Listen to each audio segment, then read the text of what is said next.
of the Graduate School of Management IIUM or GSM IIUM. And at the same time, I am also the Vice President 1 of Postgraduate Student Society IIUM or BGSS IIUM. I will be the MC for today's program. On behalf of the organizing committees, I would like to extend our appreciation for your presence today. So before we start, let's recite the Kitab al-Fatiha.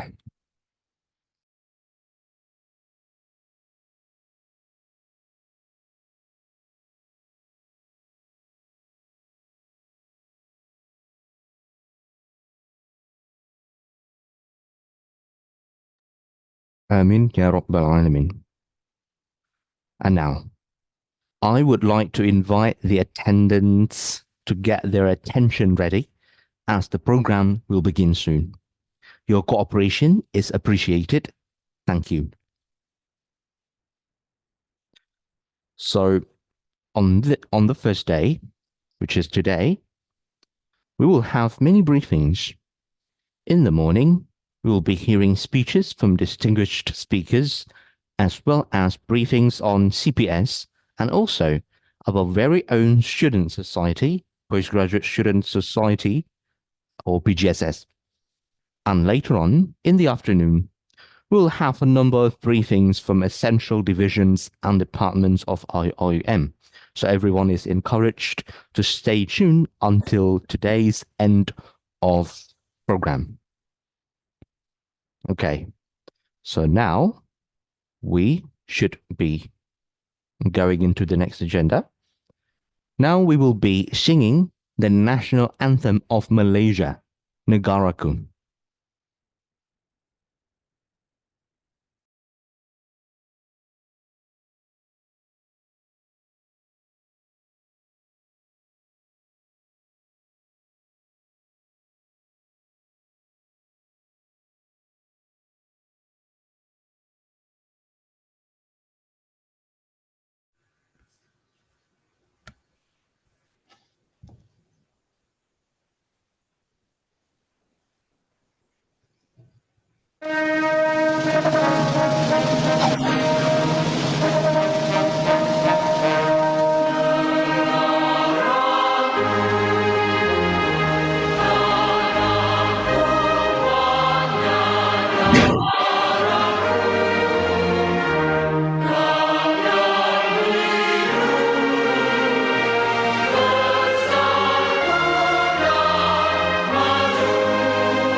Okay, and next up, we will be listening to Asma'ul Husna.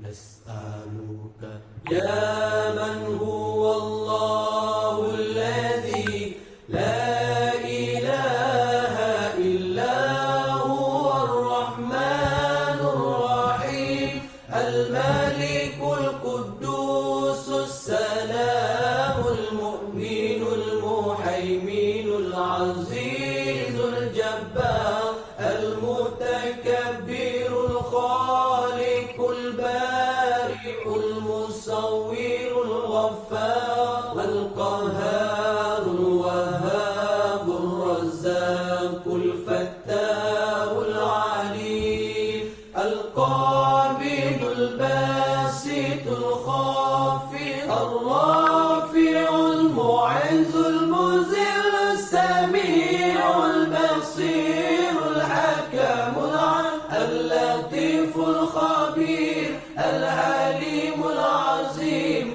الغفور الشكور العلي الكبير الحفيظ المقيم الحسيب الجليل الكريم الرقيب المجيب الواسع الحكيم الودود المجيد الباعث الشهيد الحق الوكيل القوي المتين الولي الحميد المحسن المبدع المعين المحيي المميت الحي القيوم الواجد الماجد الواحد الصمد القادر المقتدر المقدم المؤخر الأول الآخر الظاهر الباطن الوالي المتعالي البار التواب المنتقم العفو الرؤوف مالك الملك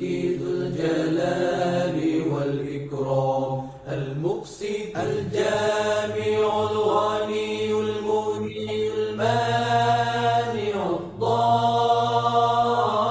الضار النافع النور الهادي البديع الباقي الوارث الرشيد الصبور الذي ليس كمثله شيء وهو السميع البصير اللهم صل أفضل الصلاة على أسعد المخلوقات كسيدنا محمد وعلى آله وصحبه وسلم عدد معلوماتك ومداد كلماتك كلما ذكرك ذاكرون وغفل عن ذكره الغافلون.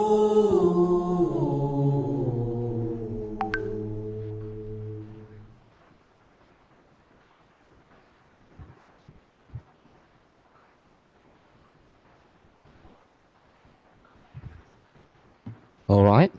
And now we will be singing the IRUM song, Leading the Way.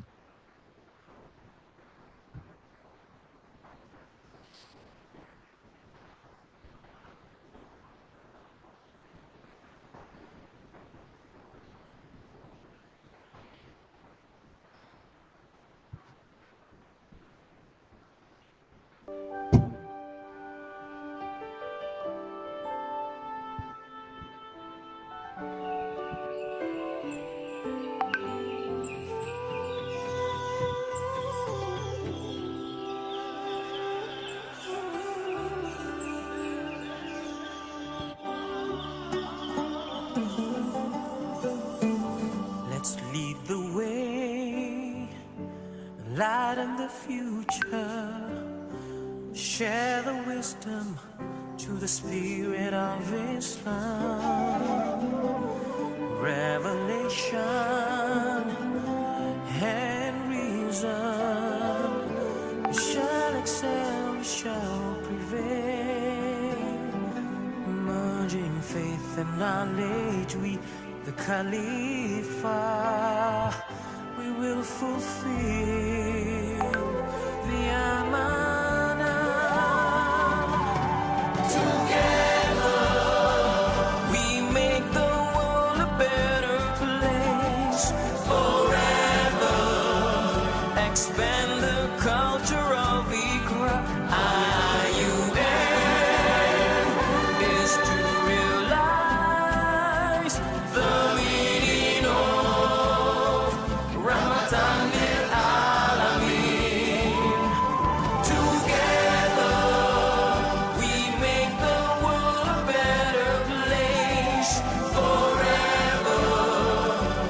expand the culture of Ikra. IUN is to realize the meaning of mercy to all worlds for mankind.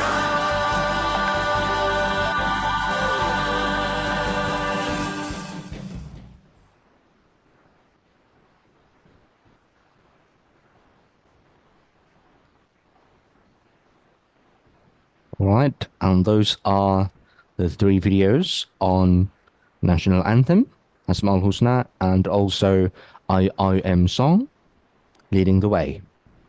All right, so we actually have a little bit more time, and so we are going to basically have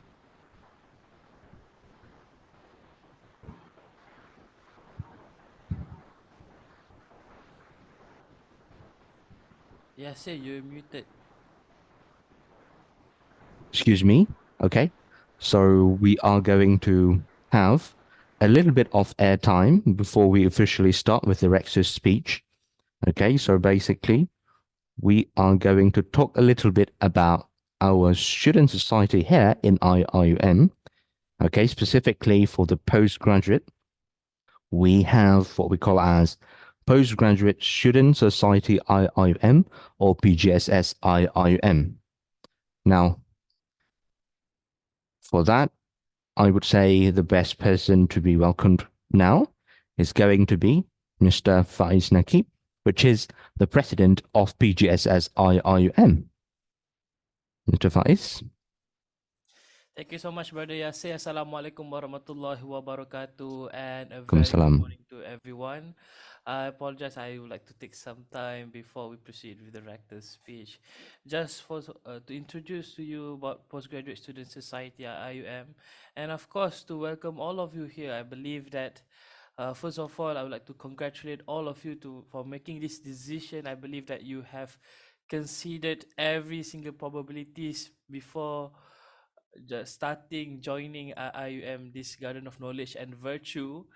And I think that the most appropriate thing to do is basic simply to introduce myself first. So I'm Kamil bin Ramli, and I am currently the president of BGSS. Actually, I've just finished my master, and inshallah, planning to start my PhD soon. And with me also, the MC of the day is actually the vice president of BGSS, World Postgraduate Student Society. Brother Yasir is from Indonesia, and then I'm also joined by we have Brother Said Amir Faiz, who is the vice president of the vice president too of PGSS, Postgraduate Student Society IUM, who is also the president for PGSS at Kuantan there. So those of you from Kuantan campus, don't also shy away from activities from PGSS. Now, I think like before, I have to say that all of you are a member of Postgraduate Student Society, and with that, you are entitled to whatever benefit that joining the society, whatever benefit the society may entails, as well as if you want to become a part of the committee itself. And I say that there's a lot of benefits, a lot of advantages. You have leadership opportunities, you have vast amount of resources to play with in order to organize programs that are beneficial for yourself as well as others. And most importantly, it's about recognition and networking, because at the end of the day, I believe some of you probably wants to get a scholarship or get an award, and getting that leadership title or that leadership experience in your resume would probably help, especially if you're aiming for the Sejahtera Award, for example. And next, of course, with regards to networking, I cannot give I don't know, is it much emphasis? I cannot put too much emphasis on how much networking could be done by just simply being a committee member, by knowing people outside of your kuliah, outside of your supervisor. You get a lot of opportunities, especially those of you who are really interested, really passionate about research, we have a lot of opportunities here in PGSS. Now, I do believe that some of you probably are just wondering, like, how's life here in IIUM, and if I may take the candor, right? How many of you are alumni of IIUM? I don't know if you're starting your PhD, you did your master or degree here. If you're taking your master, you did your degree here. Show of hands, those of you who are an alumni. Okay, I see two people there. Anyone else? Okay, three people there. All right. Okay. That's Mimi, and I thank you so much for returning to IUM. Inshallah. Oh, okay. There's more. All right. Thank you so much for joining IUM. Inshallah, this will be a really good time for you to enjoy yourself, number one, and secondly to explore yourself more, because personally, as both a postgraduate student as well as the president of BJSS, I cannot say that the experience here in IUM could be a really could be an eye-opening experience for all of you here today. And also, all right, I've been told that you can also unmute yourself. So the two people that still raised their hands, can I ask you, why did you return to IIUM for your studies? Oh, Sister Sabrina, why did you return to IIUM for your studies? It's okay, never mind. If you cannot answer by unmuting I yourself, you can am, just share. Oh, okay, Sister Sabrina. because I think I'm already familiar with the what you call surroundings, because PG is a, I would say it's a lonely uh it's a lonely battle, right? So I already familiar with the surroundings, so that's why I'm returning to IIUM.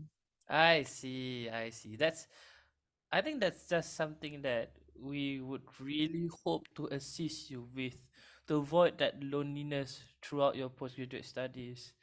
And I think as a postgraduate student society EXCO member, I want to, and I believe, yeah, brother Yasir also shared this sentiment with me.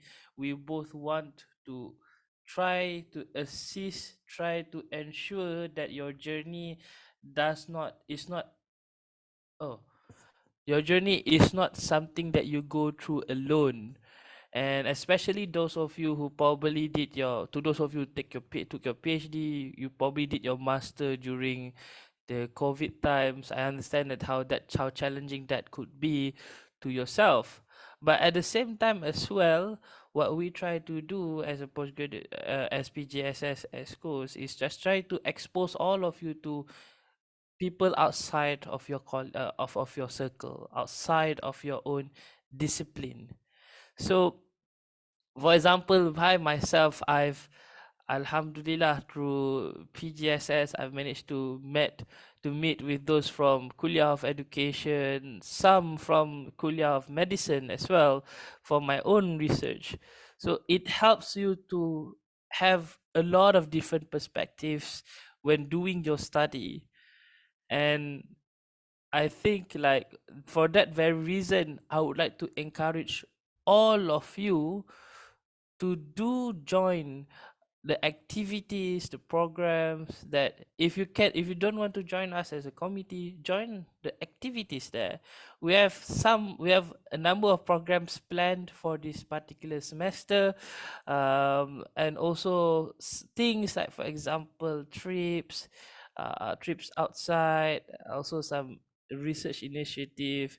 Inshallah, what we aim to do is, of course, trying to excel, so try to enhance your experience here in IIUM, and especially try to prevent any form of loneliness, any form of, I would say, dead ends when doing your studies.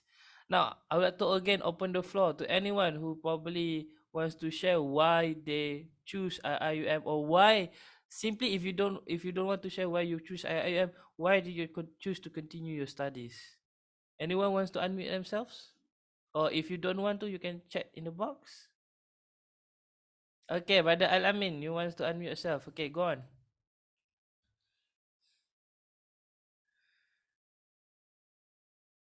Brother Alamin, can you unmute yourself? Oh, okay. Okay. Assalamualaikum warahmatullah. Waalaikumsalam warahmatullah.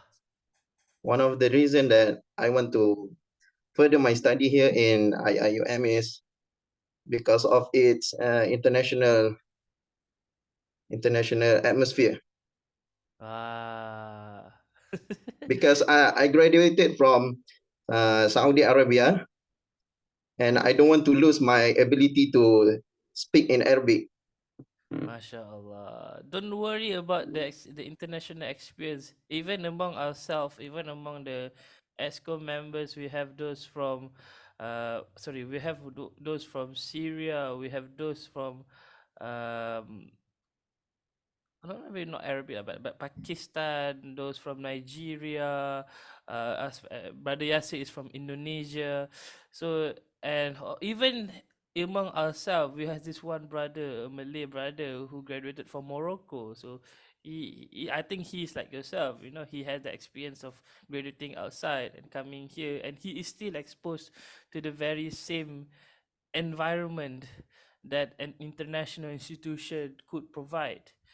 Uh, Okay, so thank you so much, brother Al Amin, for sharing your experience with us. And Okay. I Thank think you. with all right. So I'm taking my degree in 2004 in IIUM, continue PG in UTM in 2021 as PG student. Wow, brother Ahmad Yasir. Yasir, same name. Brother Ahmad Yasir Hashim. Wow, this is a long timer. Respect Senior 2004. This is 20 years later. Thank you so much for choosing IUM to to continue your studies. And I think like maybe the nearest program that I think we could promote is that we have an outing trip on the 29th, 2 days from now. This is a simple. Those of you on campus, do join us on the 29th. Inshallah, someone from the organizing committee is going to post the link at the chat box for you to register yourself. We have some destinations that we're going to, including to ISTAC, IUM, the Kuala Lumpur campus. One that is famous, being founded by Said Nakib Al Atas. So if you're interested to join that, inshallah, that trip, we can get to know each other more during that trip. Inshallah, the registration link will be put there. And also, lastly, before I leave, again and again, we are planning a lot of programs.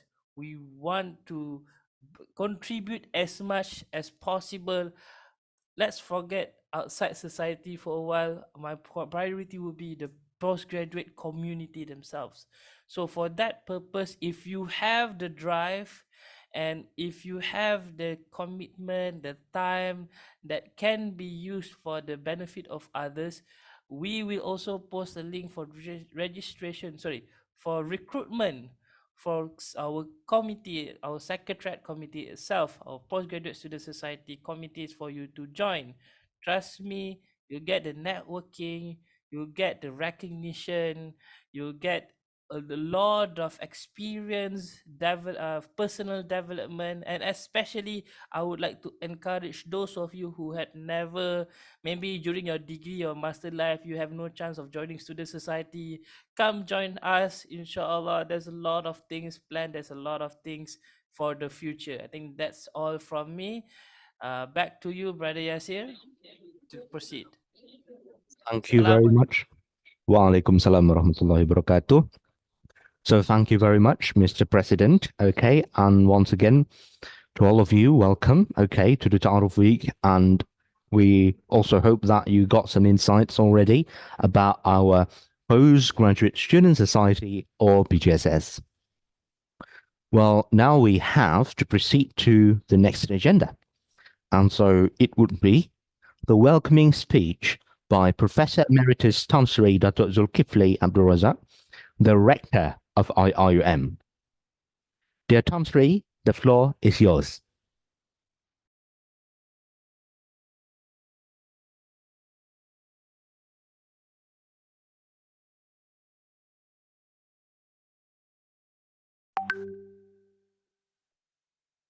Bismillahirrahmanirrahim. Alhamdulillahi Rabbil Alamin. Wassalatu wassalamu syafil anbiya mursalin. Sayyidina Muhammadin wa ala alihi wa sahbihi ajma'in. La hawla wa la quwata illa billah. Assalamualaikum warahmatullahi ta'ala wabarakatuh. To dear fellow students, particularly those who are undergoing this postgraduate Taaruf, I'm indeed very glad on behalf of the university to welcome you to this university, the garden of knowledge and virtue, and we thank Allah subhanahu wa ta'ala for giving us the opportunity to meet online. I must apologize that I'm not able to be with you physically for this time around, but indeed the feeling is the same. I am very, very extremely excited to bring you into the university as the university moves forward in its celebration of the 40th anniversary. You are in a way very lucky that the university has completed its 40th anniversary, looking at what the university would be like into the future, and therefore you are the potential candidates to understand where the university ought to be 40 years from now. In the last 40 years, we have been trying to understand the university in the context of the global change that we are facing today. When the university was established in 1983, the whole episode of education was a different one. This time it is very much different, not only given the pandemic that we had experienced in the last few years, but more importantly, how the university has been influenced in many ways given the kind of war that's been fought between Israel and the Palestinian in Gaza in particular. You may wonder what has that got to do with education, but if you look at it properly, many of the impacts of this war has been sort of affecting many universities in the West. Harvard, MIT, Pennsylvania, Philadelphia, and many others who are now being forced to change the way they run their university because of some influences of people who wants to make sure that the university becomes a different kind of university given what is happening in the Middle East. This is something that all of us needs to ponder, whether the university needs to make a change just because some people believe that university are no longer functioning in their own way in the West. We in this university, in the International Islamic University, must then begin to redefine what the university is all about in the context of Rahmatan lil Alamin, which include the question of diversity, equity, and inclusion at the same time, to make sure that everybody has got a fair share as far as the university is concerned. Indeed, that is the reason of why this university was built in 1983. And therefore, the whole Taaruf week today, beginning today, I hope you will be able to ponder such very important question. This is not just about us getting degrees and looking after ourselves. This is about us looking after the whole ummah, be it Muslim or non-Muslim, in the context of Rahmatan lil Alamin. So the work ahead is a lot more than you think it is. If you come here and think that you're going to have just a nice day for yourself, I think you need to revisit that, because your role and your responsibility is larger than that as far as the university is concerned.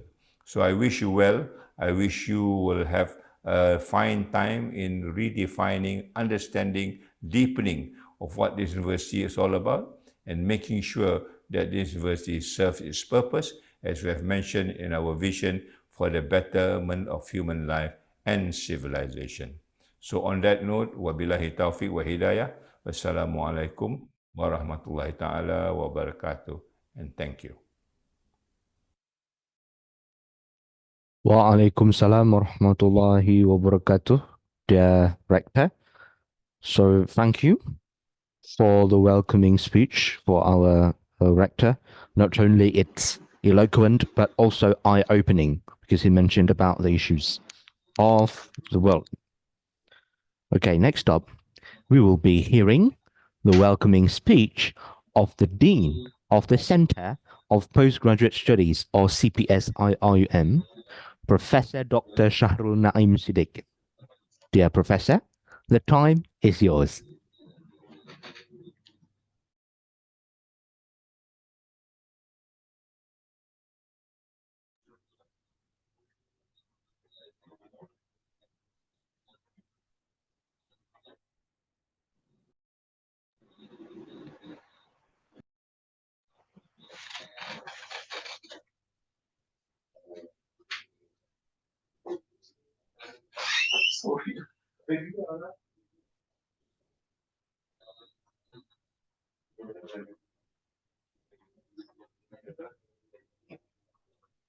Please wait, everyone. Prof. Naim is having some technical problem. I hope everyone can be patient. Okay. Prof is actually with me here for your information. So we are setting up some things. Okay. Apologize for the inconvenience.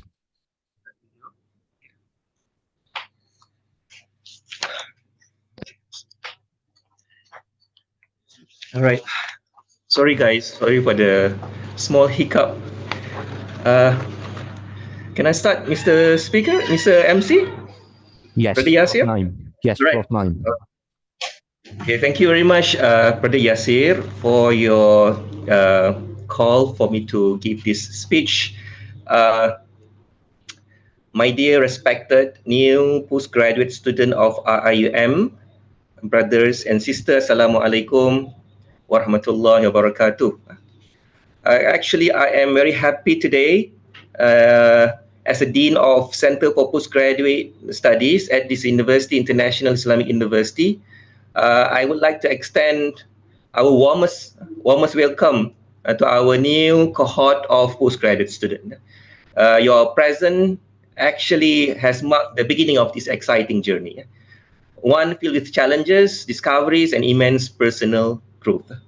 Welcome to this vibrant community of scholars and seekers of knowledge. Welcome to the garden of knowledge and virtue.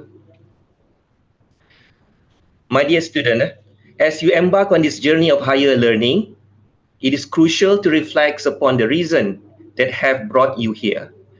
Each of you has a unique story, a distinct motivation that fuels your desire to pursue further education, whether it's be the pursuit of academic excellence, the aspiration for personal and professional development, or the commitment to serving your community and beyond. Let this reason serve as a guiding light throughout academic endeavors.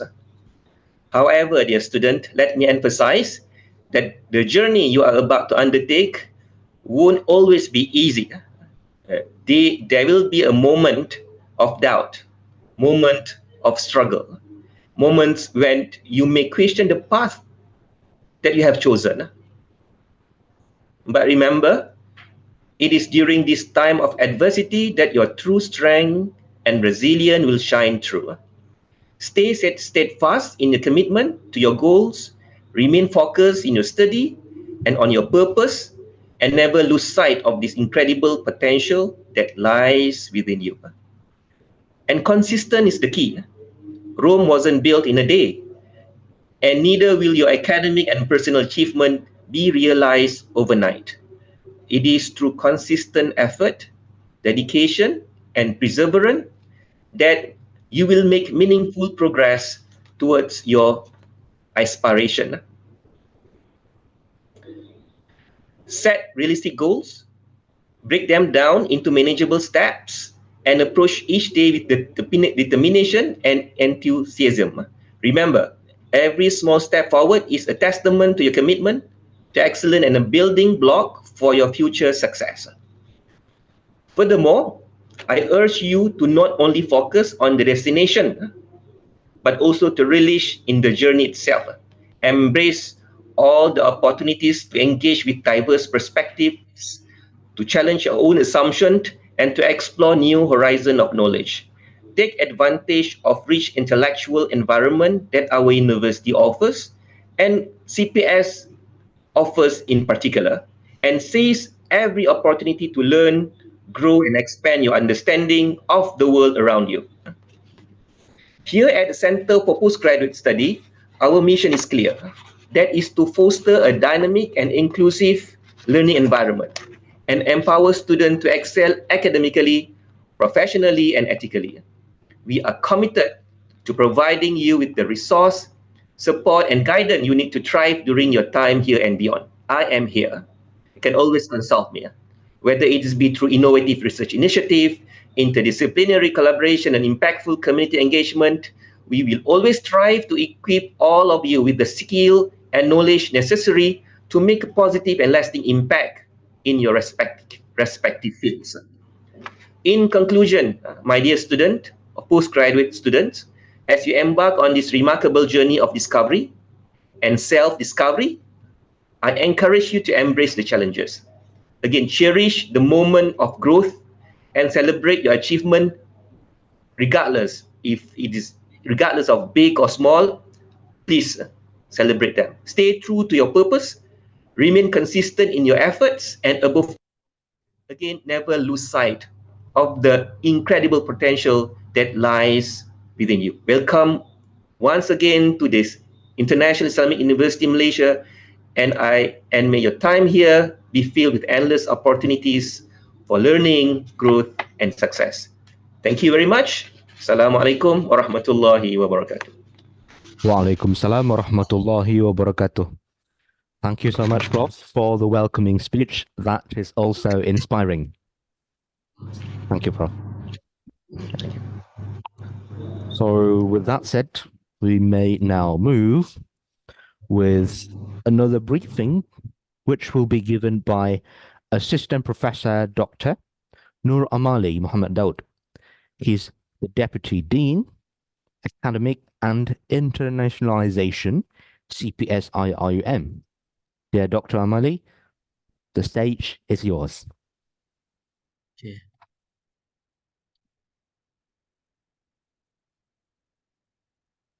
Bismillahirrahmanirrahim. Wabihi nasta'in wassalatu wassalamu ala rasulil amin Sayyidina Muhammad wa ala alihi wa sahbihi ajma'in. Can you hear me clearly? Yes, Doctor, loud and clear. All right. Okay,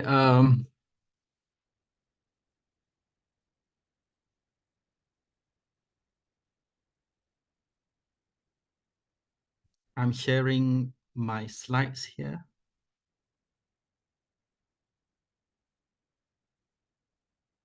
The slide is there, Brother Yasir? It is visible, but not yet in what we call that full screen. Oh, yeah. But we can see it. I cannot share in full screen. Anyway.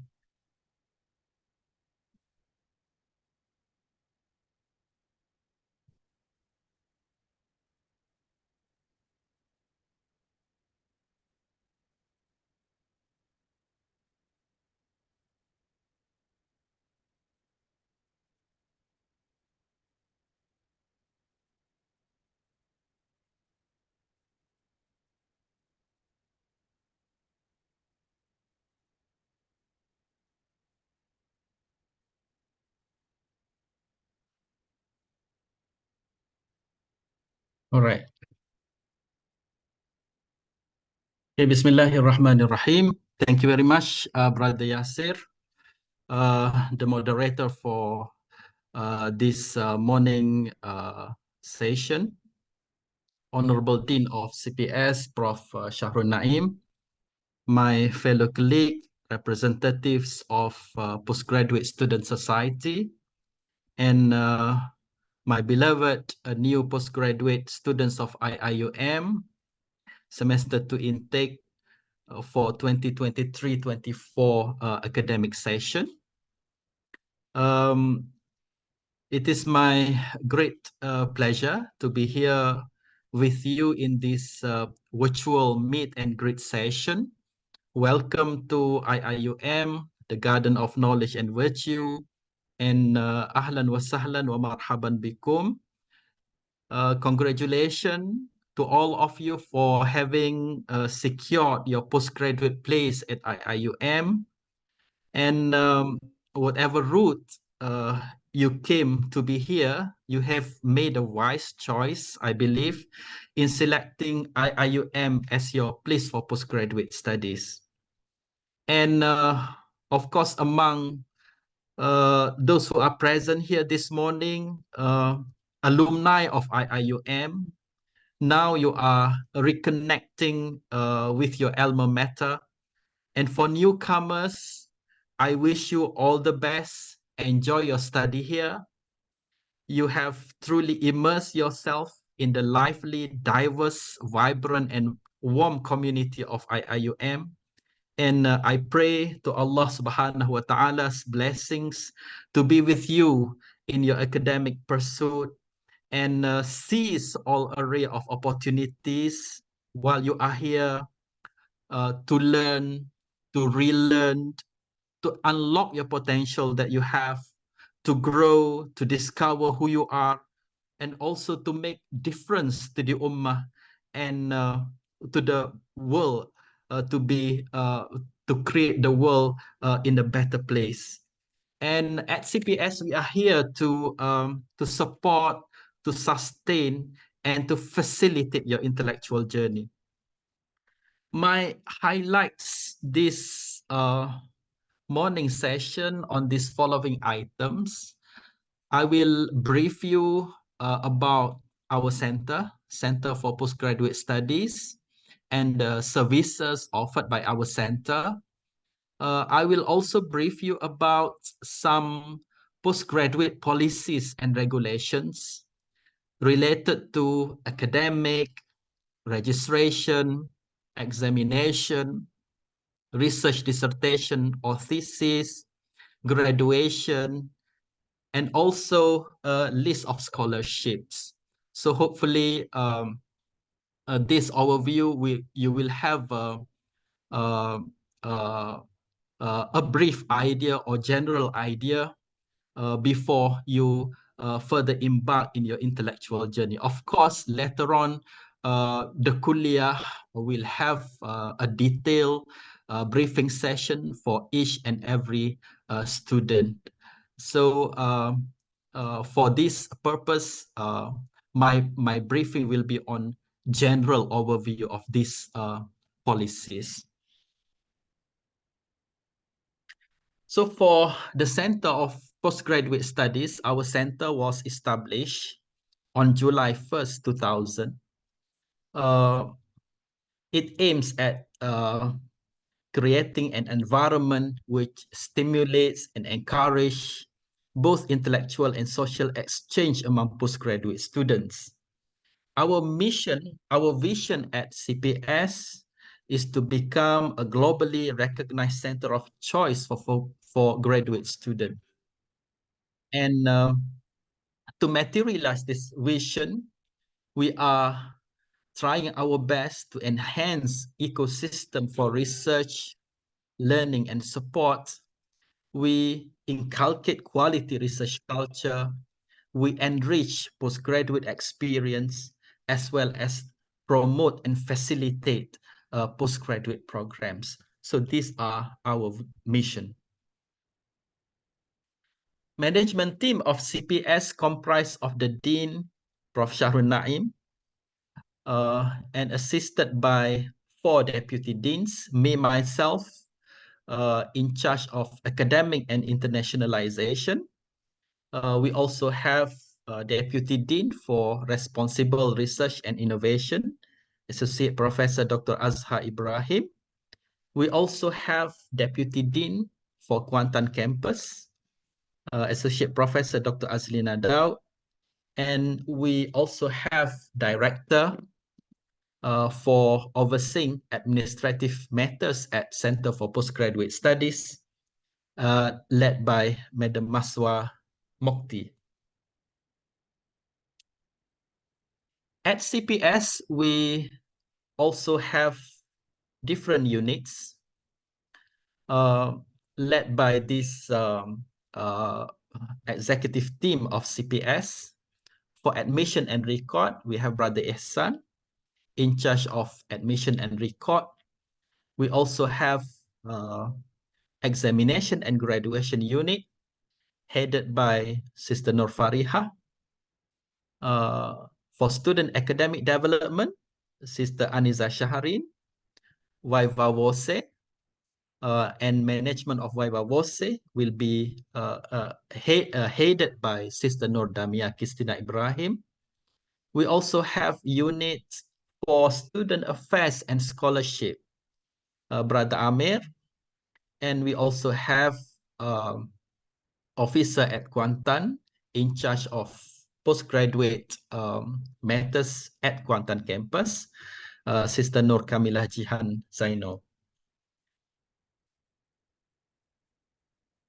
At CPS, we have services that cover from the beginning of admission of postgraduate students until graduation. So at CPS, we will take care of our postgraduate students along their intellectual journey at IIUM. We are offering PhD and master programs. So when you receive your offer letter, so it comes from CPS, our center. And we are also involved in promoting PhD and master programs, local as well as abroad. And we also manage students' academic development throughout their study, from the day one of their study until graduation. So CPS, together with the kuliah, we are monitoring, coordinating, managing this students' academic development. Managing Viva Voce process for the PhD students. So Viva Voce is meant for PhD students. CPS also take charge of this management of this Viva Voce. And we also involved in managing student credentials and graduation matters. So once student graduated, we the one who manage students' credential and graduation matters. We also manage student scholarship and enhancement of research activities. So Brother Amir under scholarship and student activities will coordinate together with the help of our postgraduate student societies. So these are our services at CPS. Now move on to overview of postgraduate policies and regulations. The first thing that I want to highlight here is for all students to observe their academic calendar. Now you are in semester 2, right? Our semester 2, the lectures for this semester will start next week, inshallah, on 4th March 2024. And 5 weeks until 5th of April, we have semester break and continue with lectures again. And our semester 2 will finish on 16th of around 4 months. And then we will have this semester 3 started on August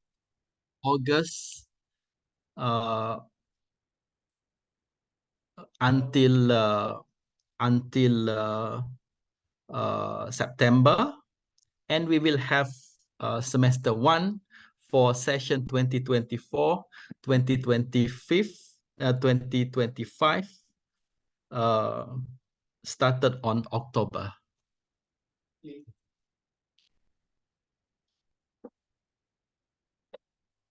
This is regarding academic calendar. All right. Now move on to matters related to language entry requirements. Since IUM is English medium university, so we are very much concerned with language, English language in particular. So before enrolling into the kuliah, students needs to achieve minimum requirement for English, right? And how to confirm that they already reach minimum requirement? It is the role of Center for Languages to clear your language status. It is not CPS, it is CELPAD, right? But I give you some overview of this general English language entry requirements for all art-based programs, education, economics, laws. These are art-based programs with English as a medium of instruction. So students are required to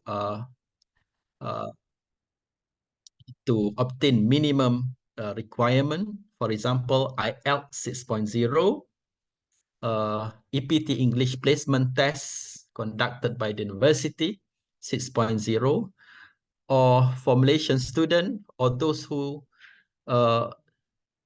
took MUET, for example, when they achieve 4.5 in MUET, so they may they will be able to register at their respective kuliah. For all science technology-based programs and IRK bilingual programs, minimum IELTS 5.0, minimum EPT score 5.0, and minimum score for MUET is 3.5. But if the programs conducted in Arabic as a medium of instruction, or programs with English as the medium of instruction, but the thesis or dissertation written in Arabic, so the minimum for IELTS is just 3.0, minimum EPT score 3.0, minimum score MUET 2.5. This is for programs with Arabic as a medium of instruction. For example, when the student offered for masters in Arabic language and literature, the programs in Arabic language and literature, they are conducted in fully Arabic. So for English requirement, they just need to achieve the minimum level of 3.0 in IELTS or 3.0 in English placement test conducted by CELPAD IIUM. Or if he have MUET 2.5, they can register straight away to the programs at the kuliah.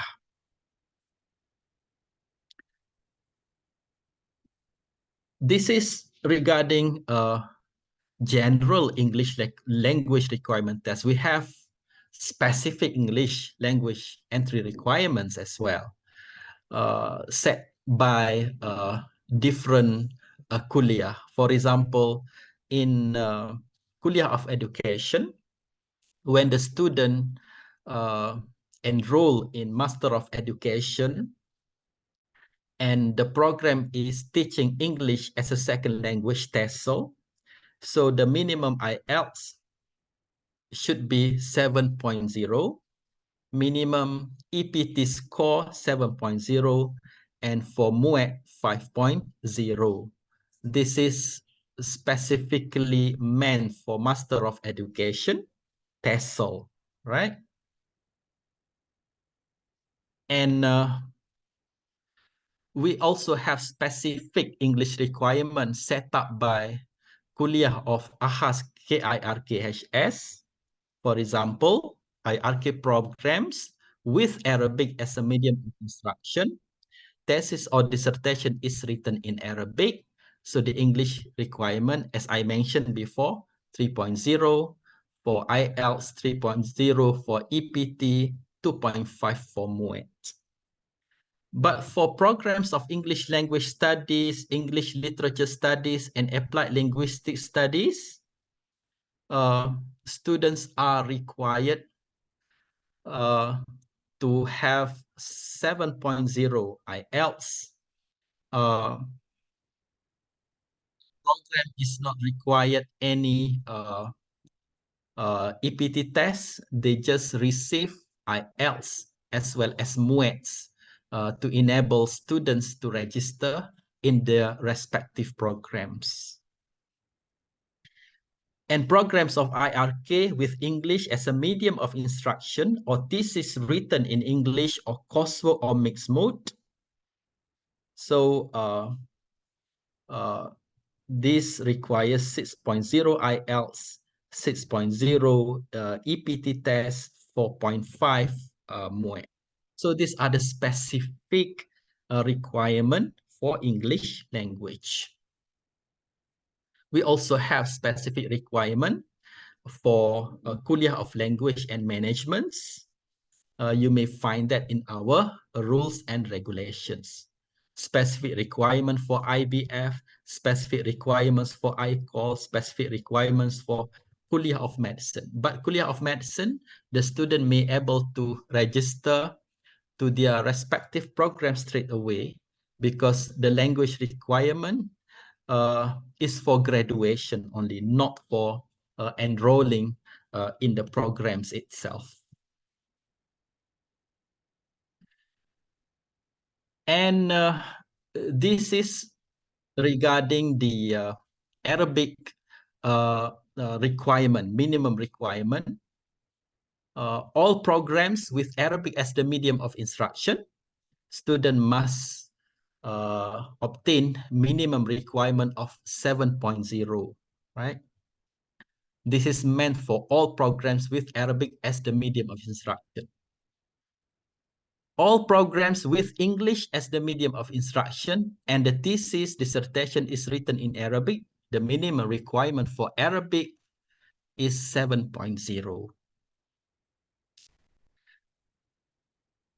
And there are specific Arabic language entry requirements for AHAS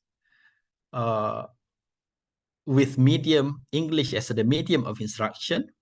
Arabic is to attain 5.0 only. And programs with IRK with Arabic as the medium of instruction, thesis and dissertation is written in English. The Arabic placement test is only 5.0. So these are specific Arabic language entry requirements by certain kuliah in IIUM. So please make sure that your all of you have obtained at least this minimum requirement to enable you to register at your kuliah. For IIUM students, they were exempted from this English or Arabic placement test.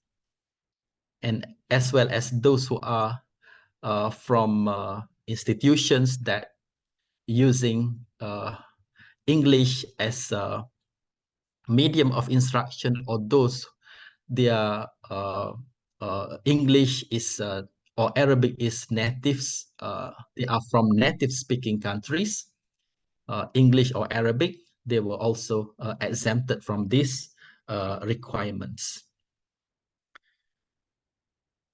Now move on to registration. I need to emphasize here, registration of courses needs to be done at the kuliah, not at CPS. We are not doing that registration services at CPS level.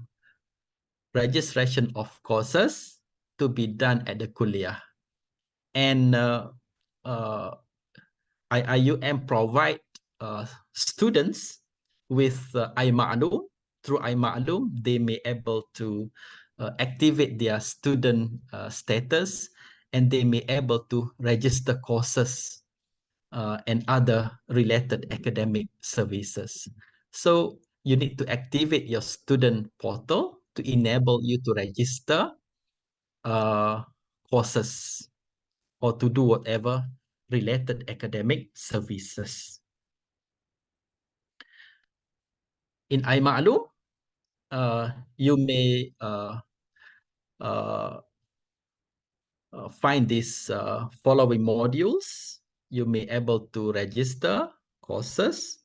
You may able to check your course schedule. You may able to check your study plan.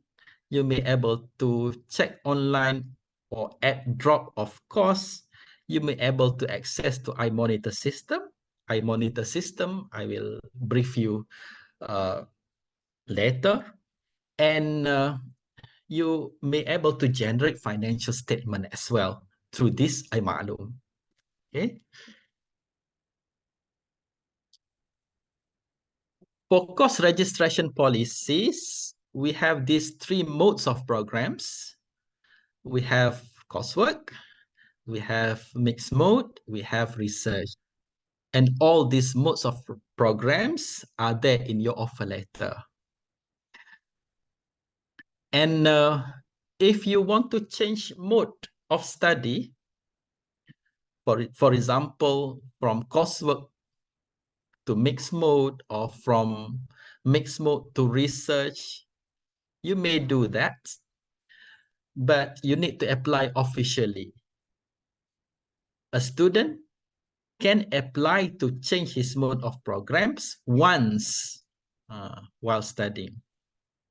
And this application needs to obtain approval from your center of studies, from your kuliah, right? From your department, and endorsed by UCPS. If there is no approval from your center of studies or your application is not endorsed by UCPS, your original mode of study is remain, right?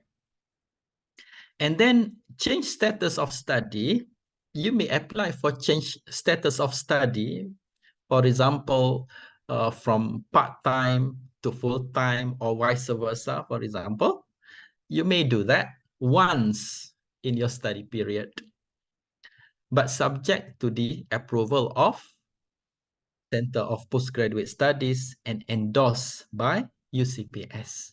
So this is the procedure for change of mode of study as well as change status of study.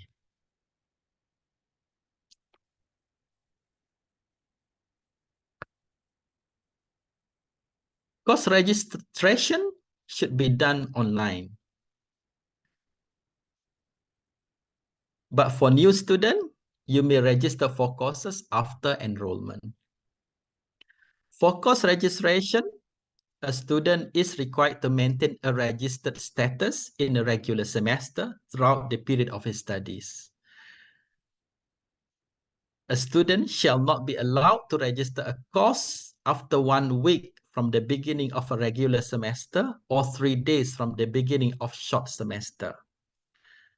And for course registration, it is not applicable for students by research mode only.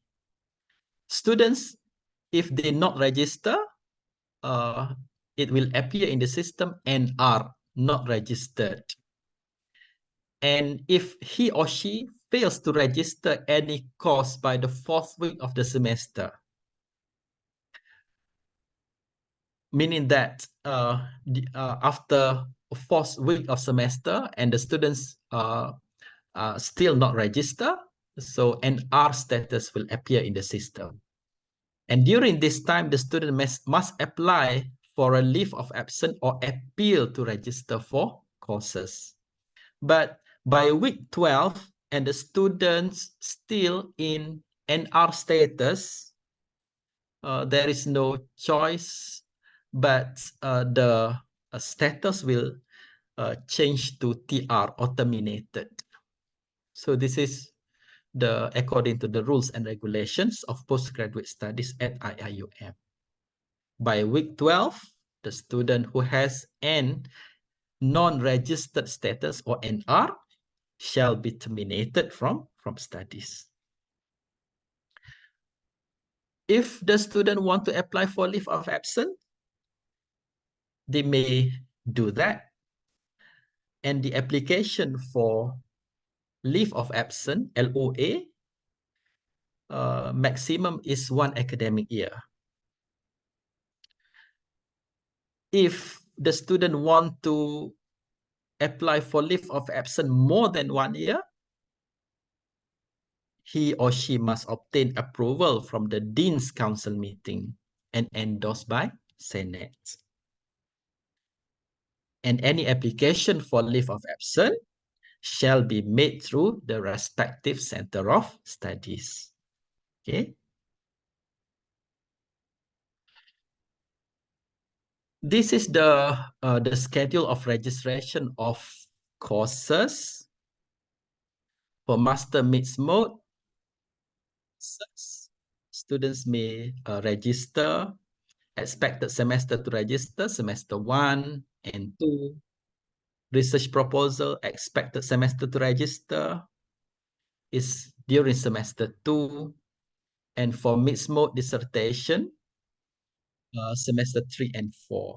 This is for full time. We also have expected semester to register for part-time student as well in the right-hand side. For master research only, research proposal, expected semester to register during semester 1 and 2. For thesis, expected semester to register, semester 2 to 4, right? So meaning that every semesters, student needs to register. This is the policy at IIUM.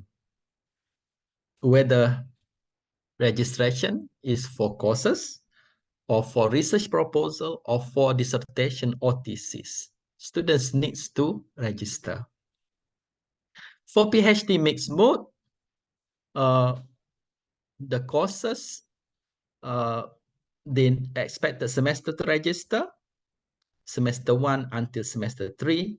For research proposal, to register their research proposal during semester 3, and for dissertation, registration semester 3 up until semester 6.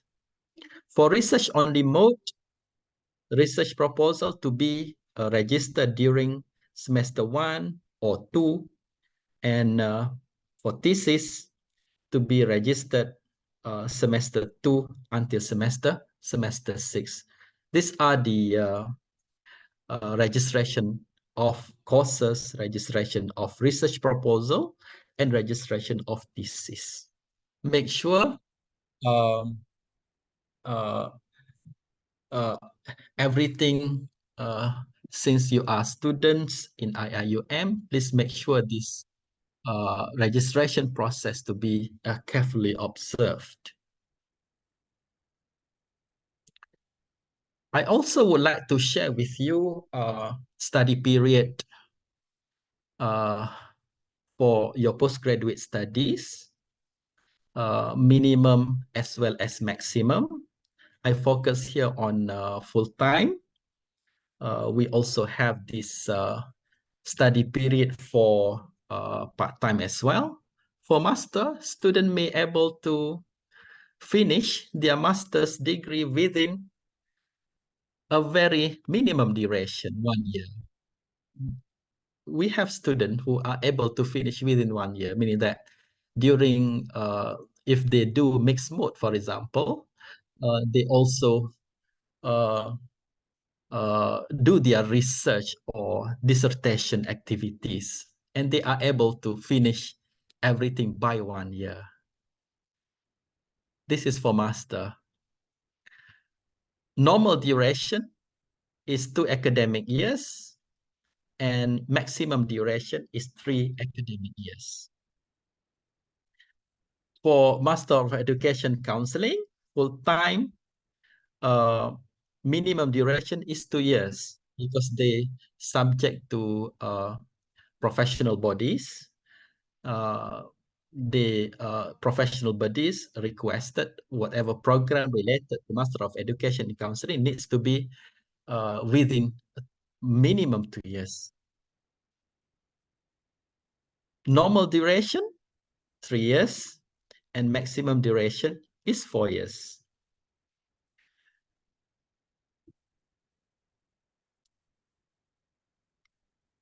And for PhD, full-time minimum duration is 2 years. Student may able to finish their PhD within 2 years. Normal duration, 3 years.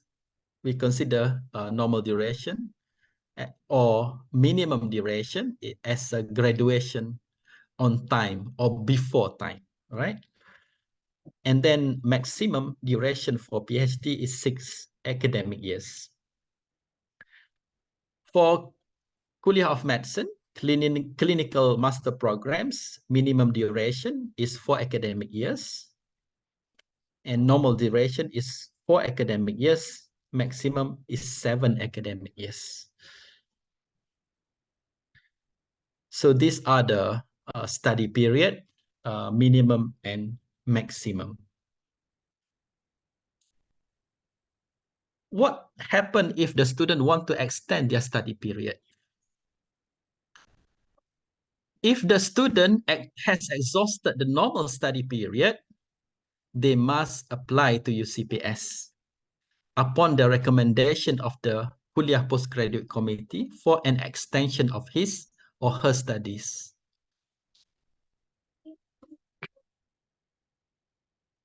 Meaning that the student is already finished normal duration period, for example, master 2 years, but he want to have more times to finish his research activities. So, for example, he may apply for extension.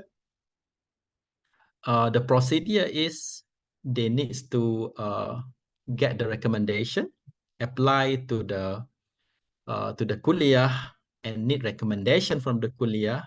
It will be tabled in the University Committee for Postgraduate Studies, and the extension may be granted up to the maximum period. There is an issue if the student terminated because of non-registration of courses. What they need to do, we have a clause in our postgraduate policy. Any terminated student who is terminated because of non-registration of courses will have to appeal to the Dean's Council meeting for reinstatement of studies.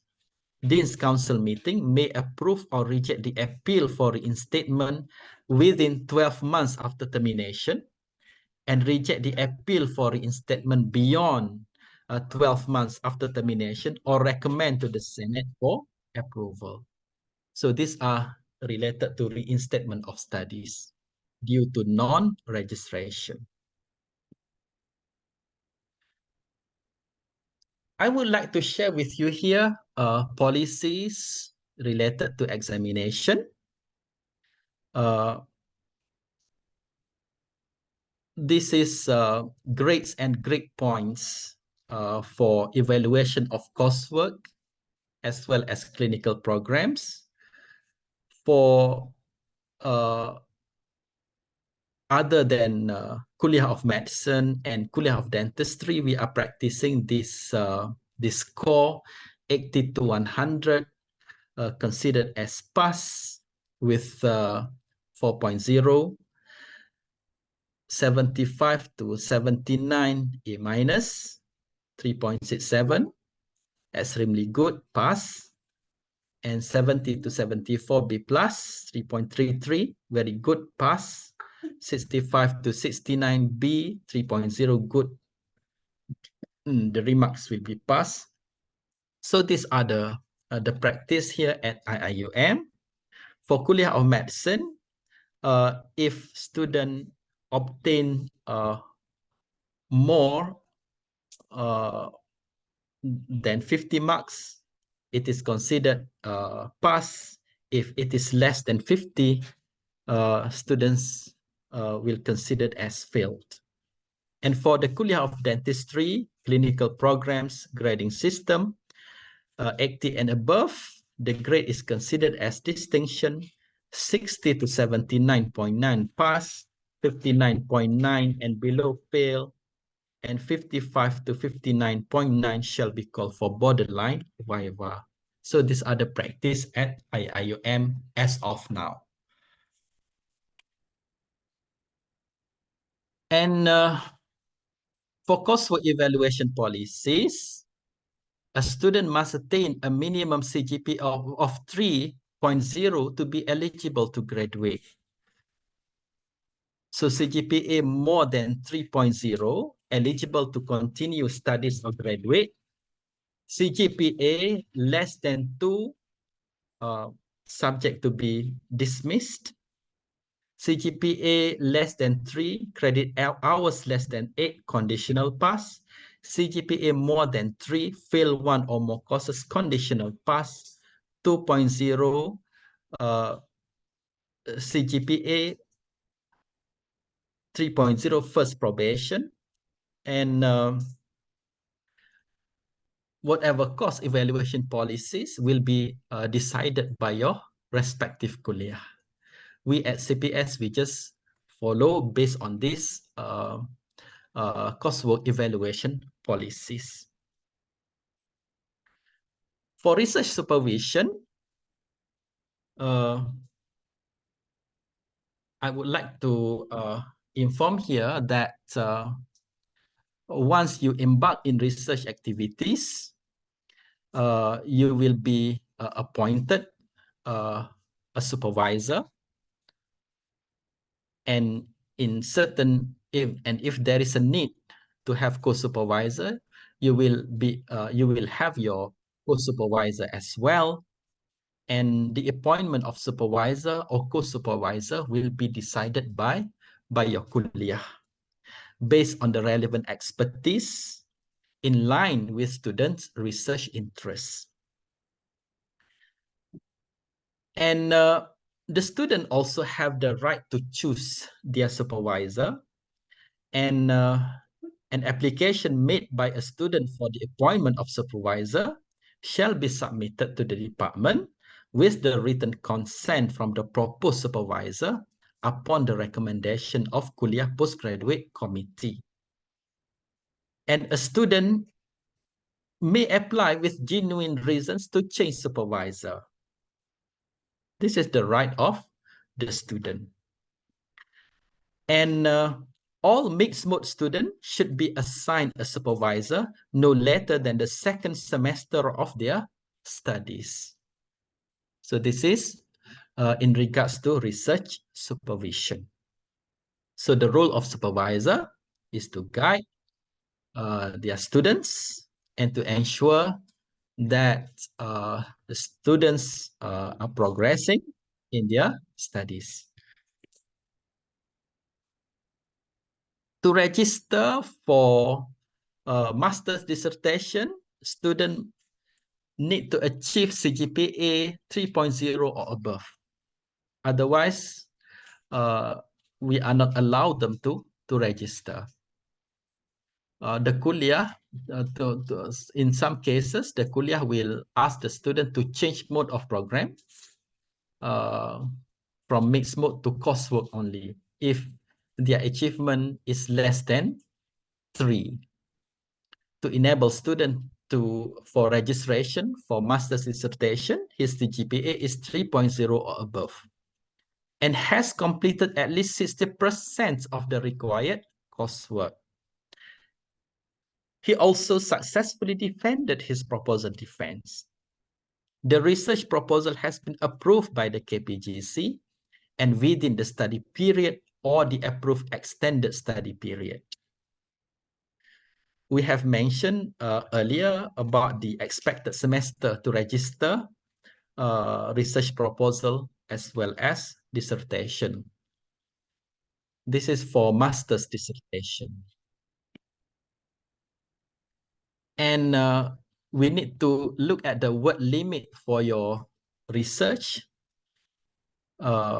This is for master program, English language, using English language, dissertation by research. The word limit is not exceeding 50,000 words, whereas for dissertation by mixed mode, not exceeding 20,000 words. For research or project, 7,000 to 10,000 words. If the student opt for course work only, there will be research paper. And for research paper, word count is within 7,000 to 10,000 words. For Arabic language, if the master dissertation is written in Arabic language, not exceeding 50,000 words. So for master student, if they want to submit their master dissertation, they need to notify the deputy dean at their kuliah, as well as Center for Postgraduate Studies at least 3 months. If the dissertation is by research mode, okay, at least 3 months notice, right? Or 1 month by mixed mode before the date he wants to submit the research. When the Kuliah Postgraduate Studies has received such a notification, they shall appoint an examiner for the research work. And upon submission, the student will be given TE status, thesis examination status. And he or she will be excluded from any tuition. There will be no tuition and examination fees incurred to the student when they get this TE status. TE is not termination status, it is thesis examination status until he declared as graduated student. For evaluation of masters, we have the following grading system: pass, pass with minor, pass with major, resubmission, and failure. For PhD thesis, we have briefed earlier about the expected semester to register. If the student want to submit their PhD thesis, notice should be given to the deputy dean studies at their kuliah at least 4 months before the date of submission. It will give time for the kuliah to find the suitable examiners for the thesis and also for any administrative matters, right? So 4 months notice should be submitted by the student. When the KPGC has received notification, they shall appoint an examiner. Once the research work is ready for submission by the supervisor, he shall certify that it is of acceptable standard, and a similar check report must be generated by the supervisor. So when the research work is ready for submission, the role of supervisor is to do a Turnitin report, okay, similar check reports. It should be done by the supervisor. The candidate shall submit a soft copy of the research to the Center of Studies. We are no longer practicing submission hard copy. It is enough for students to submit soft copy once they finish their thesis. And when students submit their thesis, TE status will be given, and he may be excluded from tuition fees and examination fees. For PhD, we have pass, pass with minor revision, pass with major revision, resubmission, and failure. I would like to share with you as well the iMonitor module developed by CPS. This is meant for tracking student progress in their research activities. Now it is compulsory for supervisors as well as students to use iMonitor system. Once they embark in their when their status is research activities, research when they register for thesis, they need to use iMonitor. For appointment module, we have the module appointment module to initiate meeting between the student and supervisor. We have the logbook module. We have progress report module. We have GOT monitoring module in this iMonitor system. Inshallah, it will be briefed from time to time by your respective kuliah. And for those who opt for research, after they finish their thesis, iViva will replace iMonitor, meaning that when the students submit intention, want to submit their intention of thesis submission, whether it is master or PhD, they need to use iViva platform. It started with intention to submit research. Intention to submit research. So when we look at these functions of iViva, this is intent submission.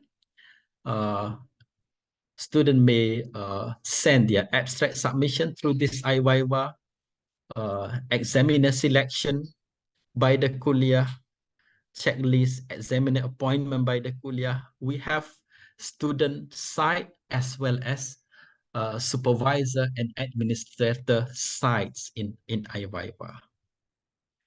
Until final submission by the student should be done by the through this platform of iViva. Inshallah, you will brief about iViva from time to time. So I have briefed you about submission of research work.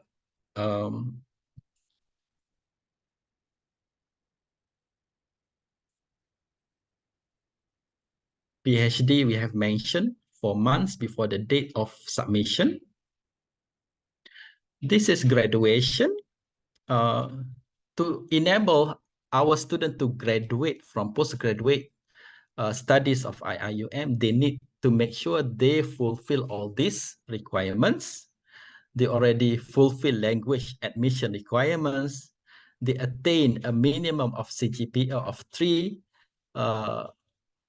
for the courses, fulfill all the minimum credit hours, pass the practical training, practical fieldwork, etc., pass the comprehensive examination, pass the thesis, dissertation, research paper, and meet the standard criteria of publication at all centers of studies based on the publication equivalence, meaning that before graduation, if the program of study requires students to publish, they need to have publication.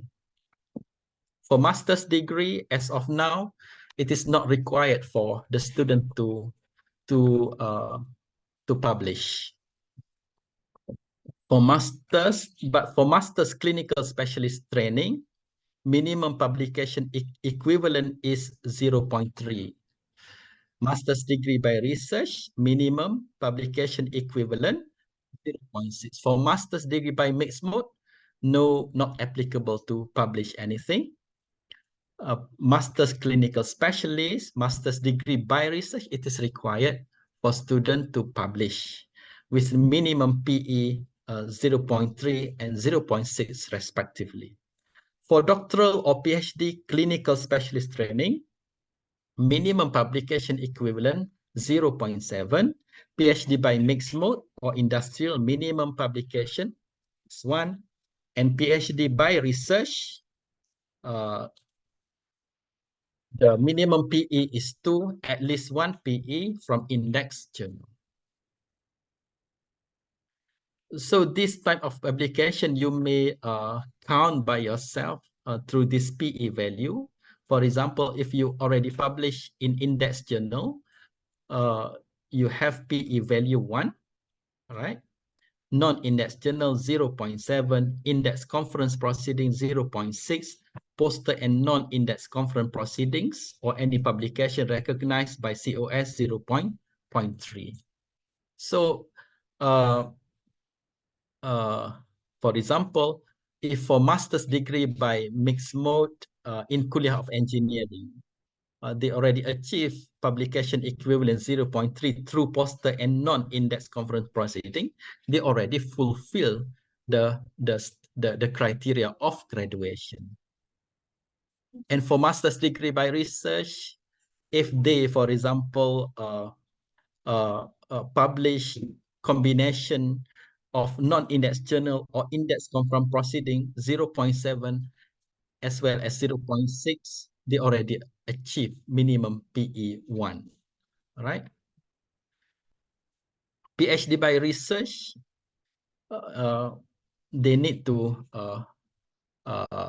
obtain minimum requirement of publication 2, okay, at least 2 from index journal.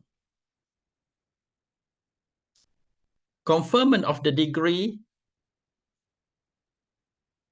once the student fulfill all the requirements and endorsed by the Senate and cleared all dues owed to the university. This is graduation on time. We consider graduation on time if the student, for example,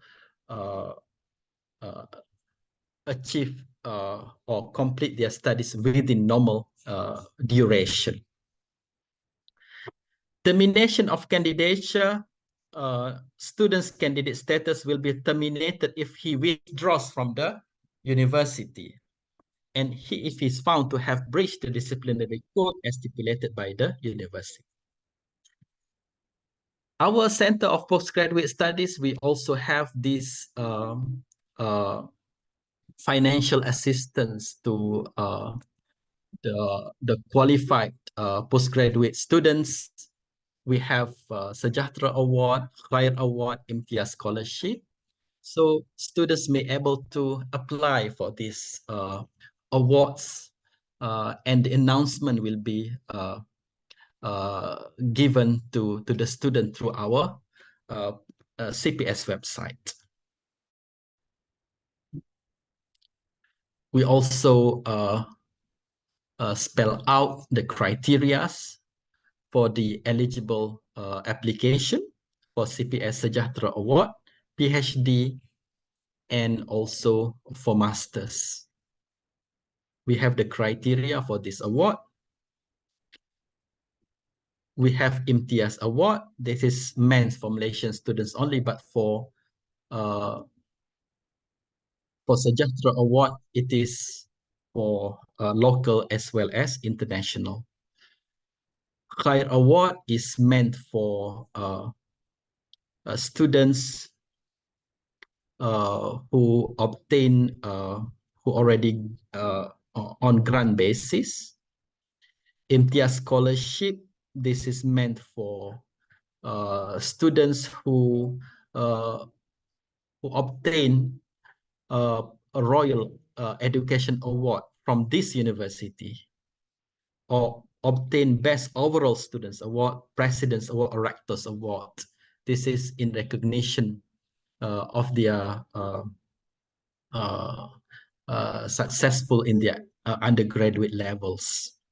We also have Jamalul Lail Scholarship. This is for Malaysian only, Jamalul Lail Scholarship. And one of the areas of study is Islamic studies, Islamic banking, Arabic, Islamic tourism, as well as early childhood education. We also have Triple IT IIUM Scholarship. By the way, all this scholarship will be advertised in our website. So please alert yourself with any updates from Center for Postgraduate Studies. And if you have any concern regarding these rules and regulations policies, you may refer to our document. It is there in our website. For example, if you go to CPS, you may able to find the menu for postgraduate regulations. You will find postgraduate regulation revised 2022. It will be the rules and regulations that govern you as a student in IIUM. Okay, thank you very much. I think that's all from me. Back to moderator. Yep. Thank you, Doctor, for the sharing that you have given us. Okay, all the information. Thank you, Doctor. Yeah. And we would like to proceed on to the next agenda. Okay. And the next agenda would be hearing the briefing by Counseling and Career Services Center by Ms. Amira Hazwani binti Bakri. She is the Psychology Officer of Counseling and Career Services Center, IIUM Pagoh Campus. Dear Ms. Amira, the time is yours. Okay, thank you, Brother MC, for passing the floor to me. Just a little bit of correction. I'm from Gombak campus. Okay. Yes, Excuse me for that. Yep. no worries. Okay, Mhm. so I'll take the floor from here. So, Assalamualaikum warahmatullahi wabarakatuh, and a very good morning to everyone. Welcome to all the new students. I'm so pleased to have you all here, and I'll be representing the Counseling and Career Services Center for today's slot. So I'll share the screen. Okay. Hopefully you all can see the slide.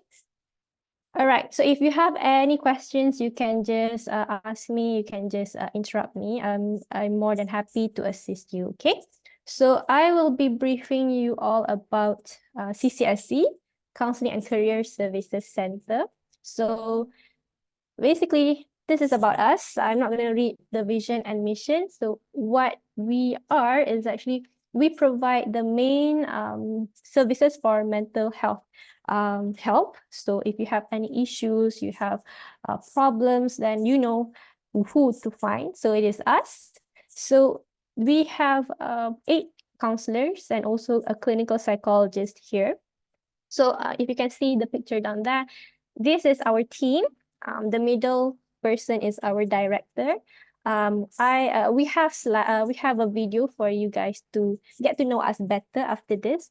So this is the team that we have, including the admins, the officers, the counselors, the clinical psychologists down here. And our social media is also there, so you guys can follow us to get updates on our services and also our programs.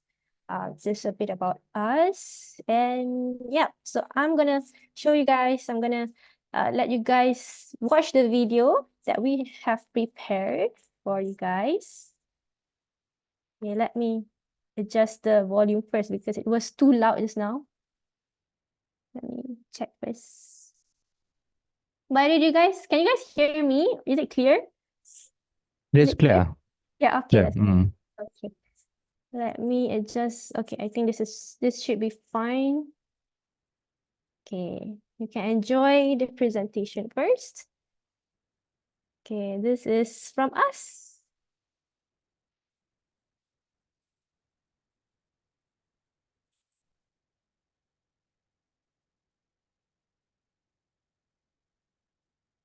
Welcome.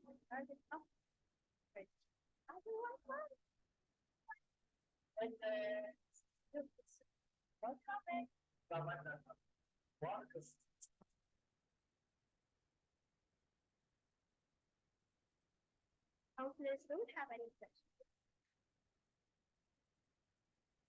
Counselor can't give specific dates for you better. Excuse me, Ms. Yeah. Amira. Yeah.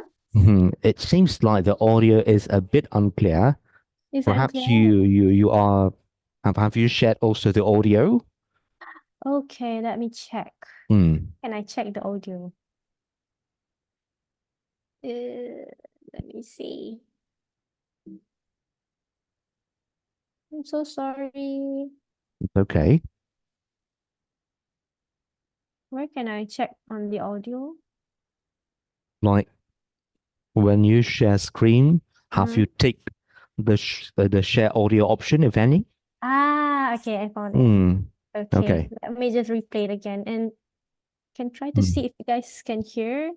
Not for the Is weak it? or crazy people. Better. Okay, Yes. better. Okay, I'll Okay. start it again. Yep. Okay.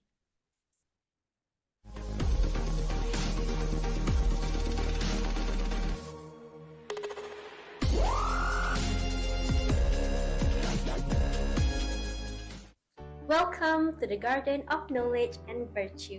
Everyone silent. Why? Annyeong. Yokoso. Welcome in. Selamat datang. Welcome.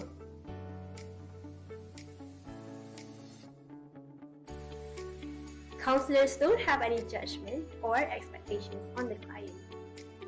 Counselor can't give a specific date for you to feel better. Seeking counseling is not for the weak or crazy people. Counseling session is a process, not a final solution. You can book your counseling session online everywhere. Counselors cannot issue an MC, medical certificate, but doctors can. Counseling session observe the confidentiality of the client. Clinical psychologists treat the client with mental illness. Counseling offers you perspective to deal with your personal issues and to support your personal growth.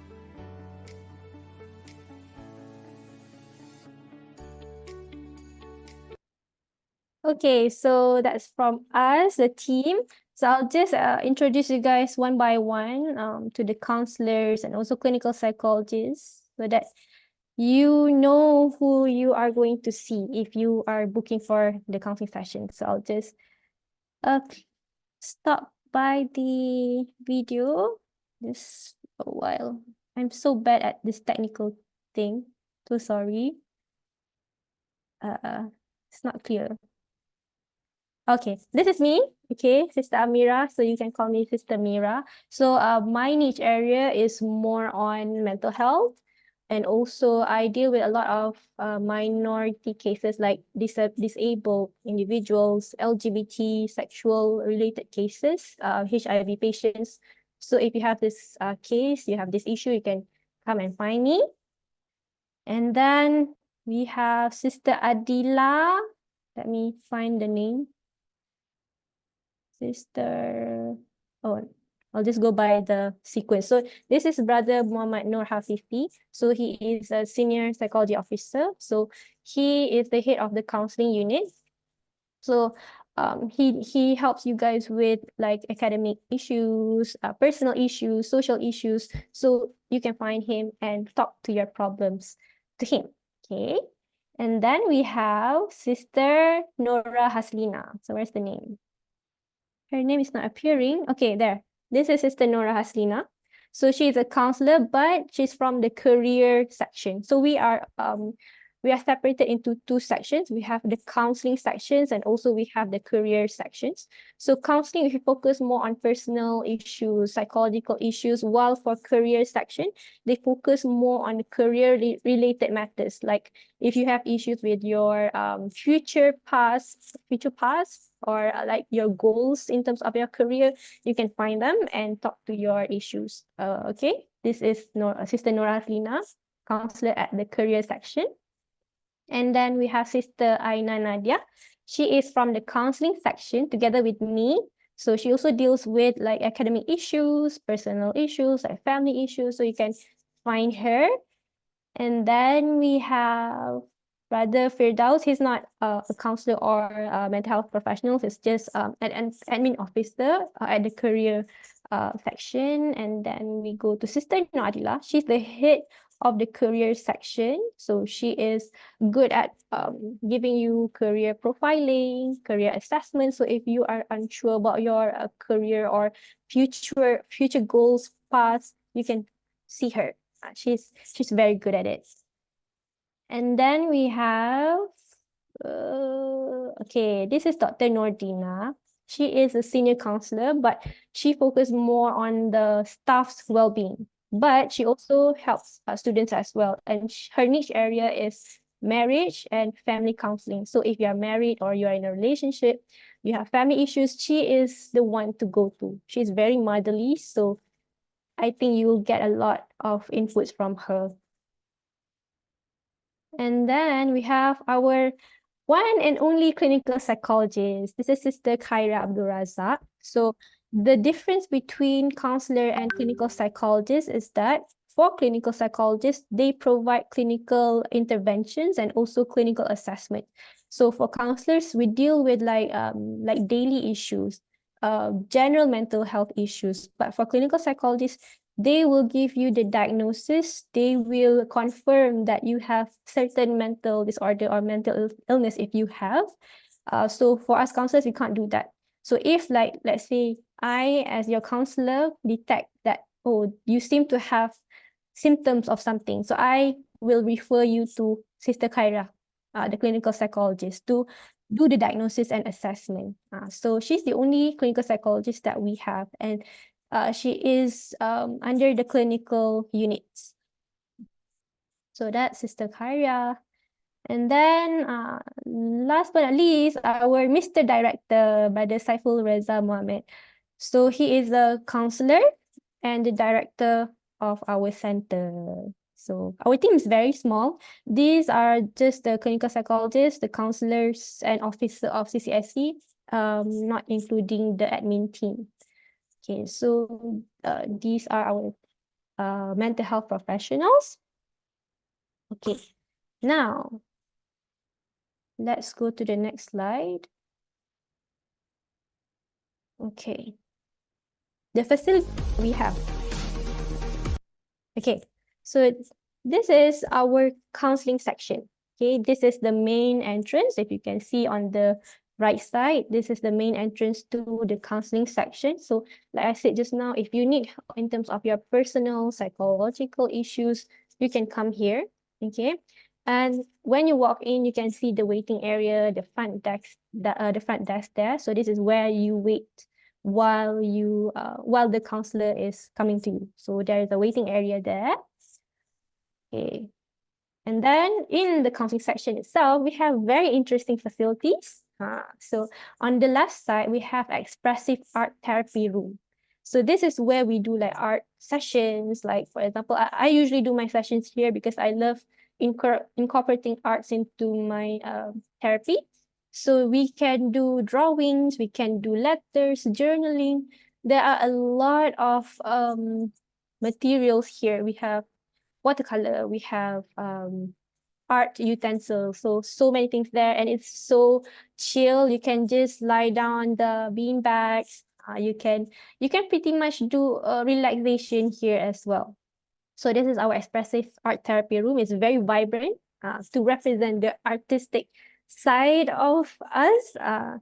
On the other side, on the right side, is our snoozler room, or it's like a relaxation room, I would say. So if you can see, there's a difference there. Here is vibrant color, but the snoozler room is quite dark, but it's colorful as well with the lights. So what is the function of this room is that it provides a sensory experience to our clients, especially for those with learning disabilities like autism. So they need this sensory help. So they need the lights, they need sounds, because we also have a sound system there. It's not in the picture. Actually, this is still in first phase. So we have another phase coming in where we will add in more stuffs. So actually there is a massage chair. It's not in the picture. We have bean bags, more bean bags. We have the lava lamp, but it's not really clear because the light is too bright. We also have aromatherapy there. So a lot of relaxation aspects there. So if you need to relax, you're too overwhelmed. I was a postgraduate student as well before this, so I know how stressful it is to complete your thesis, to complete your assignments. So if you feel overwhelmed, you can book an appointment and we can go to this room to just relax. Okay, so this is our facilities in the counseling section. Oh, okay. So these are the counseling rooms. So we have 3 counseling rooms. So on the left side is a bigger room, which is for group counseling session. So for group counseling session, it will fit around 10 people, including the counselors. And then we have individual counseling room. We have 2 individual counseling rooms. So this is how it looks like. It's very comfortable, hopefully. What else? Okay, I think that's about it on our facilities. Okay. So as you can see, our counselors are more than 3 people, right? So how come you may wonder how come you only have 3 rooms? So if on the days that we have full clients, like all the counselors have clients, we will do the sessions in the counselors' room themselves. Okay, so meaning that if the rooms are occupied, we conduct the sessions either in the expressive art therapy room just now, Snowzone room, or we do it in our own room. So I can't show you the room right now, but we have the chairs, the desk, so everything is complete. So hopefully it is comfortable for the clients to come in and share your problems with us. And then, okay, this is the career section. Okay, as you can see on the right side, we have a garden actually. So this is our garden. So you can just chill there, you can just enjoy the view, and if you're lucky enough, you get to see monkeys there, like you get to see monkeys, you get to see cats.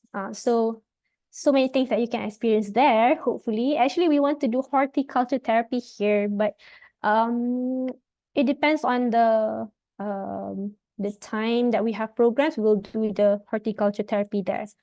So this is the garden that we have, and actually there's the entrance to the career section. It got cropped out, but it is to the left side, so you can see slightly the door there. So this is the entrance to the career section. So it's opposite of the counseling section. So you can literally go in and out from the counseling section, and then you can go to the career section there. So inside the career section, this is how it looks like. There's also the waiting area and the front desk. So this is where you get to see your career counselors, okay? So this is the facilities that we have. Hopefully it sparks your interest to come to us. Okay, now how to get to us? Welcome to our guide on how to reach. So just like postgraduate students, you guys have PGSS, if I'm not mistaken. This is actually our support group from IIUM peers. So they made this video to help you guys locate us better. So I'll just play this video again. If you want to know where we are at, this is where we're at. Oh, sorry. Okay. Welcome to our guide on how to reach CCSD. If you're coming from IIUM library, walk towards the mosque.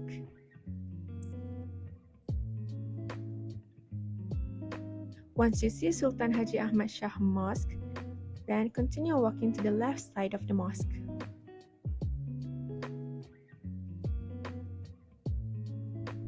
Until you see the sisters' entrance of the mosque.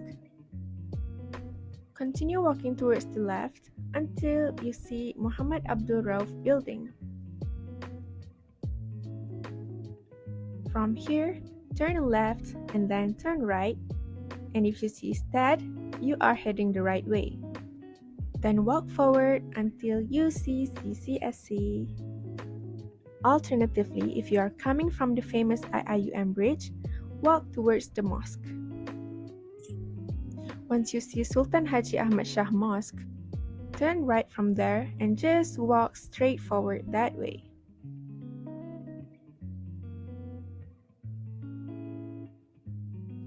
Turn left, and when you see the sign to CCSC, head upstairs. And on your right, you will see CCSC. Congratulations for finding your way. See you there. Okay, so this is how you get to us. Okay. All right. So we are on level 2 near the mosque. Say near. Is it near? Quite near. It's walkable. Okay. And then, okay, our main services. Now that you know where we are, these are our main services. Main means these are some, not all. Okay, these are the main ones. So we do individual counseling sessions as well as group counseling sessions. So you have seen the facilities just now. We have rooms for these two services. And then because we have clinical psychologists, we also do psychological and clinical assessment. So I mentioned this now.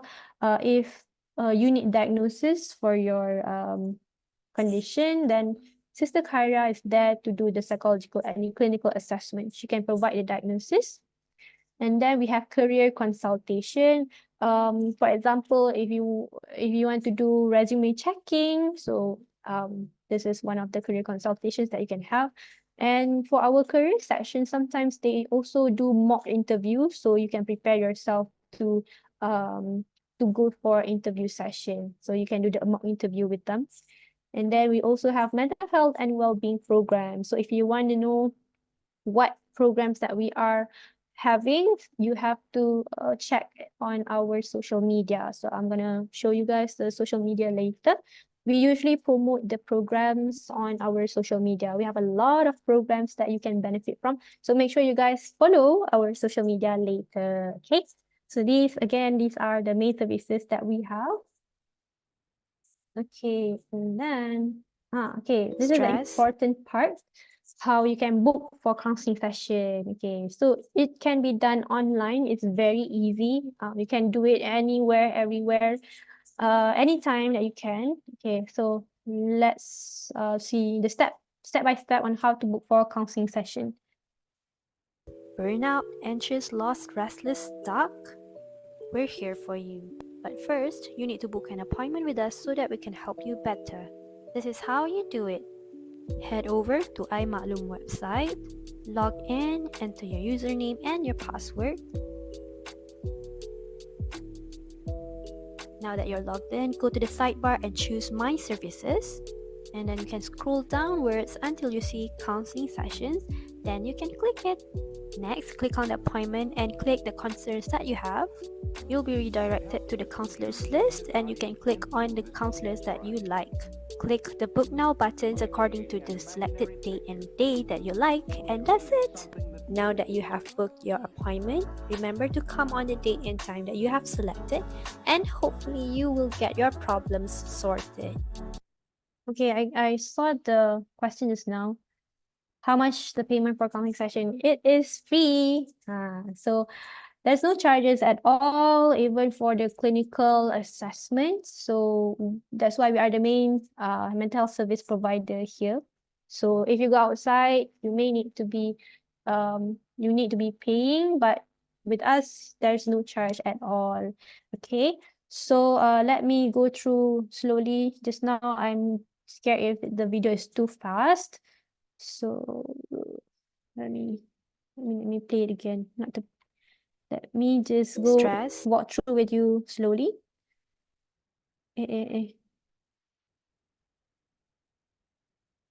Sorry guys, I'm so bad at this. Sekejap Let me do it again. Okay.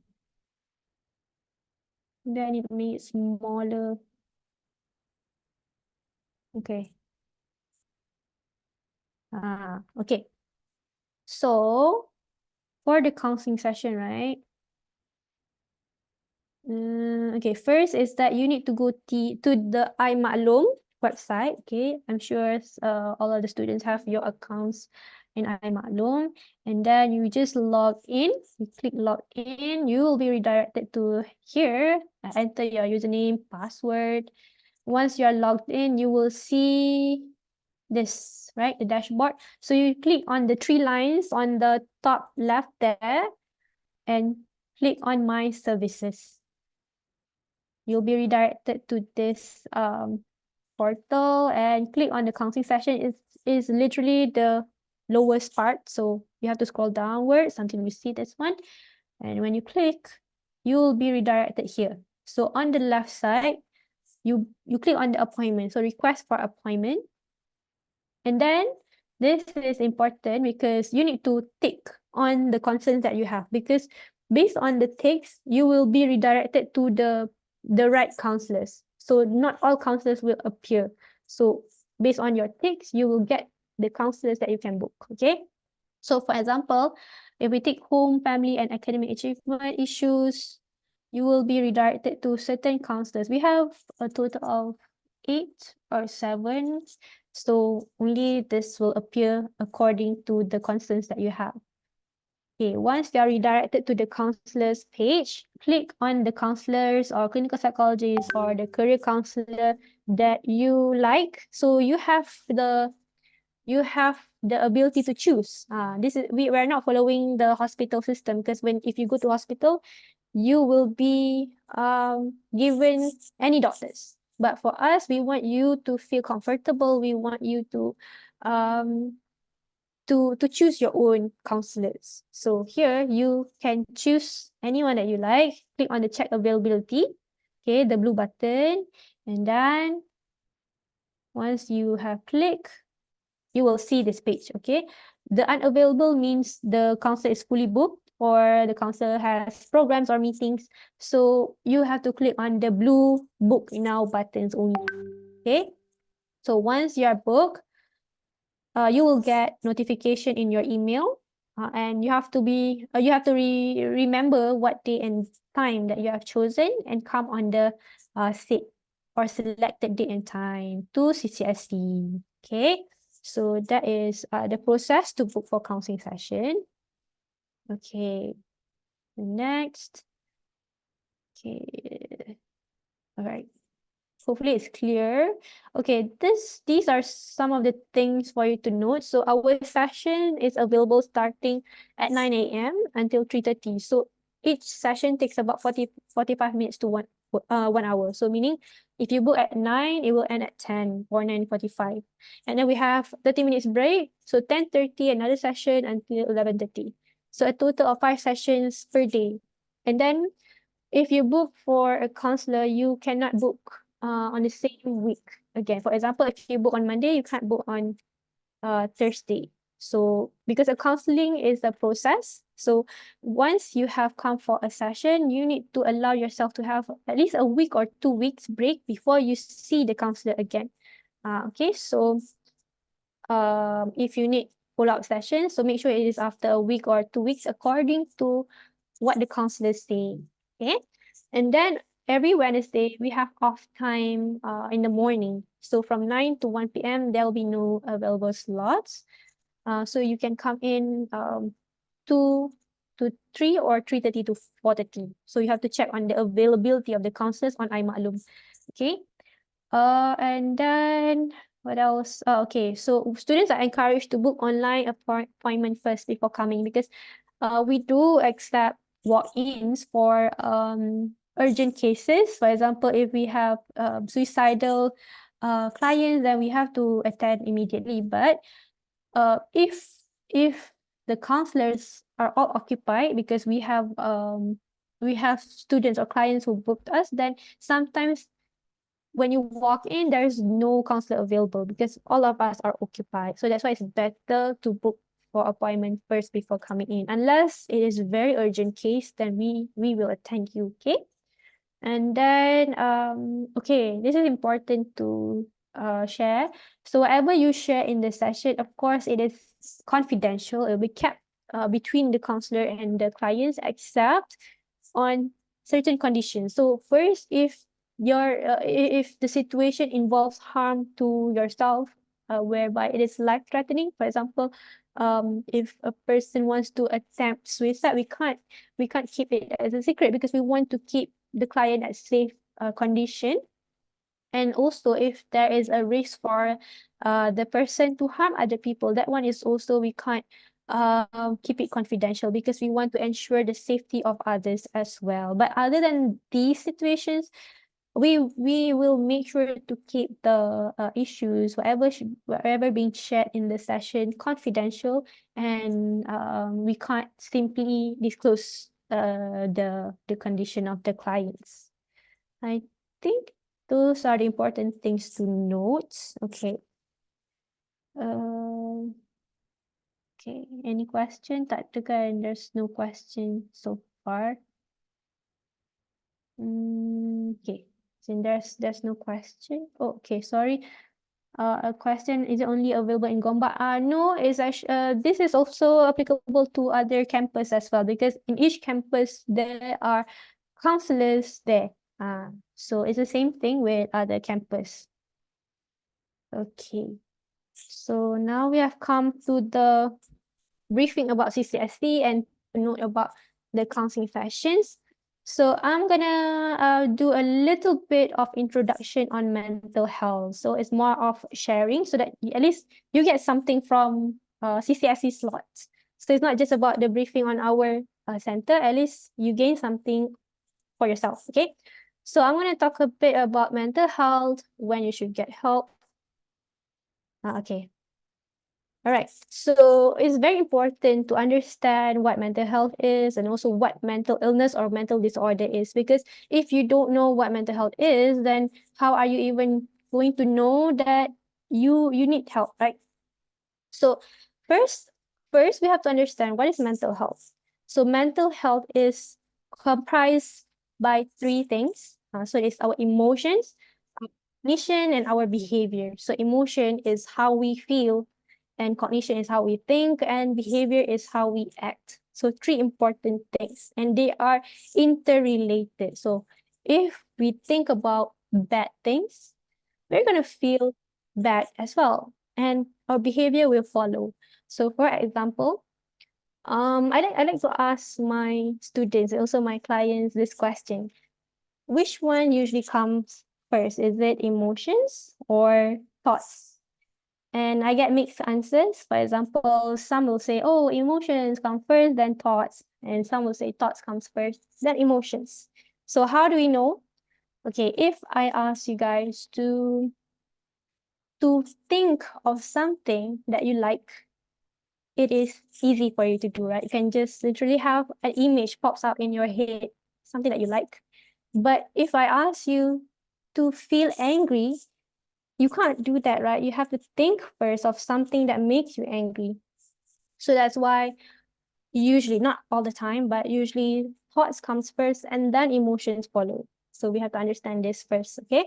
And then when we have the emotions, the behavior follows. So let's say we think about, okay, I give you a situation. Okay, since you guys are students, right?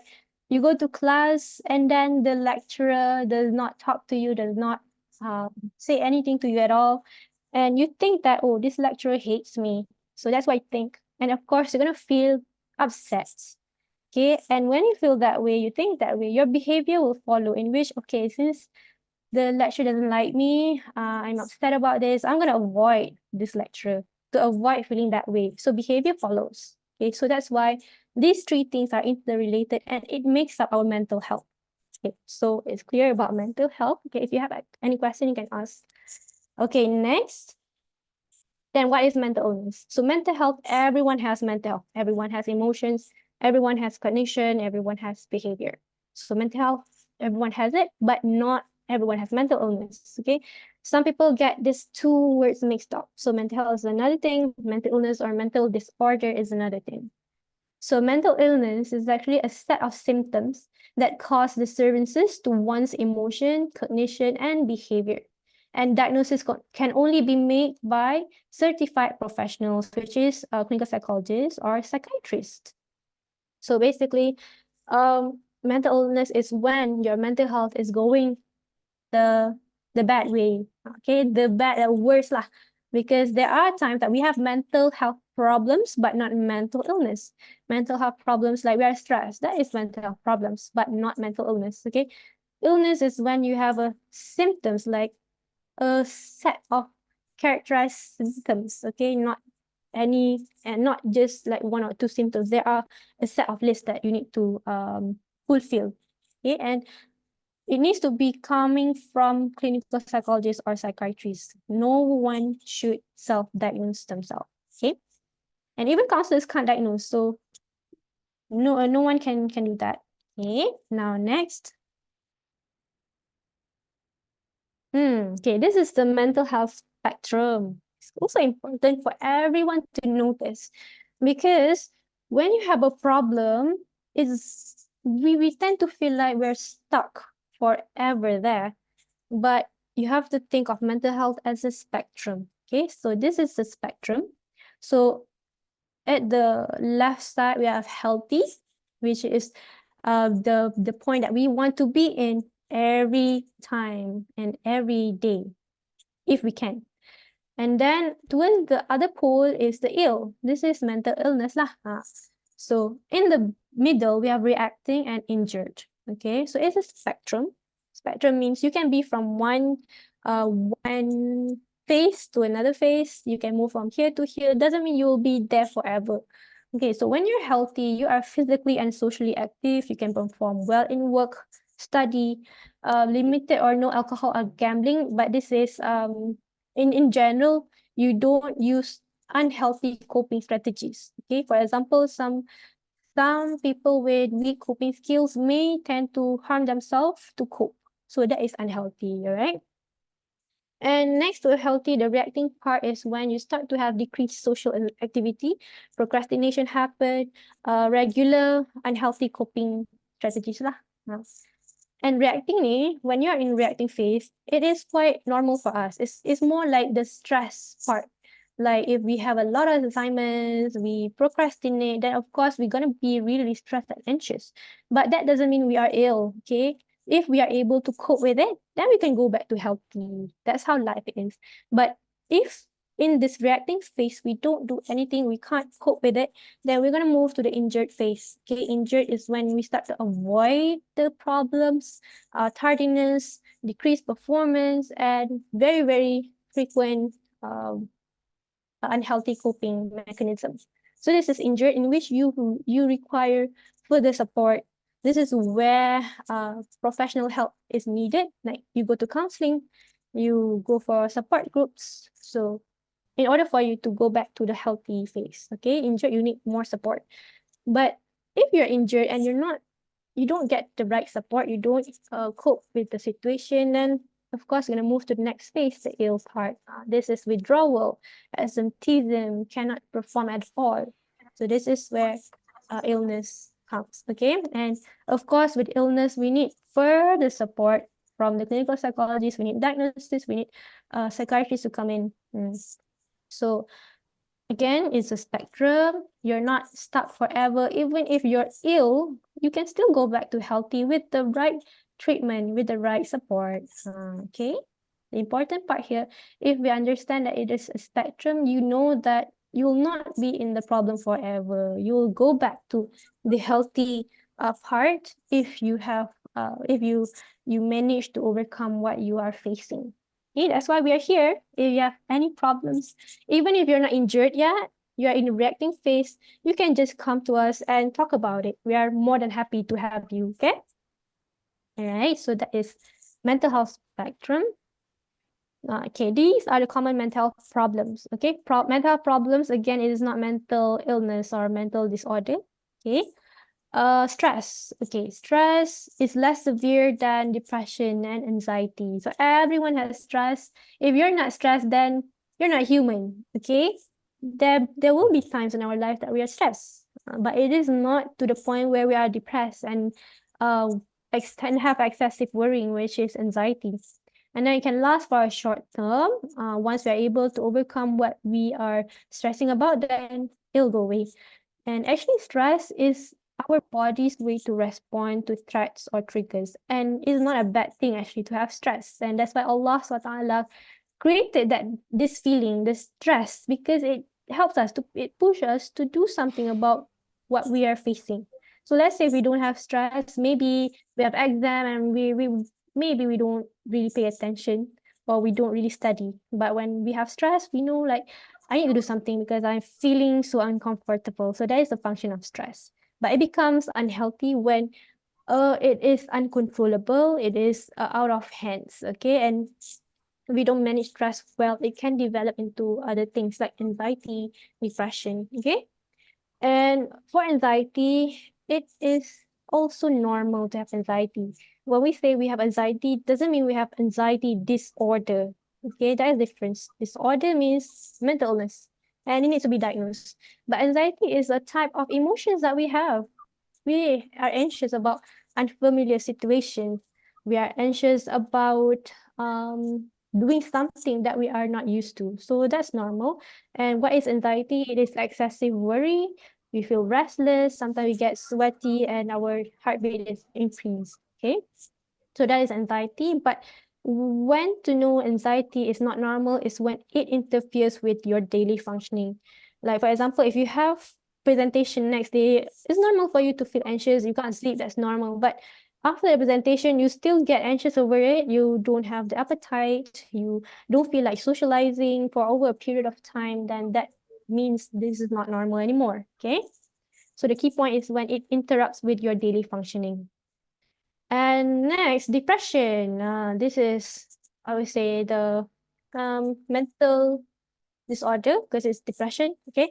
Constant feeling of sadness, you feel hopeless, lack of motivation, and red flag is when you already have suicidal wishes, okay? This is depression, so it's very different from stress, okay? All right, so mental health, healthy versus unhealthy. So this is for you to know when to seek help. Okay, so how do I know that I need to seek for counseling session or clinical assessment is when you have changes in patterns of behavior, thinking, and mood. So basically your mental health lah, changes in the patterns, okay? For example, if usually you can face the situation, but after you deal with a problem, you suddenly cannot perform anymore. So that is the change in pattern of your mental health lah. Okay, previously you can, now you cannot.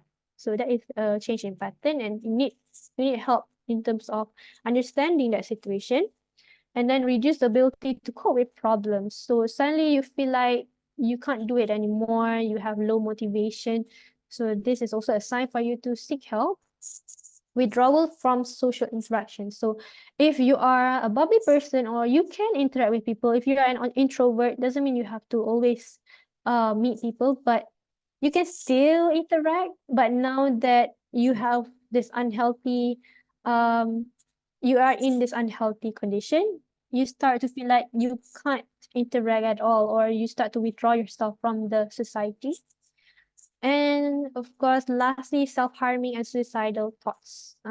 This is, of course, a very, very dangerous situation to be in. When you're already self-harming, you have suicidal thoughts, then it is a very, very big sign for you to seek for help. And you have to understand, some people, not harm themselves because they want to die or they want to commit suicide, but some people, they are used to harm themselves as a way of coping with the stress, okay? So usually when I have clients with self-harm behavior, I will ask you, do you want to die? Or not that word lah. Do you have the intention to end your life, for example? But not all of them will say yes. It's just some of them just want to escape from the pain that they are feeling, because sometimes it's just too numb. When you have a lot of problems that you have faced for so long, you will become numb to it. And in order for you to feel again, not you lah, in order for them to feel again, they harm themselves to feel the pain. At least you can still feel the physical pain. So that's why they do it. Okay, to understand them, to have empathy on them, because talking about self-harming, suicidal thoughts, people will easily say, easily relate it to faith, right? But you have to understand mental health, mental illness, and religious faith can be two different things, because I have clients who do a lot of ibadah but still have the disorder. Okay, it has something to do with the brain. So we cannot simply judge people when they are having mental illness or this kind of behaviors. Okay. So these are the healthy versus unhealthy situations when to seek help. But I usually tell students or people, you don't have to wait until you are in this situation. Like you don't have to wait until you self-harm or you withdraw from people in order for you to get help. If you notice yourself that there's something wrong or I don't feel good, you can just straight away come and see the counselor or clinical psychologist. So you can prevent further harm on yourself, okay? All right, so this is in terms of when to seek for help.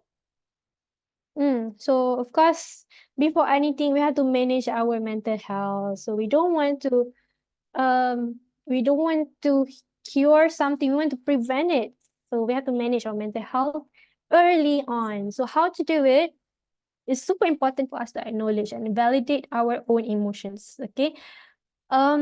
Acknowledge means that you accept what you feel, okay? A lot of people will be like, I'm okay, even though they're not. Let's say, you didn't get to graduate on time, for example. Of course, it is something that upsetting, but you try to be positive by saying, I'm okay, when that is actually toxic positivity. So you have to acknowledge, I'm not okay, and it's okay to not be okay. That is how you validate it. So acknowledge means you accept the emotions, you know what you are feeling.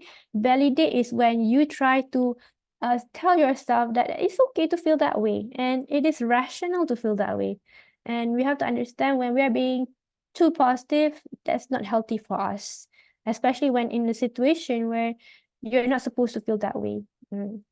So acknowledge and validate your own emotions is the first step for you to manage your mental health. Because if you can't do this, how are you going to cope with the things that cause you to feel upset? Okay? So acknowledge and validate your own emotions, and then healthy coping skills. This is very, very important. Now that you are able to validate, acknowledge your emotions, next comes the coping part. How do you deal with the situation? So we have negative and positive coping skills, okay? So coping skills is when we are trying to overcome that feelings and to feel better. So when we say negative coping skills, for example, alcohol, for example, we take alcohol. So of course, when you're stressed, you drink alcohol, you tend to feel better. In a way, it helps, but long term, it's gonna give negative consequences. It's gonna affect your health. It's gonna affect how you think. So it is a temporary way to cope with stress, but gives a bad consequences later on. So it is negative coping skills. But for healthy coping skills, it helps you to relieve your stress, even if it's temporarily, but it doesn't give negative consequences later on. For example, exercise. So when you're stressed, you go for you go jogging. So at least you get to release the feelings, the stress that you have, and at the same time you get healthier. So that's healthy coping skills. Okay, and then know your own threshold. Okay, this means when you know that you can't cope with this anymore, you need to take a break. You need to know when to give yourself the space. Okay, some people tends to like keep pushing themselves, which at the end of the day, maybe you can reach the goal that you want, but it gives an impact on your mental health. So you have to know sometimes it's good to take a break. So when you are recovering and you are over the break, you can do better. Okay. There are so many ways to take break. Doesn't mean you have to take study leave to take break. No, break means that maybe on the weekends you do something to relieve the stress, for example, or to do self-care or self-love activities. That is how to take a break lah. Practice healthy lifestyle. This is not just to be healthy, to be fit physically, but also for mental health, because there's no health without mental health. So what you eat will affect your mental health as well, because our mental health, remember, is behavior, emotions, thoughts. So it goes back to our brain, our body functioning. So practicing healthy lifestyle will really, really help for mental health.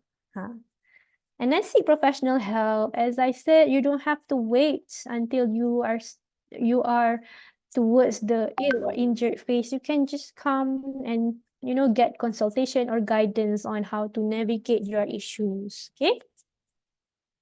Okay, last but not least, okay, for you guys who are wondering how can I get mental health help, okay, so of course you can come to us CCSC in university. There's no fees. You can just come to us. You don't have to pay anything. But if you need further help, okay, the flow chart is like this, okay. If you want to go to the government, you have to get the referral letter from KKM, Klinik Kesihatan Malaysia, any KKM referral letter from the doctors on your mental condition, and you have to bring the referral letters to the hospital, okay, to get psychiatry treatments. So that's a flow. So KKM and then the hospital.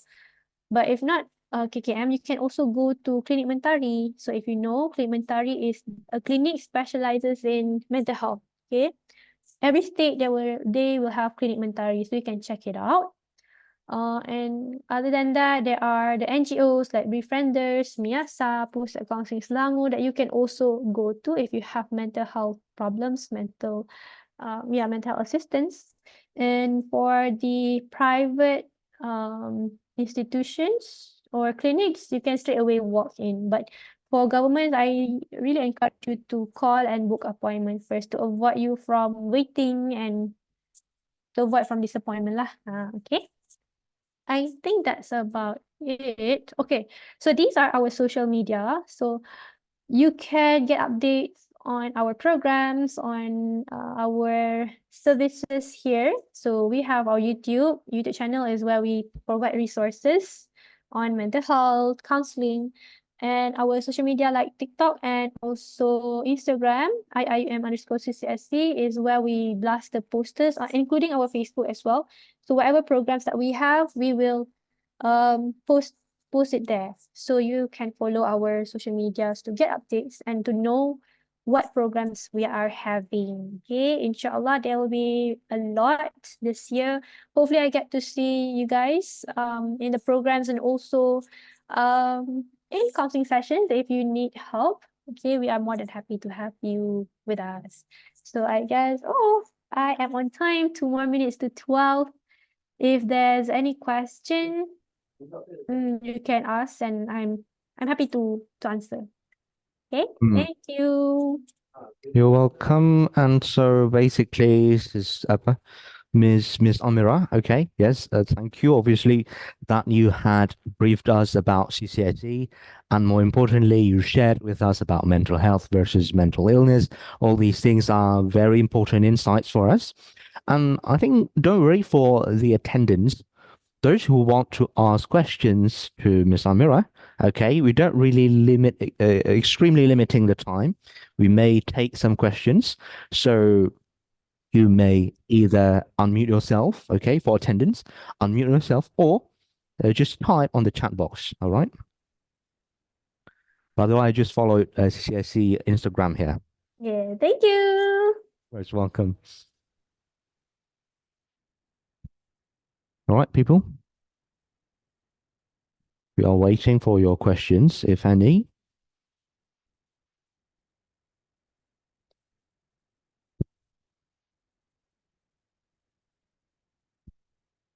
Because mental health and mental illness is such a recurrent thing for many people, apparently for students, yeah. I mean, especially for students. So we expect questions, basically. Right. Can ask anything?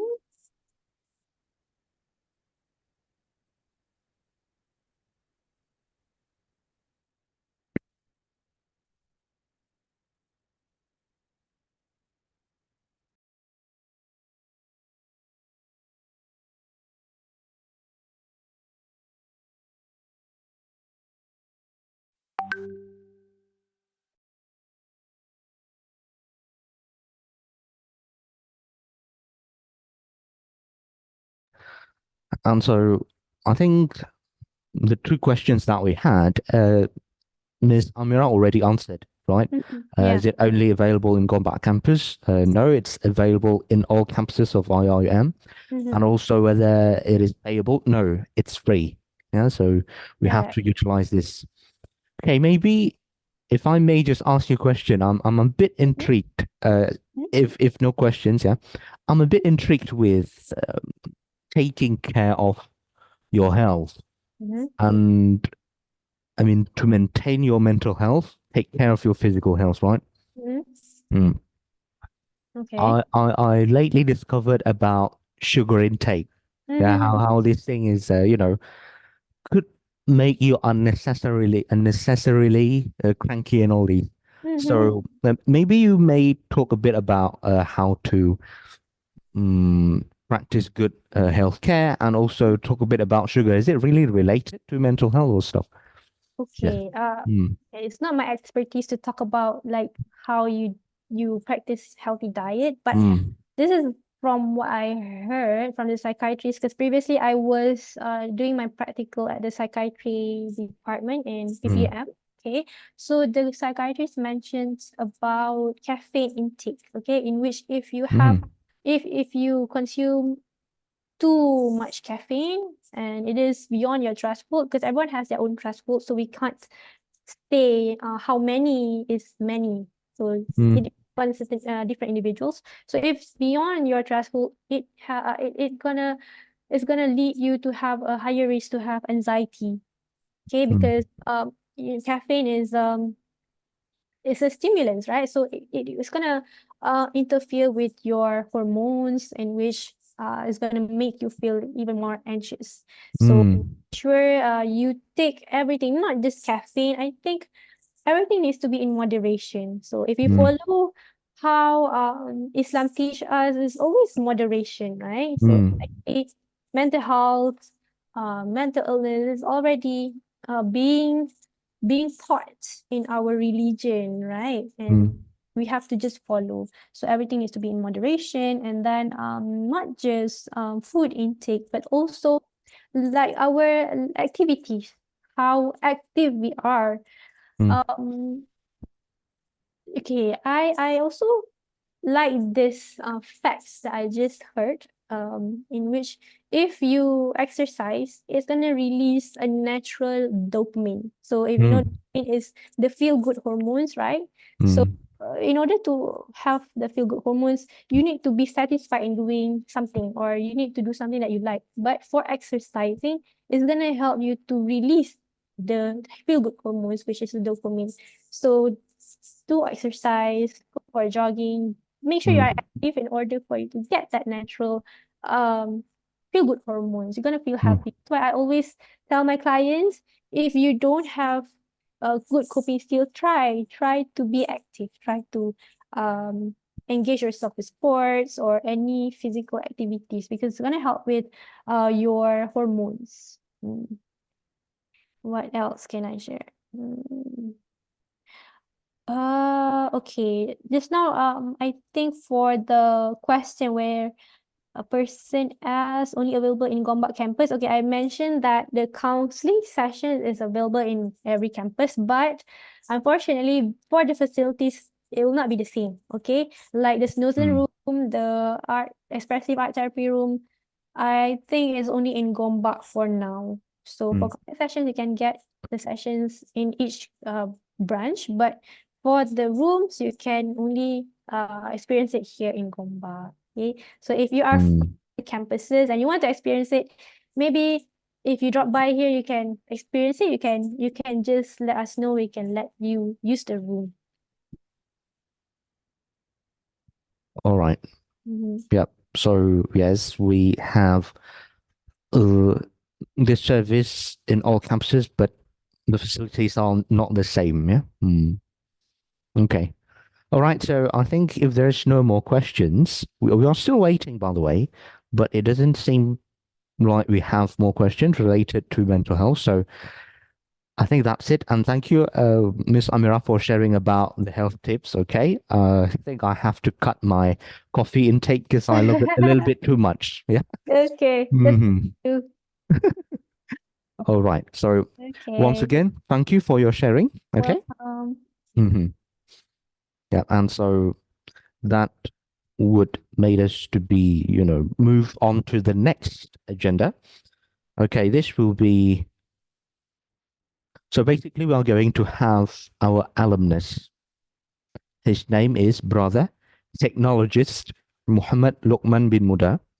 He is the head operation manager, Elastic Blitz Construction Sendirian Berhad.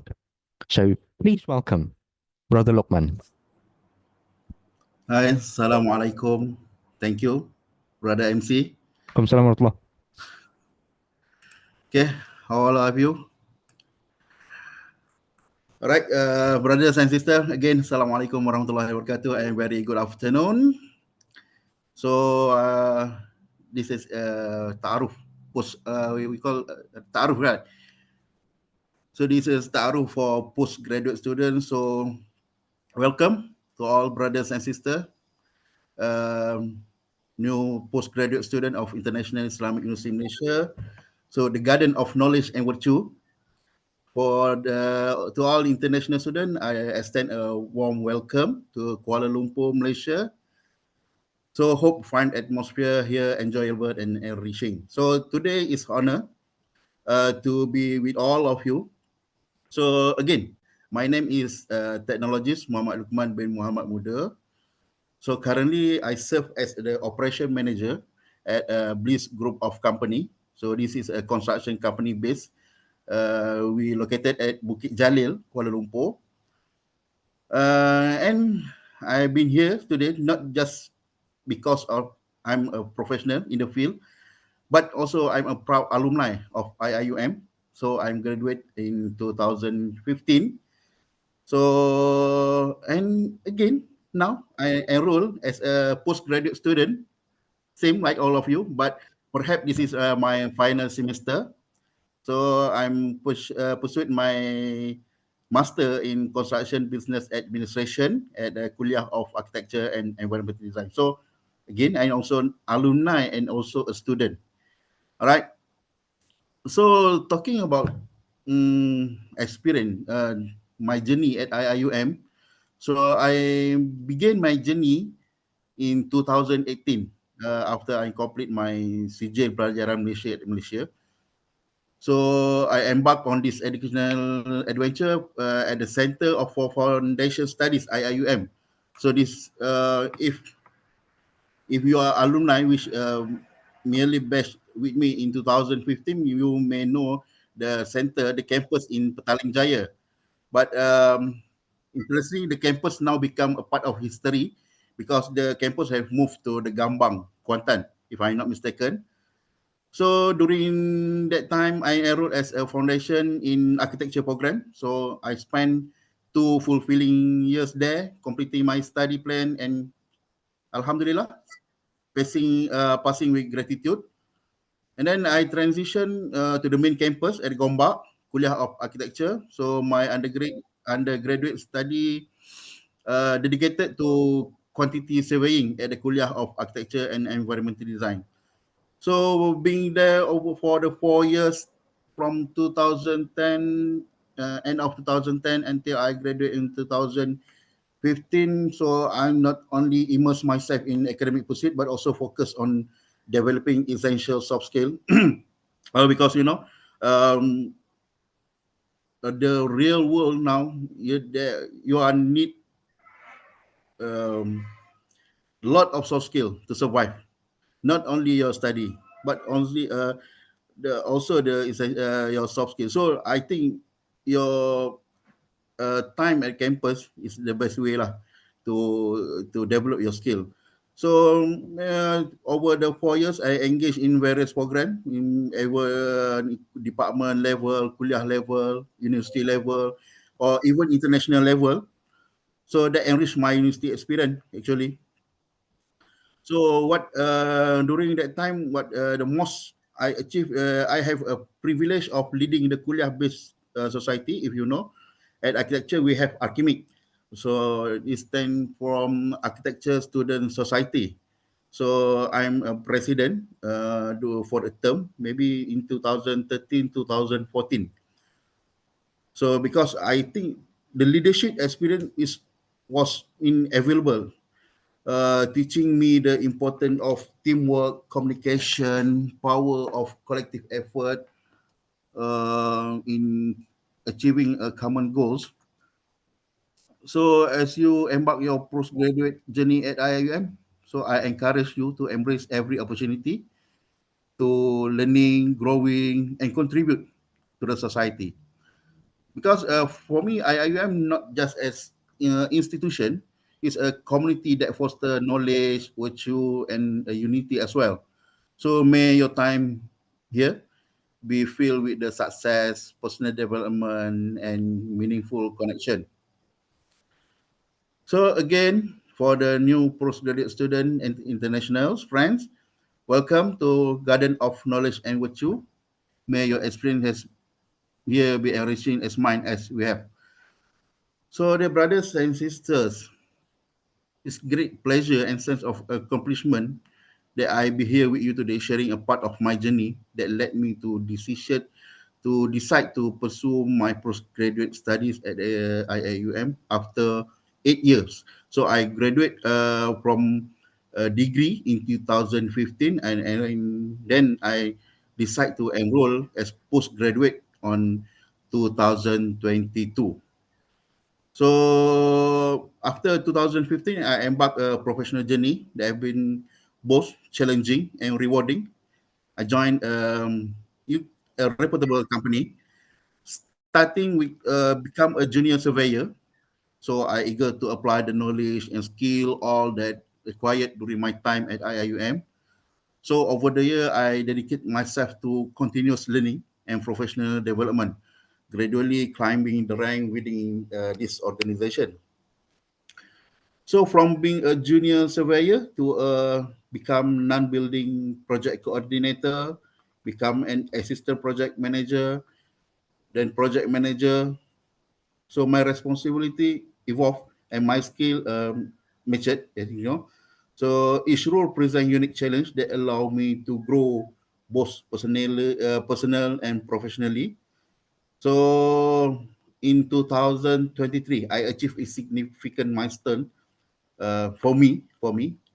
Maybe for you, you have another great milestone. So passing my professional exam and I earning the title of professional technologist. So yeah, that TS come from the professional technologist. Okay, so I'm majoring in building construction. So after a year, my journey within the company reached new height. So now I current role as a operation manager. So in this capacity, I entrust with overseeing the entire operation of the company. So a role that demand leadership, strategic thinking, and comprehensive understanding of the construction company. So, however, despite this professional achievement and the encouragement from my company to continue climbing the corporate ladder, there was an inner calling for something more. So I need more. So I decided to pursue my postgraduate study, but not solely based on my external requirement or company expectation, but rather a deep seat desire for personal satisfaction and commitment to lifelong learning. So in 2022, after post MCO, I made a decision to embark a new chapter of my academic journey. So the decision was driven by a passion for expanding my knowledge, honing my skill, and gaining a deeper understanding of myself. It was a commitment to staying at the forefront of industry advancement. So contributing mainly for the ever evolving landscape of construction and also project management. So that's the main reason why I pursue my study after 8 years. Uh, I graduate from IIM. So decision is not merely a step in my academic journey; it's a reflection of personal commitment, growth, continuous learning, and pursuit of excellence. So 8 years ago, after I complete the undergraduate study, I enter the professional realm.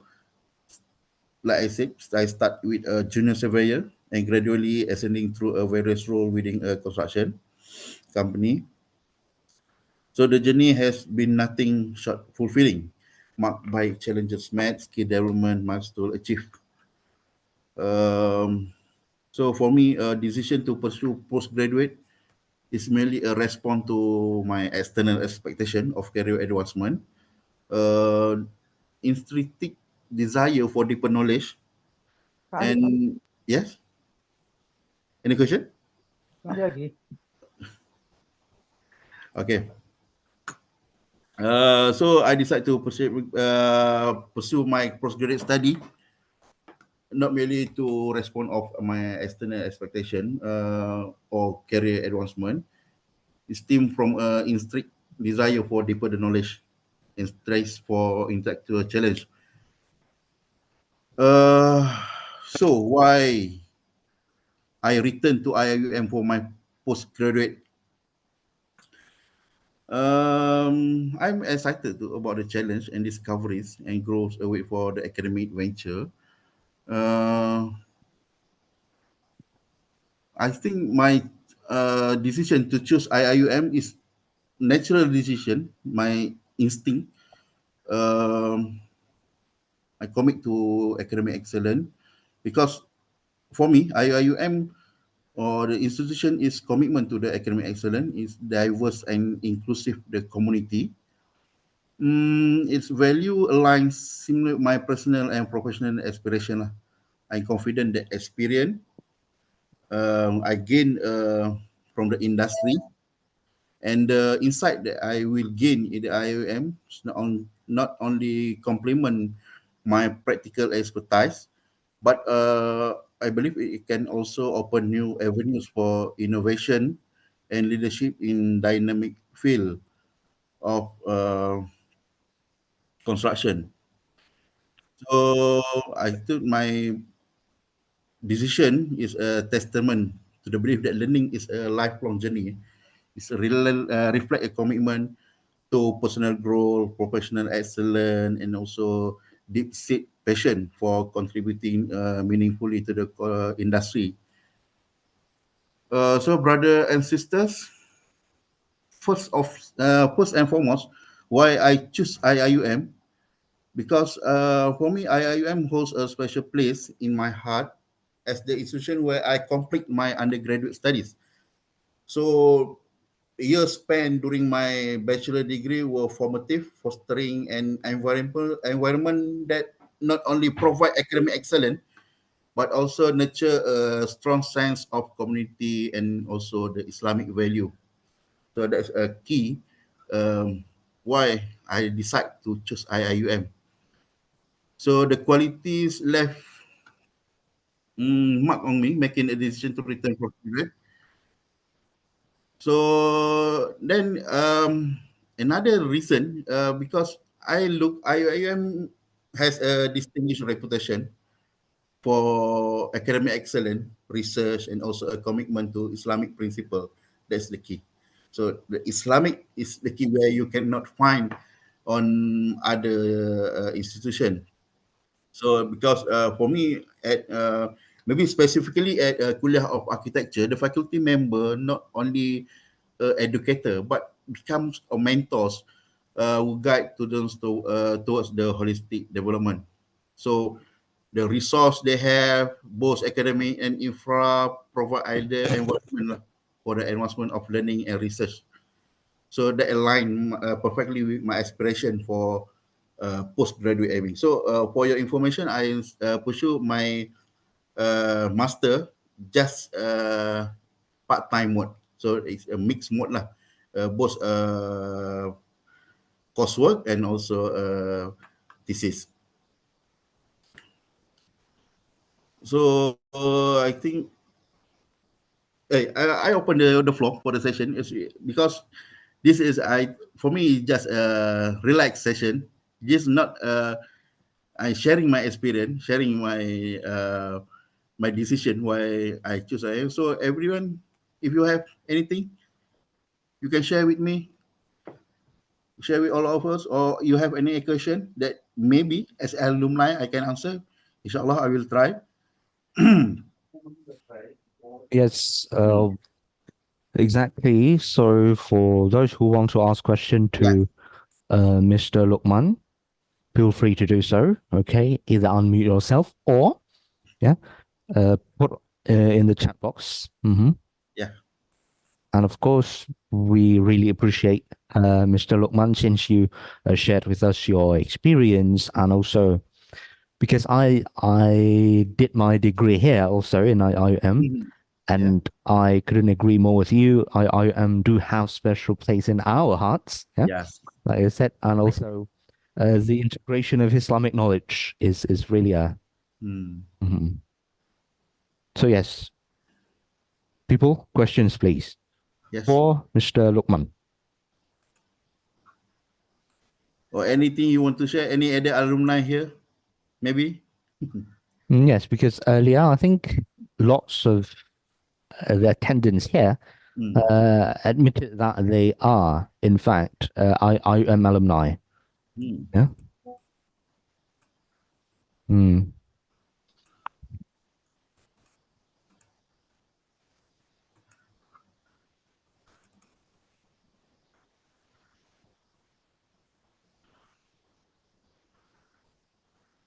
So brother Yasir, Mm. you at what kuliah now? Of economics. Oh, for master or PhD? Right now, masters. Oh, okay.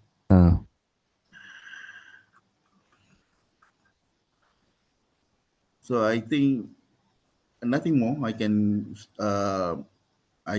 explain to you. I can share with you.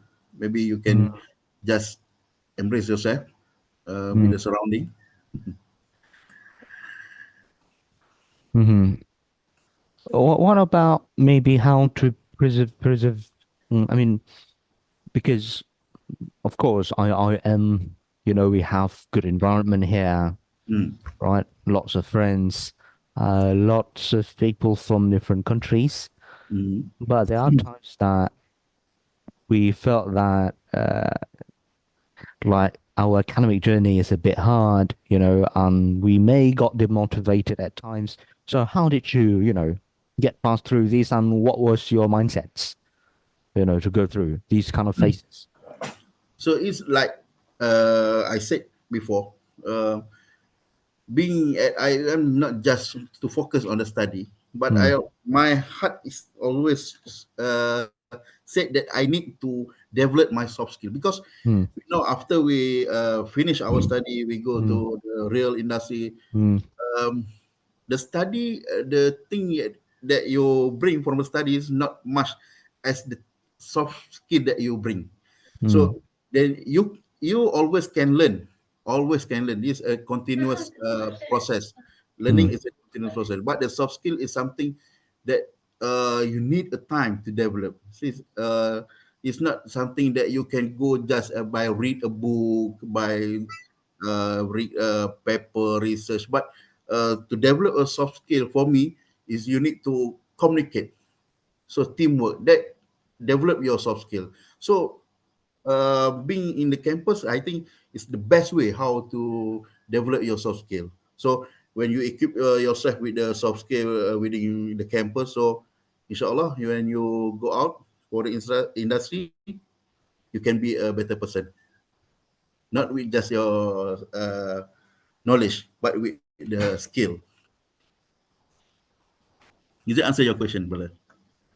Yes. Basically, what I got from you is it's not always about studying, right? Yeah. But building soft skills is Yeah. especially important, especially to be utilized later in the real life or work life.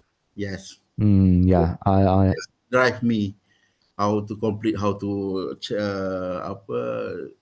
face all the challenges over there. yeah, lots of things to do, but I think that's the point. I think when we have lots of things to do, I mean, not just academic, then also soft skills. I found that interesting, and yeah. Thank you, Mr. Lukman, for sharing Yes. about that. No Being being a younger guy, I think I really need. We also, us, we do need to listen to this. Just sharing, just our my point of view. So Uh, not not all are right, but the point, the point that you can take. Mm. Right, and how about others? Please, Yeah. Mr. Lukman is sharing expensive knowledge and experience to us, so please make use of this session. Okay, please feel free to ask questions.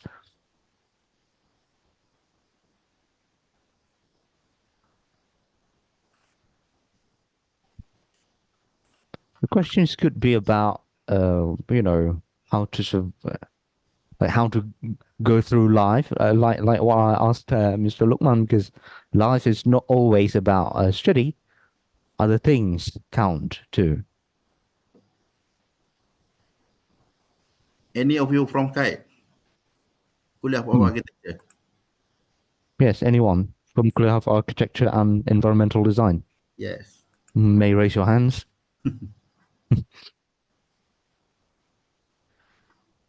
Not seeing. Mm-hmm. No one?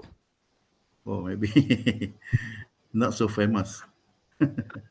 But indeed, like for me, when okay, one person.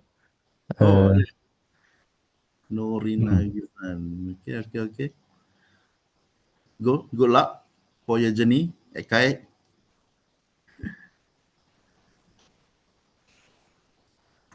So, any other question? Any other sharing?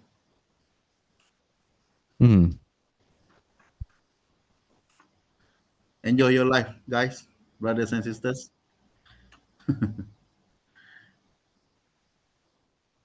Ah, yes. Our president basically asks a question. Okay, Mr. Lukman, Mm-hmm. how important is student society to your studies? Share with us, Okay. please. Hmm. Student society to studies. So, as I said before, communicate, developing your soft skill by using platform of student society. What make you how it can I think how can it help your study? First, when you become a members of student society, you become a leader at the society. So you have a good relationship with the lecturer. Okay, because student society, they have a patron. So the patron usually a lecturer. So when you become a leader of the student society, it's make you very kata rapat with your lecturer. So over the year, after you graduate, you also always become good members to your lecturer. So you can, I don't think menggunakan uh, ada kelebihan. There is advantage when you um, become close to your lecturer. So I think that is one point lah to one point why student society is important to your studies. Rather than that, I think it's not too important for the studies. But again, student society, all the society, the main objective is to develop your soft skill. So that soft skill comes together with your knowledge, so you can become a great person out there. That's my answer lah. Hmm. So yes, thank Maybe you. you can join for the full-time student. Maybe you can join postgraduate student society. Yes, very much encouraged. Hmm. For me, I cannot join postgraduate student because I'm a part-time student. So Hmm. I have another responsible out there. So, Hmm. but still, from here, I still support you all. Mhm.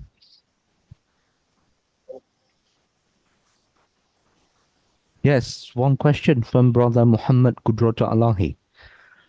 How can alumni help? Excuse me, let me read. How can alumni help the new? How can alumni help the newly graduated student to get a suitable job?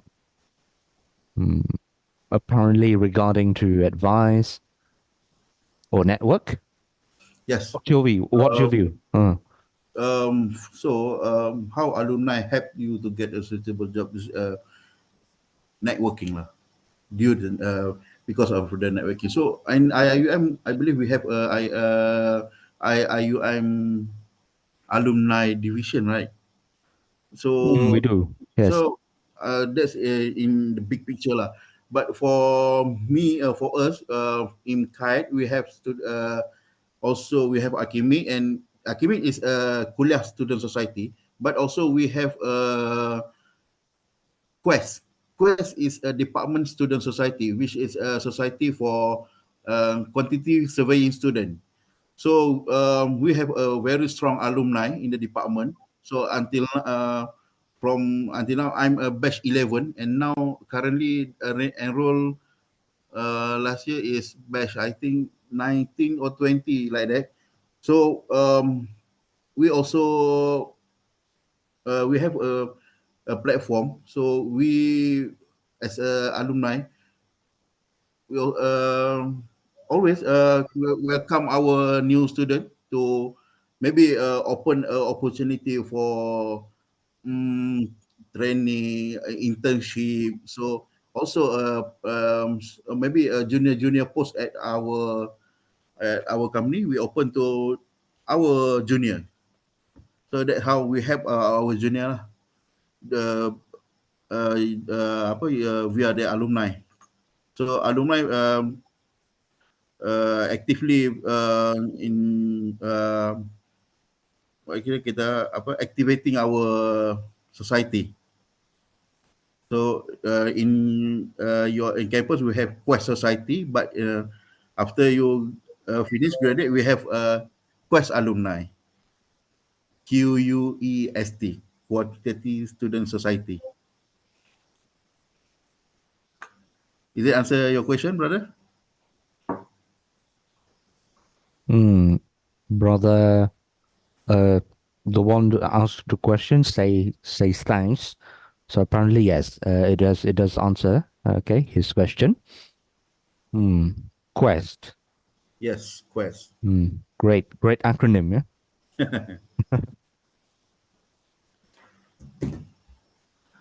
Well, let's see now. I think okay for now. Unless if we spot any questions quickly, and then we are going to entertain. Otherwise, we have to end this session. And grab your lunch early.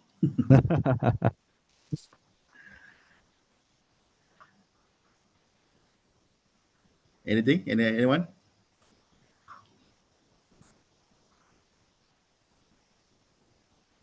For you, all of you, or KAIT student, if you want to contact me, I got no problem. You can take my number. I will.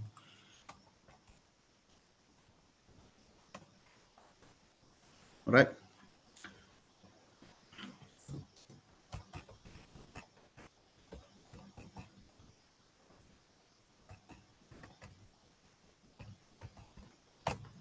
Okay, I share my contact number and also email. If any one of you to keep in touch with me, no problem. KAIT student or anyone.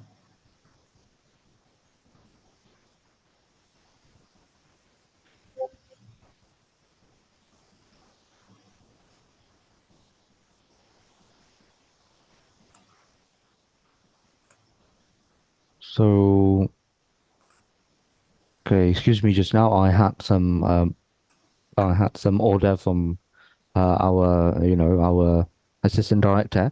But by the way, I think I would like to keep in touch with you, Mr. Lukman. So expect my WhatsApp after this.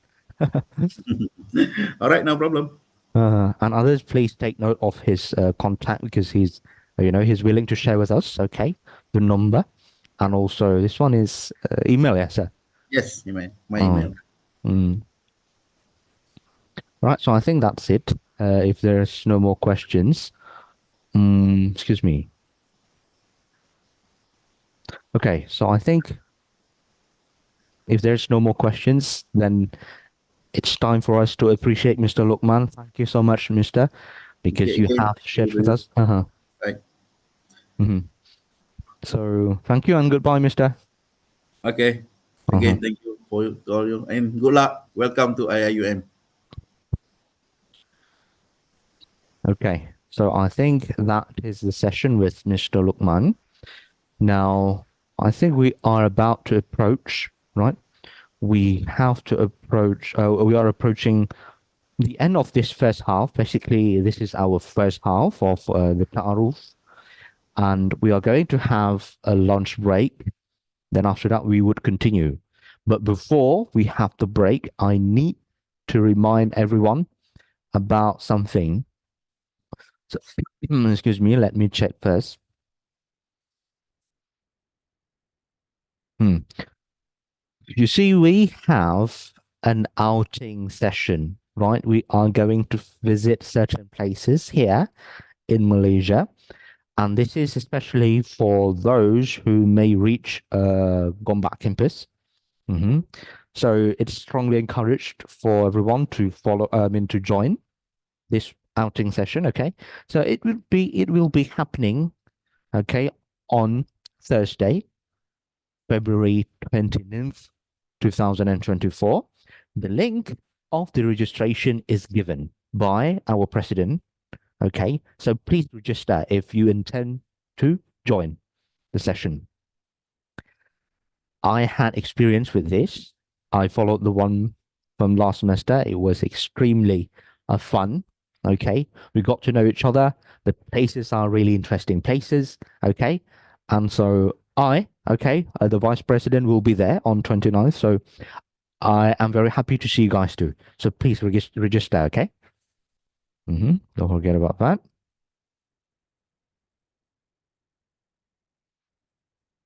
Until then, I guess if there's no more concern, okay.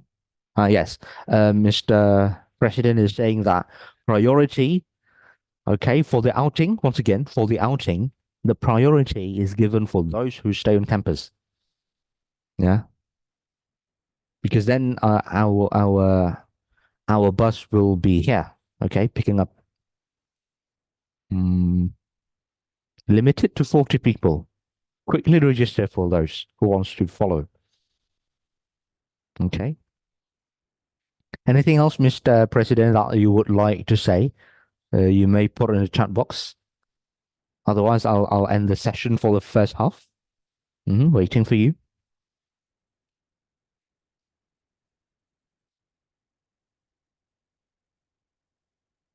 Yes. Mr. President will be with us, just like last semester. Okay, so we'll have him, we'll have me. Some excos would be present too. Brother Muaz from Culture Secretariat. Okay. We'll see you guys then. And that's all from him. Okay. So basically, we have to, how to know if I got the slot for the visit? Register first. I think otherwise, we would notify. If yes, email the confirmation whether we still have the slot or not. Until then, register. Okay, as soon as possible. Any more questions? Yes. Yes.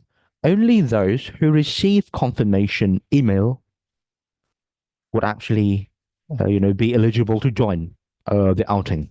Yeah. Okay. If there's nothing else, so let me remind everyone. Okay, so we have completed the first half of our Taaruf today, and we should be back exactly at 2:30 p.m. Once again, 2:30 p.m. Yeah, 2:30 p.m.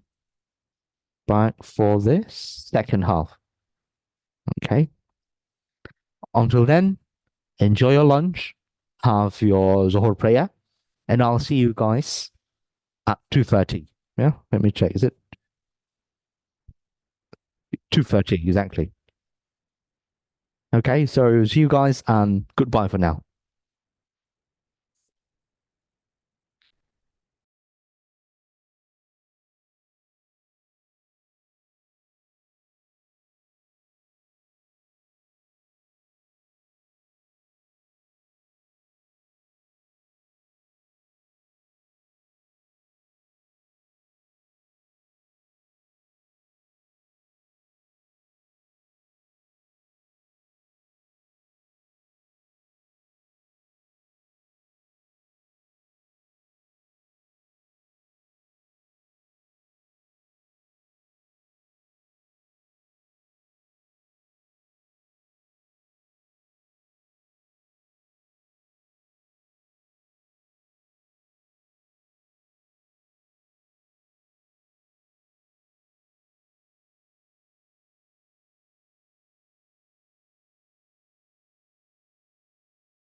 Hey, Assalamualaikum, everyone. Welcome back to today's Taaruf.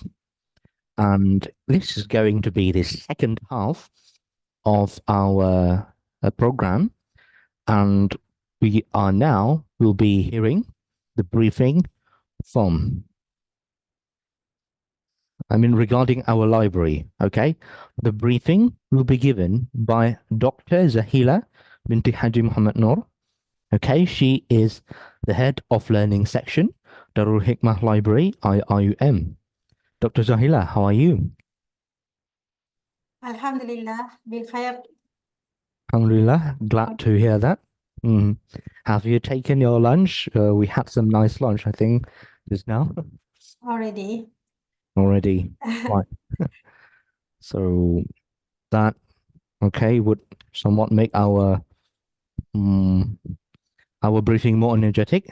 So I think without further ado, inshallah. So I think without further ado, whenever you're ready, we would like to welcome you, Dr. Zahila. Thank you. All right. Okay, Bismillahirrahmanirrahim. Assalamualaikum warahmatullahi wabarakatuh. Okay, let me share my slide first. Okay.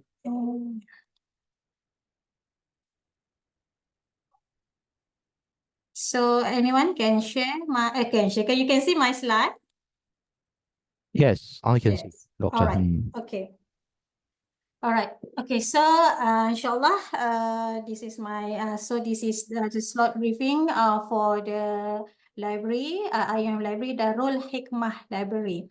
So, my name is Zahila Muhammad Noor. I'm head for learning support section from Darul Hikmah Library, IIUM. Okay. So, let we start with our overview about our library. So, our library in IUM, we have campus libraries, not only in Gombak. We also have library in Gombak. We have two library. We have Gombak campus here in library, the main library, and then we have IBF library in the KICT, Kuliah of the KICT. And then in campus, Kuala Lumpur campus, we have Smyrna Library in Eastern, and then in Kuantan, we have library in Kuantan.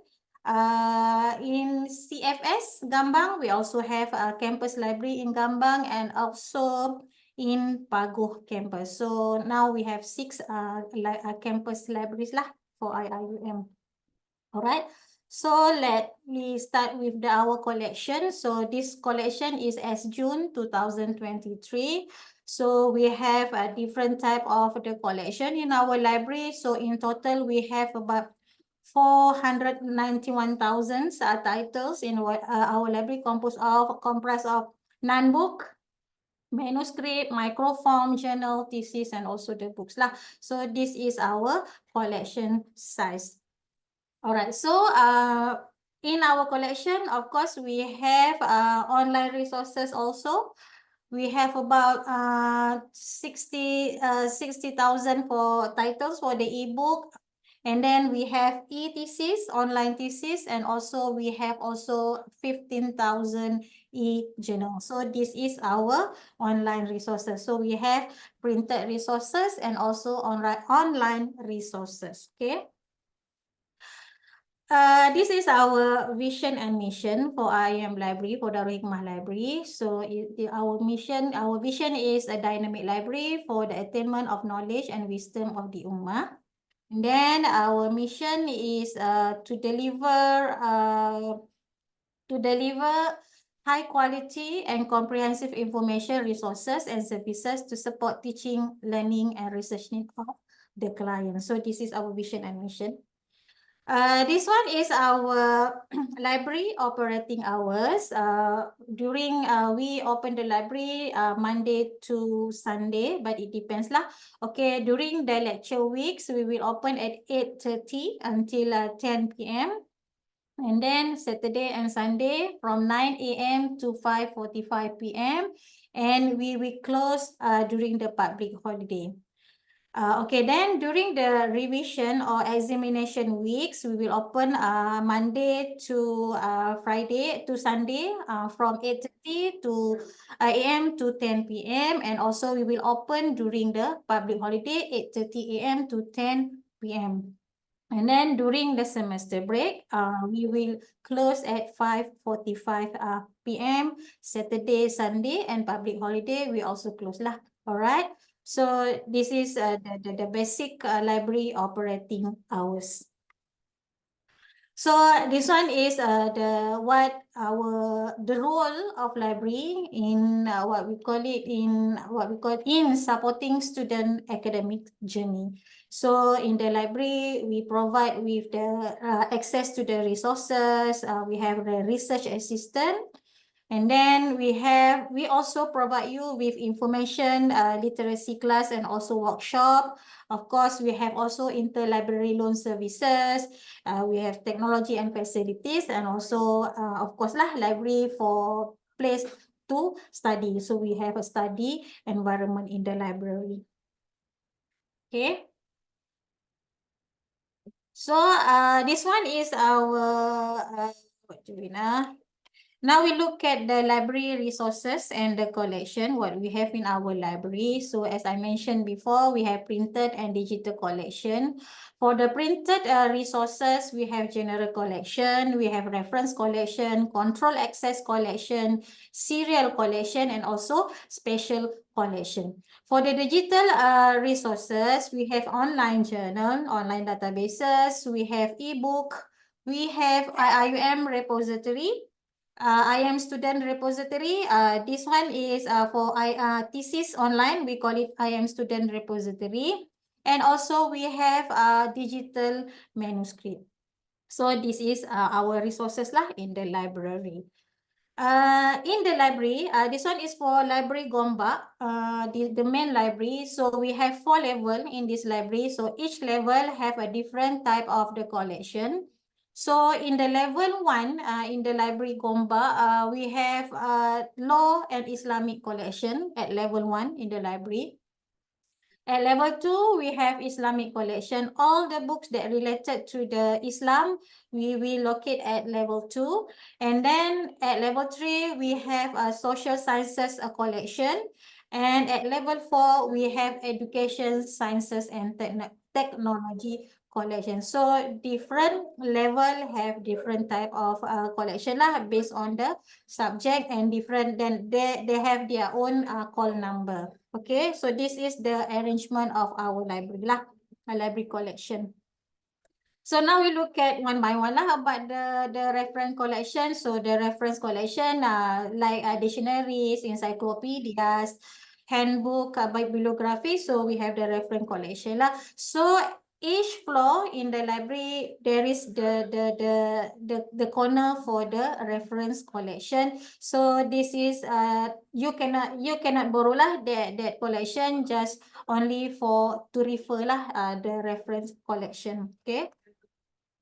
And then we have the control access collection. What is the control access collection? Is made up of following materials. Red spot books. Red spot is your textbook collection, thesis, research report, pictorial collections, official publication, and also small size publication. So we can borrow that one lah, except for the thesis, you cannot borrow. This is the printed thesis. This one we call it control access collection. For example, for red spot collection, for the red spot or the textbook, you can refer to the counter lah to get the book. We don't put it on the general collection, but in the control access collection. Okay. And then in our library also, we have a leisure reading collection. We have novels, hobbies, crafts, something like that lah in the leisure reading collection. There is at level 2, we have leisure reading collection. Okay. And then this one is the serial collection. We have printed journal. This one at level 4 in the library. So all the magazines and international popular magazine we have at this one at level 4. We call it serial collection. Okay. And then we have also special collection. Special collection are those considered unique to the university on specific subject of interest to the university and for specific reason considered necessary by the library. So we call it the special collection. So in special collection, we have faculty publication, we have Islamic economics collection, Islamic law, controversial materials, manuscript also we consider special collection. And also we have Ahmad Ibrahim collection. So this one, Ahmad Ibrahim collection located at level 1 in the library. So other special collection can be obtained from the multimedia and special counter at level 3. So this one is the special collection. Another thing is about the law materials. So we have also law materials, as I mentioned before, at level 1 in the library. So law material in the Hukmah library consists of the act, regulations, statute, law reports, textbook, and also we are also the references all related to the law. So this one at level 1 in the library. This one in library Gompa, okay.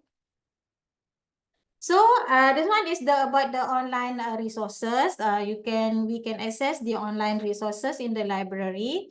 So for the online journal, we have about 15,000 titles for online journal. You can access this one through our online databases. And then we also have ebook, about 60,000 titles of the ebooks in the library. We also can access this through online databases.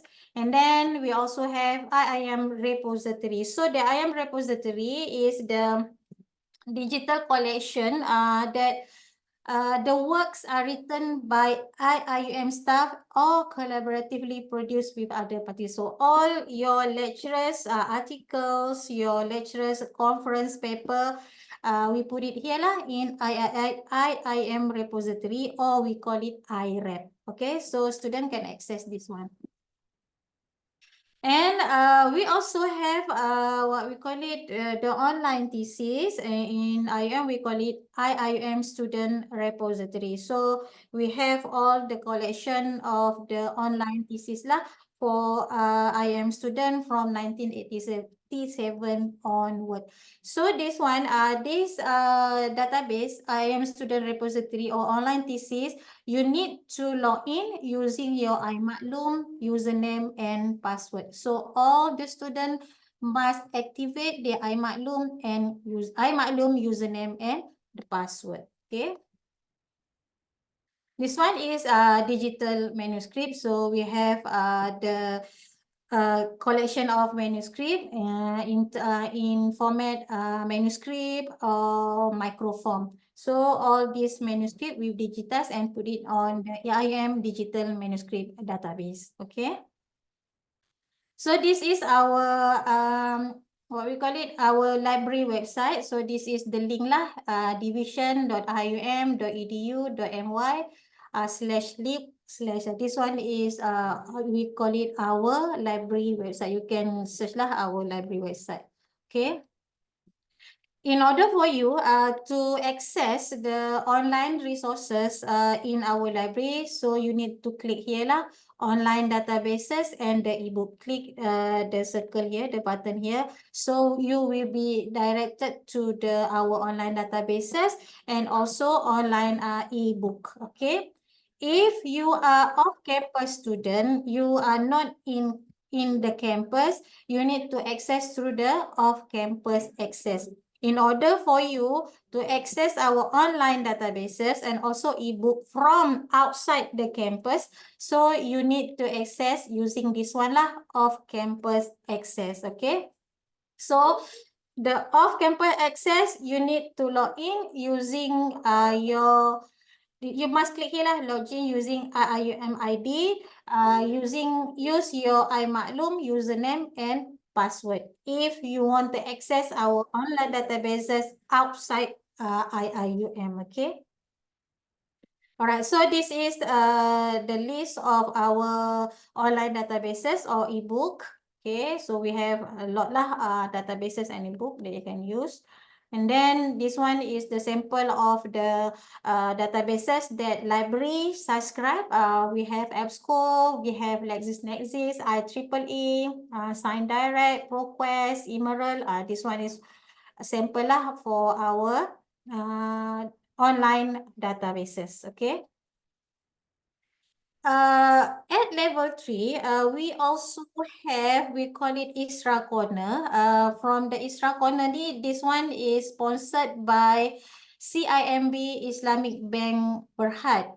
So in this corner, you can access one database. We call it iFiq. So you can access this one. So this database is about Islamic economic and finance. Okay, all resources or sources, references about Islamic economic and also finance, you can enter this database. So this database need to log in using login ID and password. So in order for you to get this ID and password, you need go to the Readers Advisory Desk in this library at level 2, or you can contact your liaison librarians. Okay, for each kuliah, we have our own liaison librarian. You can ask the liaison lah to get the ID and also the password. Okay. Another corner in this library, and then they provide us with databases. We call it Corner or Serambi Ilmu Rakyat. So this one is sponsored by Yayasan Bank Rakyat. So this Yayasan Bank Rakyat provide us to access to their e-library. So in the e-library, they also provide us with the following databases. We have Emerald, we have ebooks, e-magazines, e-newspaper, then e-law.my, and then a press reader. So as a student of IIUM, you can use this Corner, this database lah. So similar to Isra Corner, you need to log in to use this database, ID and password from Readers Advisory Desk at level 2 or from your liaison librarian. You can use this one in campus and off campus. Okay. Now we look at the library facilities, what we have in our library. So in the library, we have circulation counter. This is the circulation counter lah. Of course, every library have the circulation counter. The circulation counter at level 2 in the library because our main entrance is at level 2. Okay. Alright, so this is our circulation counter where you can borrow for the closed access book, and also you can get the key for the rooms lah. And then in order for you to make any payment, you can go to the circulation counter. And then for this one is the reading area. Every level we have general reading area for in the library. So you can study here lah if you can enter the library. Okay. All right. So we have also the Carol desk. So this is individual table lah for the student to study here. Okay. All right. We also in the library we have study room, we have carer room and discussion room. So the carer room is a single occupant rooms at all level. Every level we have this one carer room. So this room are available for postgraduate students only. So this one is for PG student only. So you can use this carer room whether monthly or 3 hourly loans. Okay. You can get the key from the circulation counter lah. All right. Another one is a discussion room. If you want to make a discussion with your friend, you can use this discussion room. Can only be used by a group of not less than 3 users and not more than 6, 8, and 16, depending on the size of the room lah. So you need to booking and request at the circulation counter if you want to use this discussion room. We also have we call it private carer rooms at Darul Hikmah Library. You can rent this room for 60 ringgit per month. So these are private caring rooms located at level 4 in the library. So we have in total 17 rooms. So if you are interested in, you can rent lah these rooms 60 ringgit per month. Okay. So this one is for postgraduate student only lah. All right. So at level 2 in the library, we have rest and refresh area. So we call it R&R. You can study and relax in this room lah. Okay, at level 2. And then we also have the silent study zone. This silent study zone at level 1 at area law collection. So this is a very silent study zone lah. Okay, we have the room there. We call it silent study zone.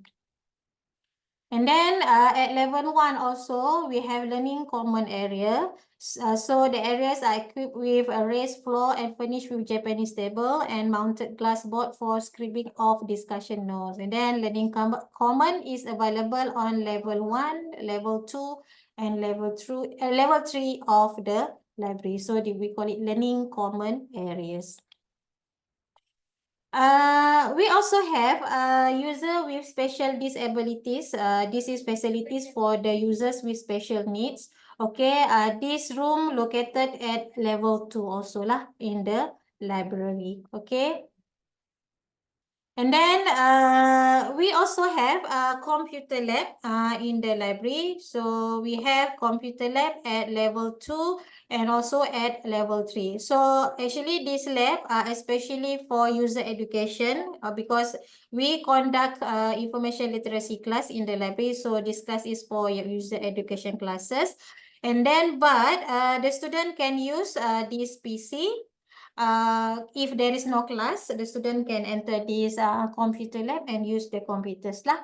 And then you need to log in using your iMaklum username and password. Okay. This one is Library OPEC. Library OPEC is our online catalog. If you want to search for the library materials, you can use this Library OPEC. Actually, our library catalog is web-based, so you can also access our library catalog using your own computer lah, everywhere, anywhere lah. Okay, this is Library OPEC. This one is, we call it a self-check machine. We provide at level 2, provided to enable customers to borrow and renew books on their own. So this is self-service lah. You can, we call it, if you want to borrow the book, no need to go to the circulation counter, just using this self-check machine. Okay. And then this one is, we call it smart book drop. They also self-service smart book drop to return your book. If you want to return the book without enter the library or to go to the circulation counter, this smart book drop is outside the library building lah. Okay, you just put the book here. So that I will automatically update the status of the book. Okay, we call it smart book drop. We also have microfiche and microfilm reader if you want to use our microfilm and microfiche. So we have the reader here at level 3 at multimedia collection. And then we also photocopy services. This one available only at level 2.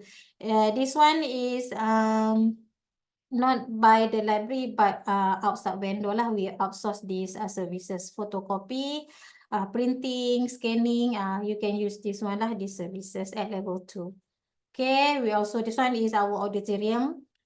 And then multi-purpose room we also have for learning and teaching lah, multi-purpose room. Alright, so this is library facilities. And now we look at the library services, what we have provided to you. So library services, we have loan and renewal service, information services, interlibrary loan services, and also document delivery services. So this is our services lah. Alright, this one is for the borrowing privileges. So every type of student for each type of student, different dia punya eligibility to follow the book. For the undergraduate, they can borrow up to 15 books, but for the postgraduate, you can borrow up to 20 books lah for 60 days. This is the borrowing privileges. Okay. You can also renew the book that you have borrowed. Renewal can be done before the due date, maximum 2 times for each title. You can do the renewal through the circulation counter at level 2 or through library OPEC, through your own account lah, library account. Okay. Online renewal will not work. You cannot do the renewal if you have a block in your record. For example, you have a fines or the book has been reserved by other customers. Okay, this is we cannot renewal lah the book. All right. For the overdue charges, actually the charges is 50 cents per day. For general books, non-printed items, collection, and also red spot materials. For red spot, we will charge you 50 cents per hour lah kalau lambat. And then for the room, 5 ringgit per hours. Okay, this is the overdue charges. And then for the loss and damage charges, loss or irreparable damage or library book materials, you need to pay the current market price of the item plus 20 ringgit processing fee. Or you lost or damaged that book, you can buy the replacement copy of the same or latest edition plus 10 processing fee for each. And then if the books can be repaired, repairable damage, book or material, so you will be charged as per repair cost. So this is for the loss damage charges lah. All right. And then about the privileges, borrowing privileges. So your borrowing privileges will remain suspended until the overdue, loss, damage charges are either replaced or paid.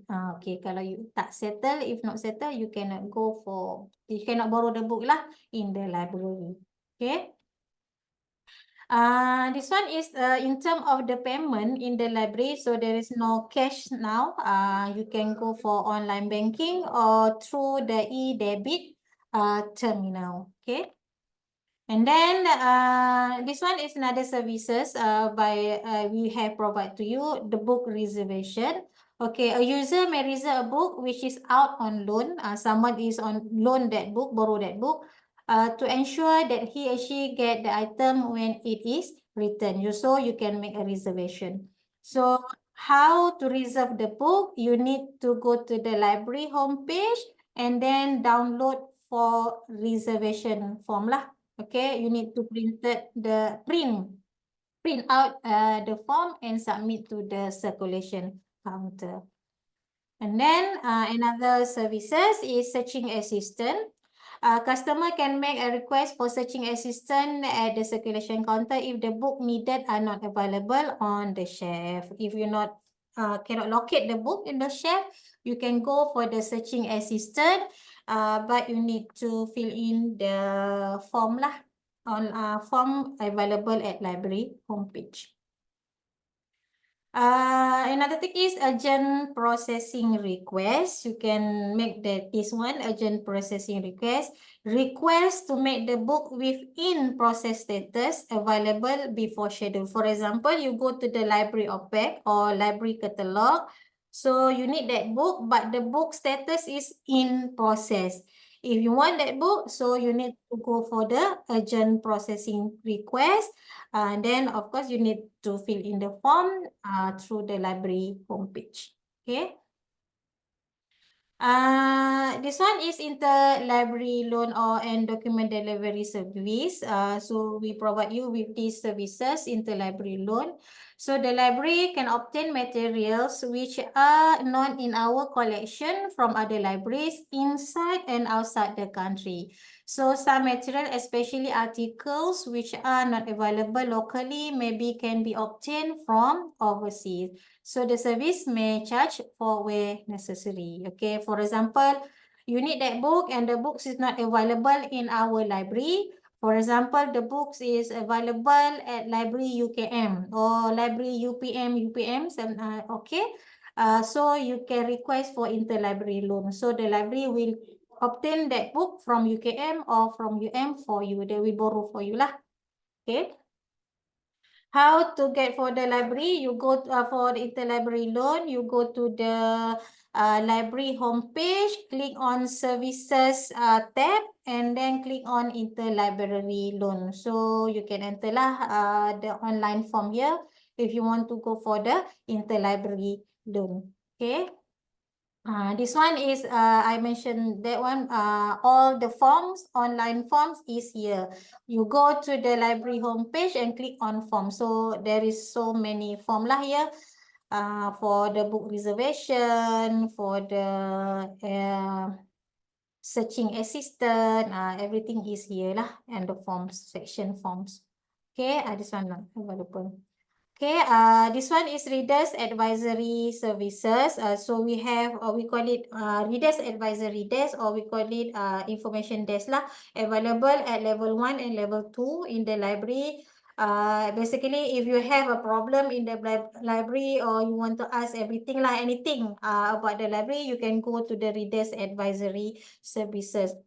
Actually, this desk is manned by librarian, our officer, and sometimes maybe if there is no officer, so this desk will be manned by our senior library assistant or library assistant. So if in the library you have anything lah to ask, you can go to the Readers Advisory Services.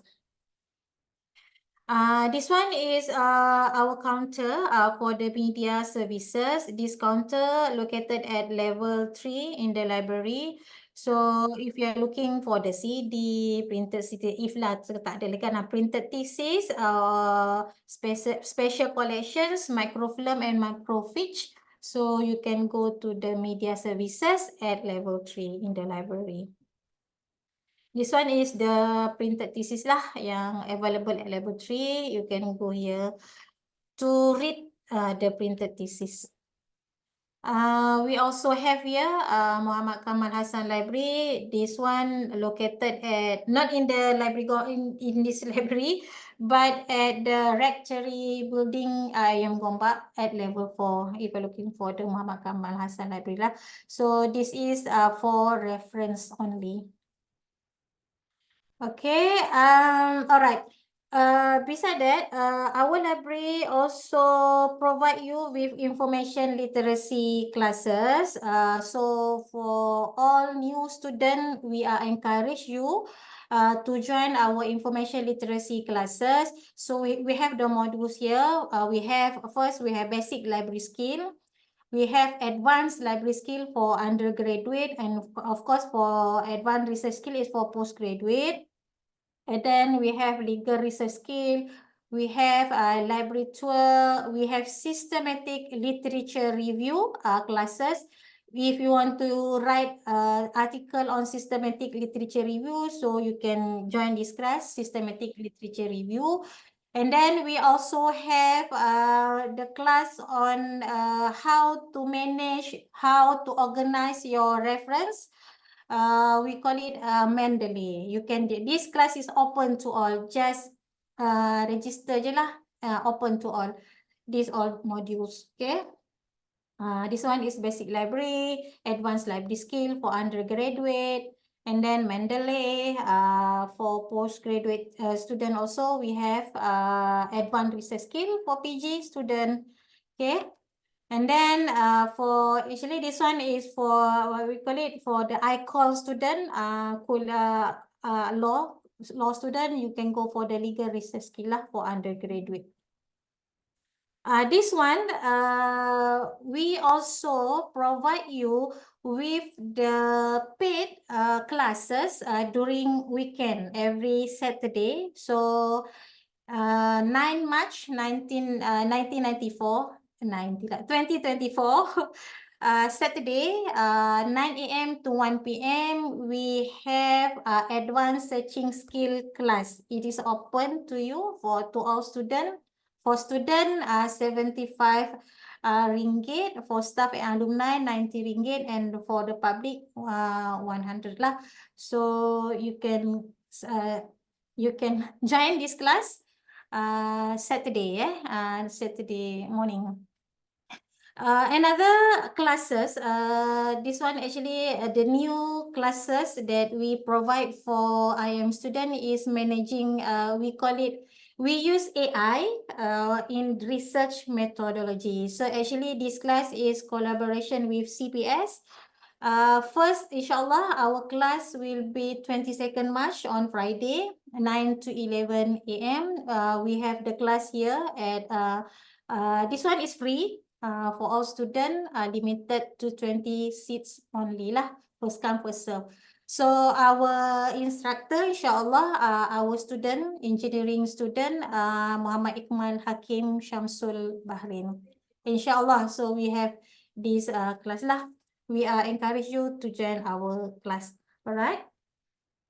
Lastly, this one is very important for new students. You need to activate your iMaklum password and username, because in library, in order for you to access the thesis, you need to use this one.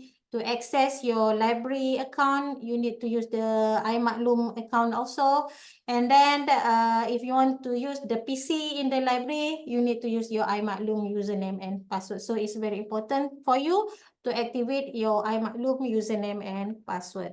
Okay. This one is in order for you how to access your library account. Just go to click on library catalog. You go to library website, click on library catalog, and then you go here. Here, log into your account, and then you log in using your iMaklum, and then after that you can access lah your account. Okay, you can access how many book you borrow, everything lah, your fine ke. Okay, this is your library account, right? This one is we have a platform for you to communicate with us. We have Facebook, YouTube, Telegram, Twitter, not Twitter lah now, X kan. So we have also live chat and also WhatsApp group. So you can join us lah here. All right. I think that's all from me. Thank you very much. Thank you very much, Doctor. Okay, so you have very comprehensive sharing. Okay, and so if you don't mind, since our time would be until 3:15 for your session, if you don't mind, we would like to open some short Q&A. And we do have one question here. Okay, so let me read it for you. Okay, from Brother Raja Muhammad. Salam, Doctor. So how about articles from any paid journal? How can we know if I am subscribed to it? Or is there any chances to request for IOM to subscribe for that paid journal? This one, I think, related to interlibrary loan, right? Yes. So Yes. you may explain a bit, Doctor, please. All right, so from actually, if you're looking for, this one is for article, right? For article, and then you want to know if our library is subscribed it or not. So first of all, if you have the titles of the articles or the titles of the journal, you just go to our library database, online database, just search there. If there is the full tag, means that we subscribe that journals lah or that articles. If not, you can go for the interlibrary loan. That's all. Yes. So, brother, I think once you know that the article is not subscribed by IIM, you go to our interlibrary loan. Yeah, on level Yes. 2. Right. Yeah. Other questions, please? We are waiting. Yep. I do have one question anyway, as a postgraduate student, not as MC or whatever, but still, we have to wait, prioritize the attendance first. Otherwise, I'll ask my question. So please put your questions on the chat box, or you may unmute yourself, okay, if you're comfortable. You're still waiting. While waiting, maybe I may ask my question, Doctor. So, similar about journal articles. So usually I search, for my thesis, write articles that are coming from Elsevier, Springer, and Wiley online library. Yeah. But usually, as you are aware, these articles we don't really subscribe, but they do have good articles. I know the procedure now that we have to go to interlibrary loan, but let's say if it's chargeable, how much is the price? Is it like, for example, if I see on the internet, it's 40 euro, around 40 euro usually. So should I pay that much to enter library or how? No, actually, the payment or the fees is depend on where we get the articles from. For example, maybe that articles we get from University Malaya Library. So there is, I think, not in euro or in dollars. Maybe in ringgit Malaysia, some 2 ringgit and 2 ringgit, 4 ringgit, something like that. Oh, okay. Yeah, sure. Okay. I'm very happy to know about that. Now I'll visit our facility more often. Thank you, Doctor. All right. And so, of course, people, we are still waiting for your questions, about our library.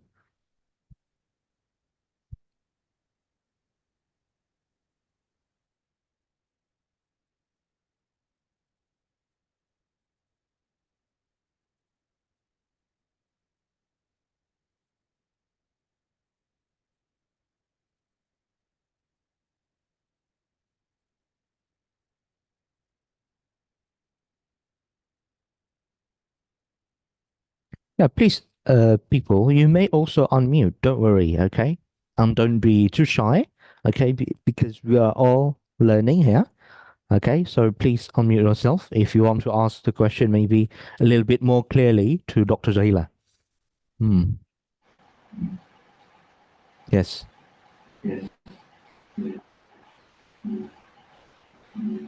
Mister?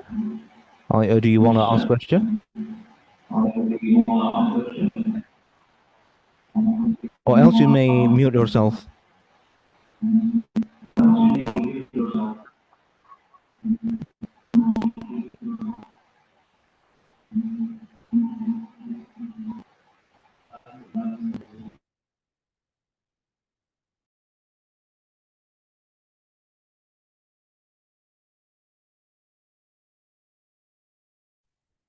Excuse me, Mr. Muhammad Hamza. I think you may want to ask question, but we can't really hear you clearly. Your bandwidth is low. Sorry. So could you please type your question on the chat box? Yeah, I will read for you.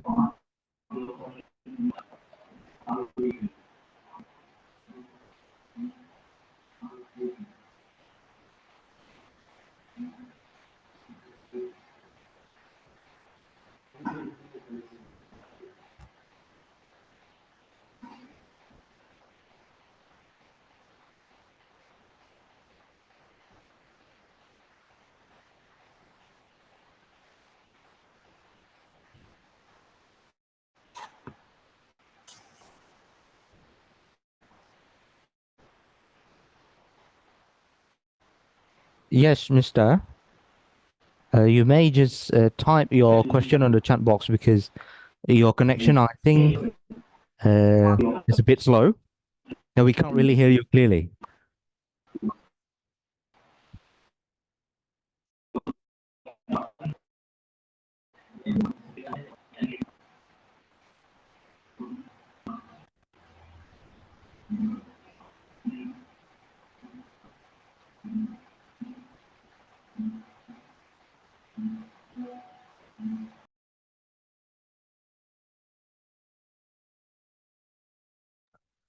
Okay, so Mr. Who's just now?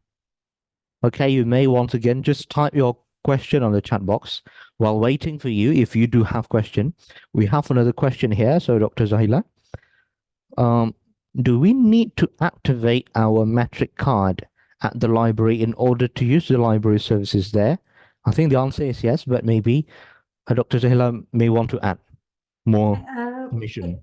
Actually, in order for you to use library services, there is no need to activate your metric card. But at the entrance, in order for you to touch your metric card into our barrier gate there, there is a need lah to activate your metric card. But for to use the library services, there is no need to there is no need to activate your metric card. But for the barrier gate, yes. In the library entrance. I see. Okay, so Mr. Adam Dharma, the answer would be for facilities, no, but to enter the library, because we do have entrance there, we need to tap the card. That card should be activated first. Somehow, to be on the safe side, just activate. So you can enter and actually use everything. Okay. Thank you, Mr. Adam, for your question. All right.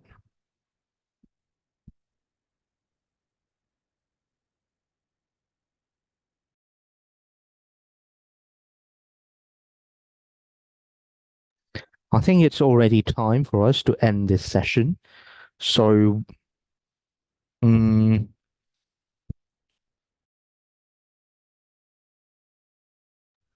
excuse me, I think, sorry, one more question. And after this question, we are going to close the Q&A, okay?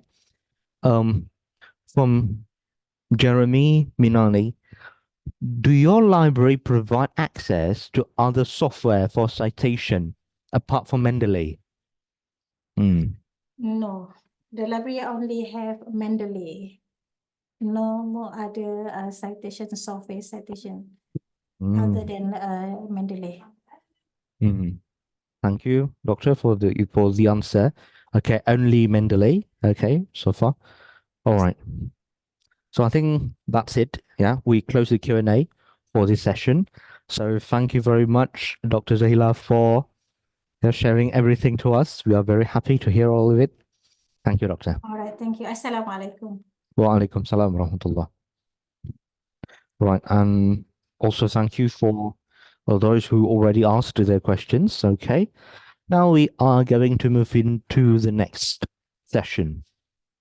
Okay, we will have the briefing from our Information Technology Division, or in IIM is popularly known as ITD.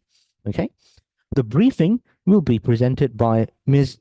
Siti Zarina Muhammad. She is our Infotech Officer, and she's specifically coming from the IT Governance and Customer Care section, ICD IIM. Mr. Siti Zarina, please welcome.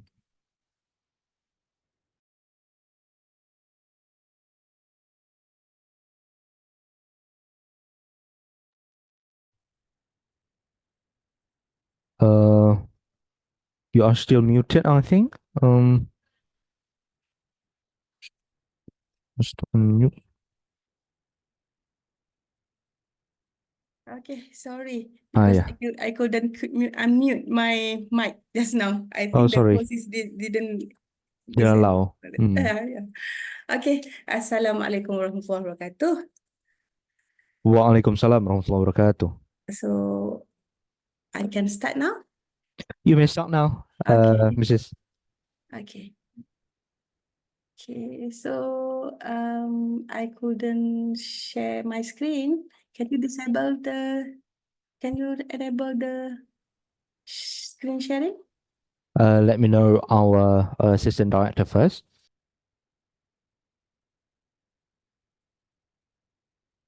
Excuse me, Mrs. It is being activated now. Okay. Sorry to make you wait a bit. No problem. Mm, Okay. okay. Everybody can see my screen now? Okay. I can, yeah. You can, all right. Mm. So, Assalamualaikum warahmatullahi wabarakatuh. Today, I will share with you the ICT facilities and services for IIM student, which we offer in IIUM. Okay. So, first of all, let me introduce you to ITD, about us. So, our establishment of ITD is our vision is to collaborate and provide quality ICT services and support efficiently and effectively our teaching and learning, and towards providing holistic ICT services for the achievement and continuation of excellence in IIUM. So that's the main, our vision and mission of our existence in IIUM lah. So this is our senior management. This is the management of ITD. So we've been led by our director, Madam Normaliza Jumaat, which reported to our Chief Digital Officer, which is Prof. Datuk Dr. Norbit Bashar Idris. And in ITD, we have, in Gombak, we have 5 sections in ITD. Madam Zulaifah is heading the administrative section. Myself is the head of section for IT governance and customer care section. Madam Hairulaila is the head of section for academic and student affairs. Part of that, Brother Abu Hurairah is head of section of administrative application services and also database. And last but not least is Brother Syed Hazrul, who is the head of section for infrastructure services. This the infrastructure services, including the networking, Wi-Fi, security, and also email. Okay, in branches, we have Brother Abdul Nasir Abdullah, who is heading the Kuantan campus. And for CFS Gambang, we have Brother Muhammad Zahid. And apart from head of section for infrastructure services in Gombak, Brother Syed Hazrul is also the campus liaison officer for IIUM Pagoh. And in SASMEC, we have Brother Mustaqim Ahmad. Okay, this is the senior management of ITD. Okay, this is the terms of reference for every section in ITD. Okay, for myself, I am heading the IT governance and customer care section, where in IT governance and customer care section, we have IT governance section and customer care. The service desk is under my purview, and also IT support. IT support is mostly on the technician, and also to support event and so on is also under my purview. Okay. For integrated academic support system, this one is under Sister Hairulaila, who is in charge of academic and student affairs system in IIUM. Okay, and also administrative application services, Brother Abu Hurairah, for the website, for the financial services, human resource research, and also database and business intelligence is under Brother Abu Hurairah. The infrastructure services, the one that I've told you, that manage the wireless infrastructure and cloud communication, data center, disaster recovery, private and public cloud, and also server management, and also cybersecurity and email management unit. All of this function is on under the purview of infrastructure services section in ITD. Okay. Our website can be easily accessed via https://division.iium.edu.my/itd, where we do share our ICT service level agreement, which is the agreement between us and also the student and staff of IIUM in what is the response time and also the resolution time for our services in IIUM. So you may go through to our website to get the service level agreement for students, which we offer. And also we can be easily reached via ITD social media. We do have our Facebook, Twitter, and Instagram, and also our YouTube. So if there is any planned or unplanned event, we will post our news and also our updates in our social media. Okay, and also in our website, we do have our important links, such as the important links for downloadable forms, the My Apps, the portal, the SLA Green Marketplace, IM Knowledge Portal, and so on. So do please browse through our website to get more information on us. Okay, so for the ICT services for IIM students, okay. First of all, our service desk counter. Okay, for our service desk counter, we do have in Gombak, Kuantan, and Gambang campus, where the hotline is as stated here, and we operate Monday until Tuesday 8:30 until 5, and Friday 8:30, 12:15, 2:45, and until 5. And we are closed during Saturday, Sunday, and also public holiday. But our hotline, our website hotline is 24 hours. But of course, our response time will be very limited because we did not operate on shift.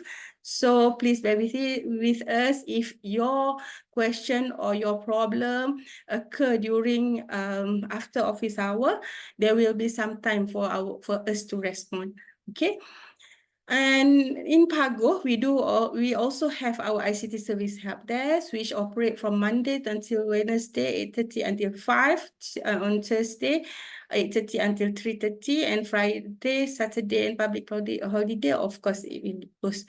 But all our hotline is remain the same. All campuses can be reached via one hotline only, 0169 832415. Okay, and this number you may only send WhatsApp because this is a WhatsApp number. We couldn't take call for the WhatsApp number. All right. Okay. If you have any complaint or any problem regarding our system, our services, you may access iFirst, which is IIM feedback, inquiries, requests, and support tracking system. This is some sort of self-service portal. You may log into our iFirst system and log in your any problem related to IT. Okay. You may click here and you can access the IIM. The second step is you may click on the IIM community and fill in our form here. Okay. And the second one is for Wi-Fi. I think everybody, the most important thing for the students is the Wi-Fi. Now our utilities is Wi-Fi is becoming one of our utilities. So for IIM Wi-Fi, we do provide IIM Wi-Fi for student, which is IIUM student. You may search for the SSID, IIM student, and log in using your username and password. Your password is the same as my iMaklum password. And if you have any blind spot services and satisfactory that you experience in Mahala, if you are staying in Mahala, you may log in your complaint through wifi support.ium.edu.my/support/login. Okay, if you have any other Wi-Fi connection problem in other places, you may log into our iFirst portal, then we will entertain you from there. Okay, apart from if you want to walk into our service desk counter, also can, or you may also contact us via WhatsApp hotline. Okay, all right. So as a registered student in IIUM, you are eligible for IIM Live Email and Microsoft Office 365 product. So you may activate your IIM Live Email to download original Microsoft software for free. Okay, for free because the ministry has paid for the licenses. So you may install the software up to 5 devices. Okay, and for your storage, free OneDrive with 5 GB of online storage space, and also Outlook email account with 5 GB of mailbox storage. Okay, so how to activate your IIUM email and Microsoft 365. You may log in into iMaklum and click on Microsoft Live Account Self-Registration. Okay, click on Tab My Services in iMaklum and click on Office 365 Self-Register. Take note of your live IIUM email address there. Okay, and you may open your office.com and sign in using your live IIUM email. Then you can download and also use the Microsoft M365 facilities here. Okay. All right. What do you see in iMaklum Student Portal? This is your portal, the one-stop student portal, where that you can access via https imaklum.iium.edu.my. Okay, this is what inside iMaklum. Okay, you may access your calendar, you may access your iTaklim, your Office 365, your advertisement, your SFS, your iGrad, iMonitor, counseling sessions, software bank, change of program, Office 365, and so on. So you are welcome to log in into your iMaklum and try the features inside there. Okay. In iMaklum also you have a tab there, the My Academy, where you can see your registered subject, your check-in slip, your co-curriculum activities. Okay. Okay. So for more information, this is this is our iTaklim. iTaklim is your e-learning portal. Okay, so the iTaklim is where some of the lecturer will post it their course material, and you may log in into the course and the iTaklim to access the course material. So how to log in? The itaklimc.iium.edu.my, and you may click on the iTaklim and log in your username and passwords as well. Okay. So this iTaklim is we hosted it on Azure, on cloud, and here also you may access the features that we stated in the iTaklim and also iMaklum. Okay, in ITD we do have one bring your own device lab, where this lab is empty. You may come here to access the internet. Inshallah, the connection in ITD is stable, and some of the students also use this our BYOD lab for praying and also for relaxing. So because it was equipped with aircon, air conditioner, and with carpet, and also the mini table, so you can have your group discussion and also your studying here. Okay, in BYOD. Sadly, we did not have any general purpose lab anymore because we are running shortage of PC. So we only have the BYOD only in ITD. Okay, so any other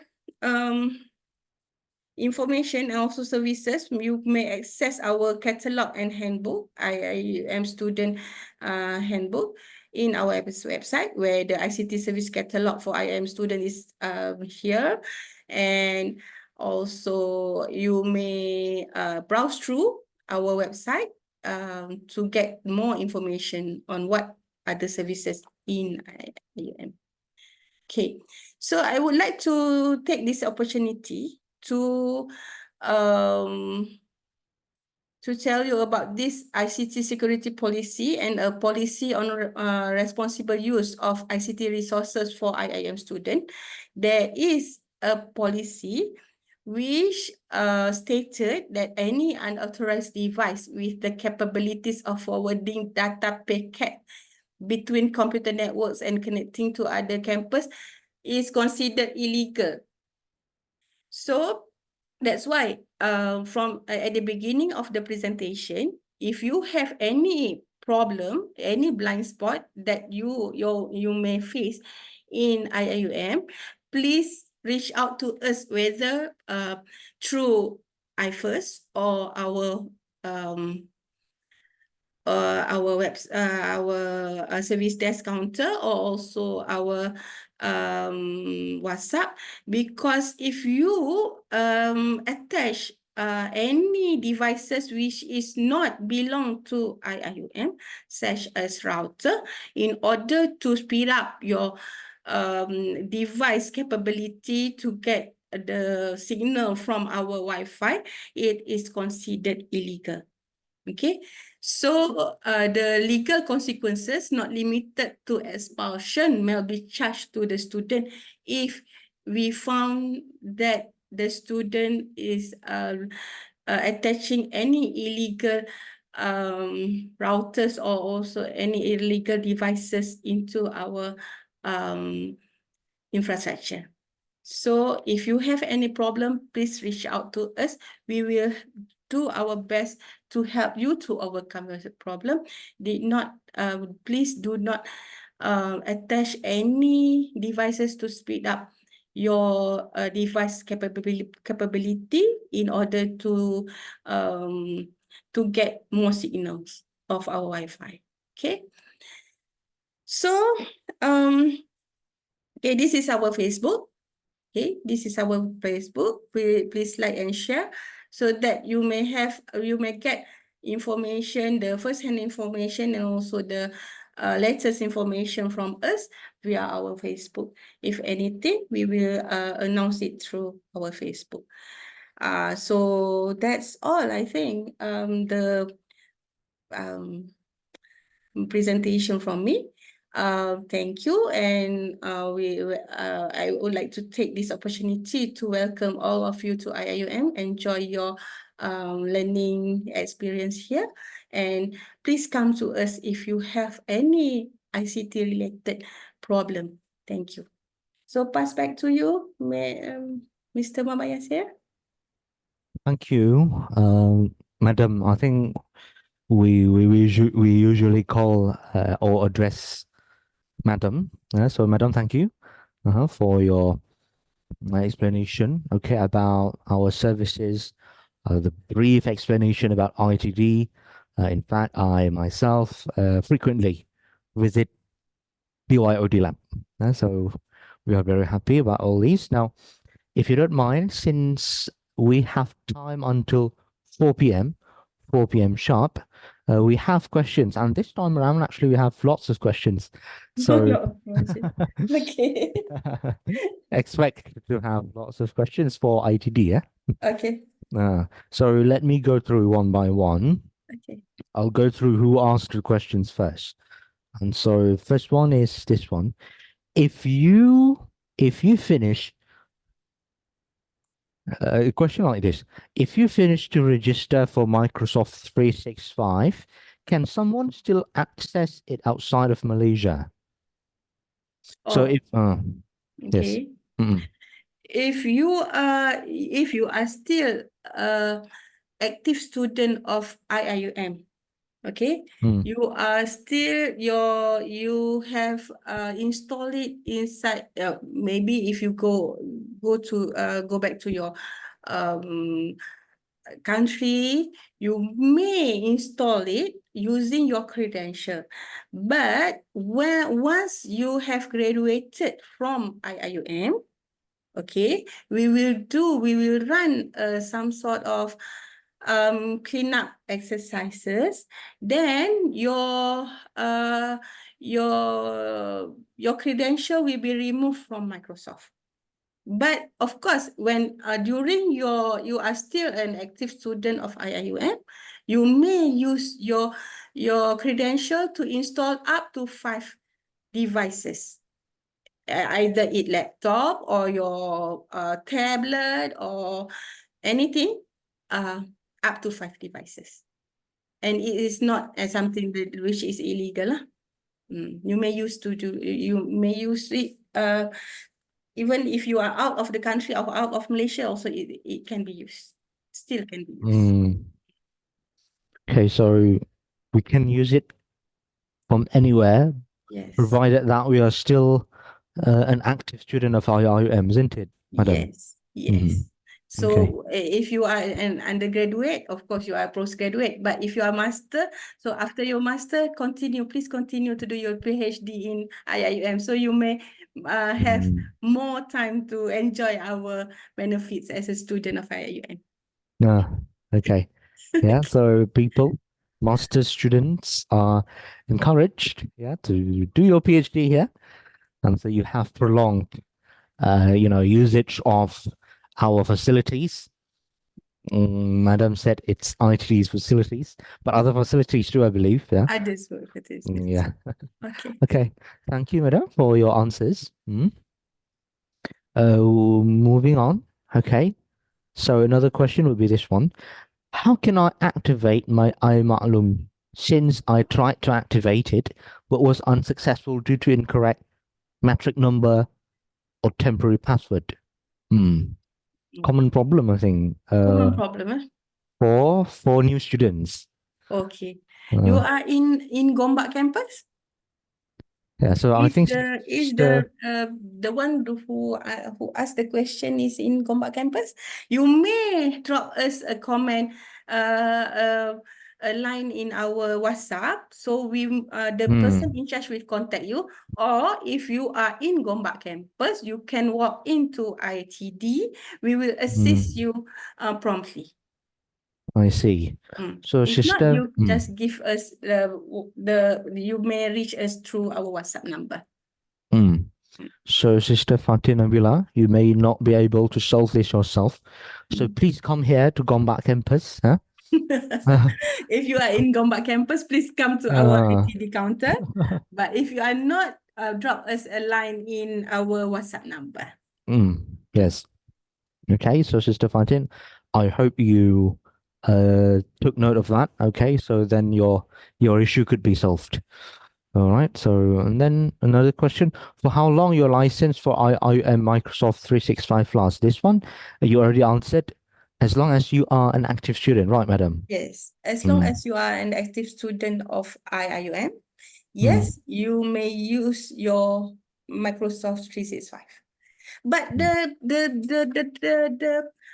beautiful thing of Microsoft 365, because most of our students, when they are active student, live email account or live, they are not very keen in using our email account, the live email account.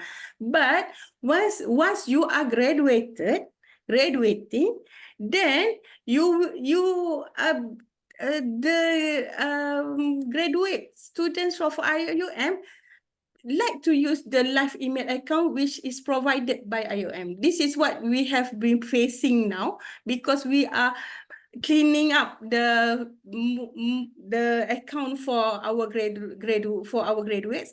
But when we are reaching out to them because we want to deactivate their account, their account, many of us come back and say, please, I am using it for something is very important, something like that. So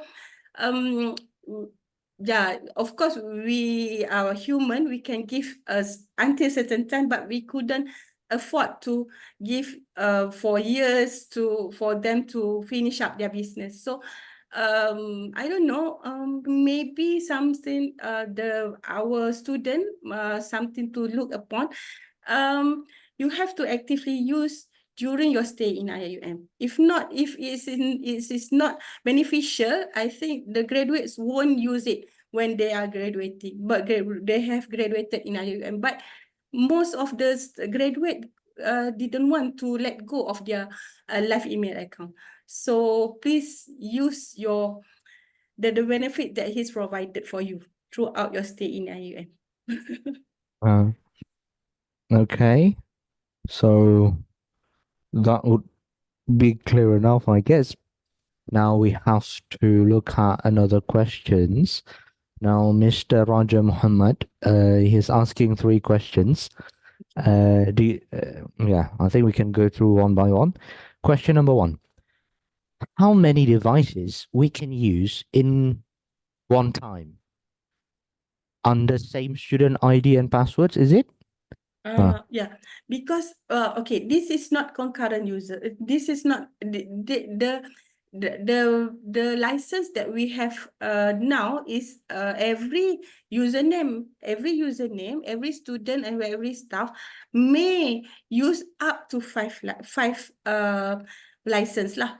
You may install it in 5 devices, and it's not concurrent. So if you want to run it concurrently for the 5 devices, it's also can. But you have to ensure, you have to bear in mind that your OneLive account, your OneDrive, and also your email is the same. So if you are using the OneDrive, you are using OneDrive for all the 5 gadget, so you may have some difficulty, because if you are updating one gadget with the latest file, the other one also accessing the same OneDrive. But if you didn't install the OneDrive and you didn't automatically sync to your other devices, it's okay. But you may use concurrently for up to 5 devices. So up to 5 devices. Yes. At once, yeah, at once. Okay, this one, another question. Okay, I mean from the same person. Now, that free software to be downloaded, excuse me, that free software to be downloaded and storage can be used as long as we are student only or for lifetime. Free software. What is this? The Microsoft 365? Yes, it's for during your you, as long as you are still an active student of IIUM. It's not lifetime. It's not lifetime, yeah. It's not lifetime. It's for the active student only. And then next question is, as soon as the student graduated, are they able to access the storage? Oh. Yeah, after graduation. After graduation, okay, there is a policy on cloud management and also the entitlement for email and also storage in IIUM. So when you are graduating, you are graduated already. So you by right, we can automatically clean your data from our services actually. But we do give you some sort of ample time. I think it's about 1 month for you to download everything from your Google, from your M365 account into your personal into your hard disk, or your M365 personal account. So the time that we have given is already up to 1 month after your graduation. Yeah, 1 month after graduation, yeah. Okay. I think one more question, and then we will see if there's more, or else we are going to end the session. Okay, someone is asking, I think sister, correct me if I'm wrong, Sister Master Mahayadin. Okay, I am an alumnus of IIM. For my PG studies, will I be given new live email, or can I reuse my UG email? Yes, madam. I think this one it can be done, but I think it's not automatic. So you have to tell us that you are our student, our undergraduate student. So we may enable, we didn't remove you from our graduating list, so that you may use your undergraduate account during your postgraduate studies also.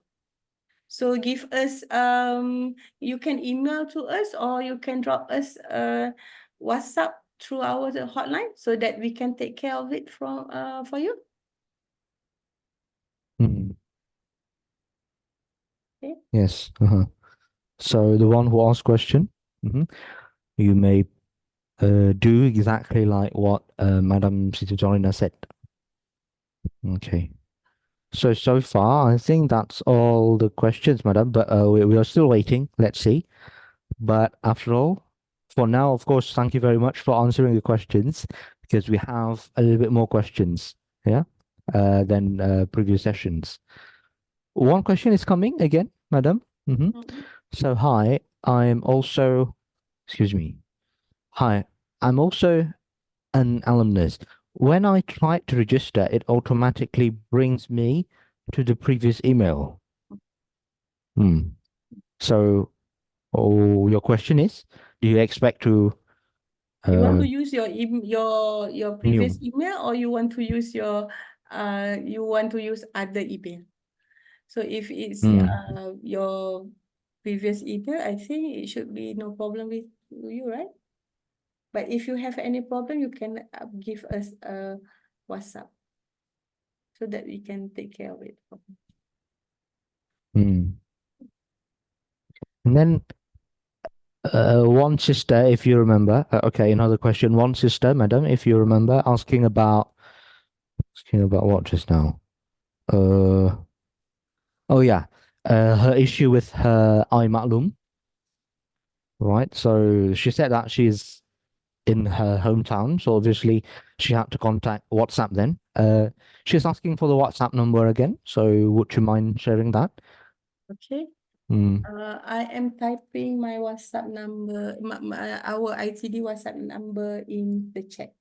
Okay. 016-983-2415. Okay. Okay, Sister Fantin, I think. Yeah, that is the number, yeah. You may take note and try to resolve through there. 2415. Thank you very much. Yes, you're welcome. Okay, one more question, I think, then we may close the Q&A session. Salam, madam. How can I find out the availability of BYOD lab? What do you mean by availability, brother? Is it the open time, like the operating hours? It's already been shown, right, madam? So 9 a.m. until 9 a.m. until 5 p.m. 9 a.m. until 5 p.m. from Monday to Friday, Saturday, Sunday, public holiday, closed. See, I memorized that.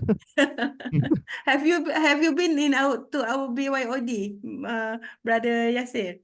Of course, I told you. I said this now. I am a frequent user of our lab. It's very convenient, right? It is indeed. We have, of course, it's the temperature is just nice, especially if we compare with the temperature outside nowadays. And also we have some really comfy, really fluffy sofa there. If once you are relaxing, yeah. So many convenient places here that we have in IOM. One of it should be ITDB IOD lab. Good to hear that. Yeah. Alhamdulillah. Yeah. Is that what you mean, brother Sadan Hussein? Availability, you mean that, right? Operating hours. Or if you meant something else, type again on the chat box, okay, and we'll clarify.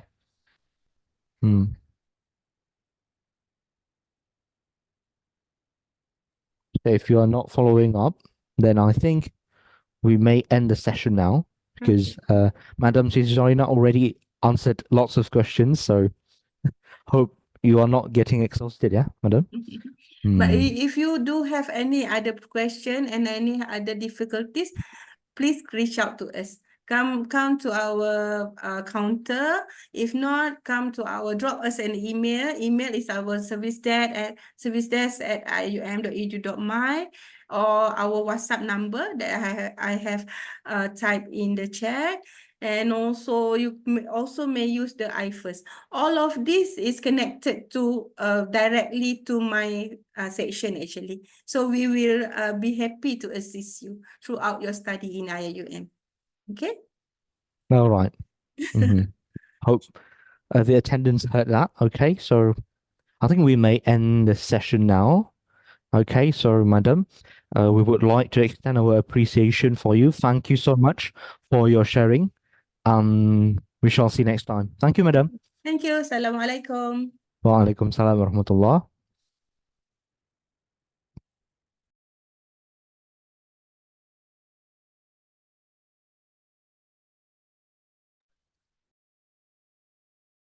Excuse me, people. I want to check whether our president is here, or else we would give some announcement.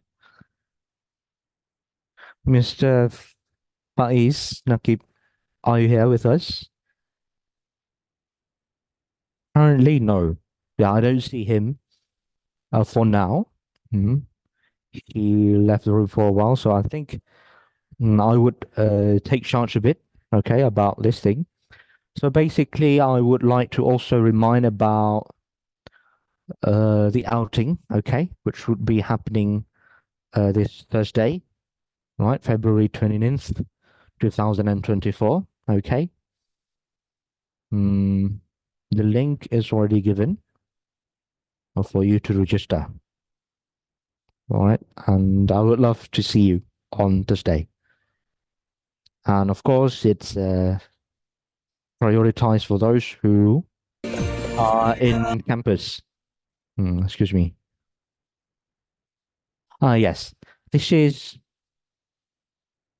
basically almost like the rundown, okay? What we are going to, I mean, where are the places that we are about to visit? Okay, let me brief a bit. On this day, starting from 8 a.m., okay, I hope everyone can get ready, okay? I know it's early, but really, if we can start things early, we can move with the bus and relax, okay? So 8 a.m., gather at the IIM staircase. If you guys are familiar, from our main entrance, you see, and then we go straight, and then we will have IIM staircase, or in IIM we call it the big stair or tangga besar. Okay, so we are going to gather there, right? And then from there, okay, we are going to depart to, excuse me, am I building? Okay, from there by 8:15 we are expected to depart, and we are going to be visiting National Monument and then National Bank Museum. And then we are also going to be visiting, okay, our campus in Kuala Lumpur. It's called ISTAC campus, ISDAC, okay? And we would also visit its library, Syed Naqib Alatas Library, okay? And then I think, if I'm not mistaken, in ISTAC, we are going to perform Zuhur, and we are going to have a nice lunch there. And the next destination would be, okay, by 2:30, depart to Indigenous Museum Gombak, or Museum Orang Asli, okay? And to join this outing, you must be physically available at the Gombak campus, as I said. Register during the Taaruf week. Only 50 earliest registered students are allowed, okay?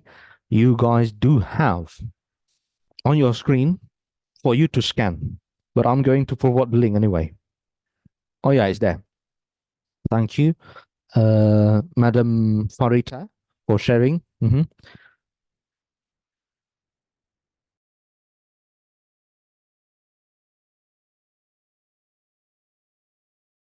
So our assistant director informed that once you register, make sure that you are available during that day.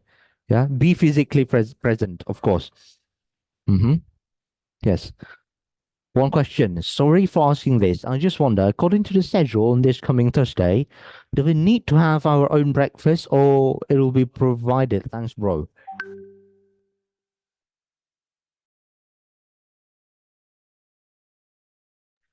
Actually, when you arrive here, yeah, when we are about to enter the bus and everything, that's why it is encouraged for you to come early.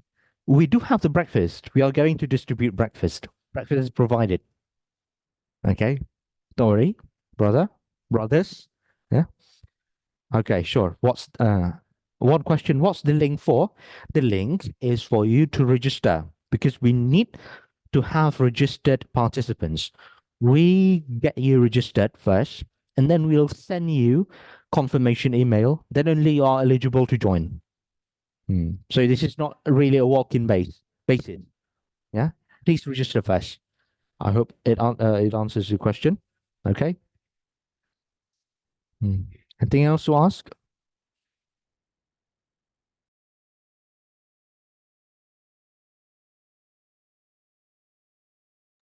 I think that's it. So basically, as you can look at the clock, 4 p.m. So we have to end the session by now. Okay. So we have come to the end of the event. Once again, thank you everyone for the presence. We hope you enjoy getting introduced to IIUM. Okay. Enjoy the process, enjoy the journey of being in IIUM, studying. Okay. Myself, I have been doing my bachelor's degree and also master's degree here. Let's see if I'm going to do PhD also here. But bottom line, of course, not everything was easy, but most things are enjoyable, at least for me. So please enjoy the process. And once again, okay, thank you very much. On behalf of the organizing committees, I would like to apologize if we have made any mistakes. Okay. And I would like to end my duty for today as Master of Ceremony for this event with Wabillahi Taufiq wal Hidayah. Wassalamualaikum warahmatullahi wabarakatuh. Thank you very much, everyone. Thank you.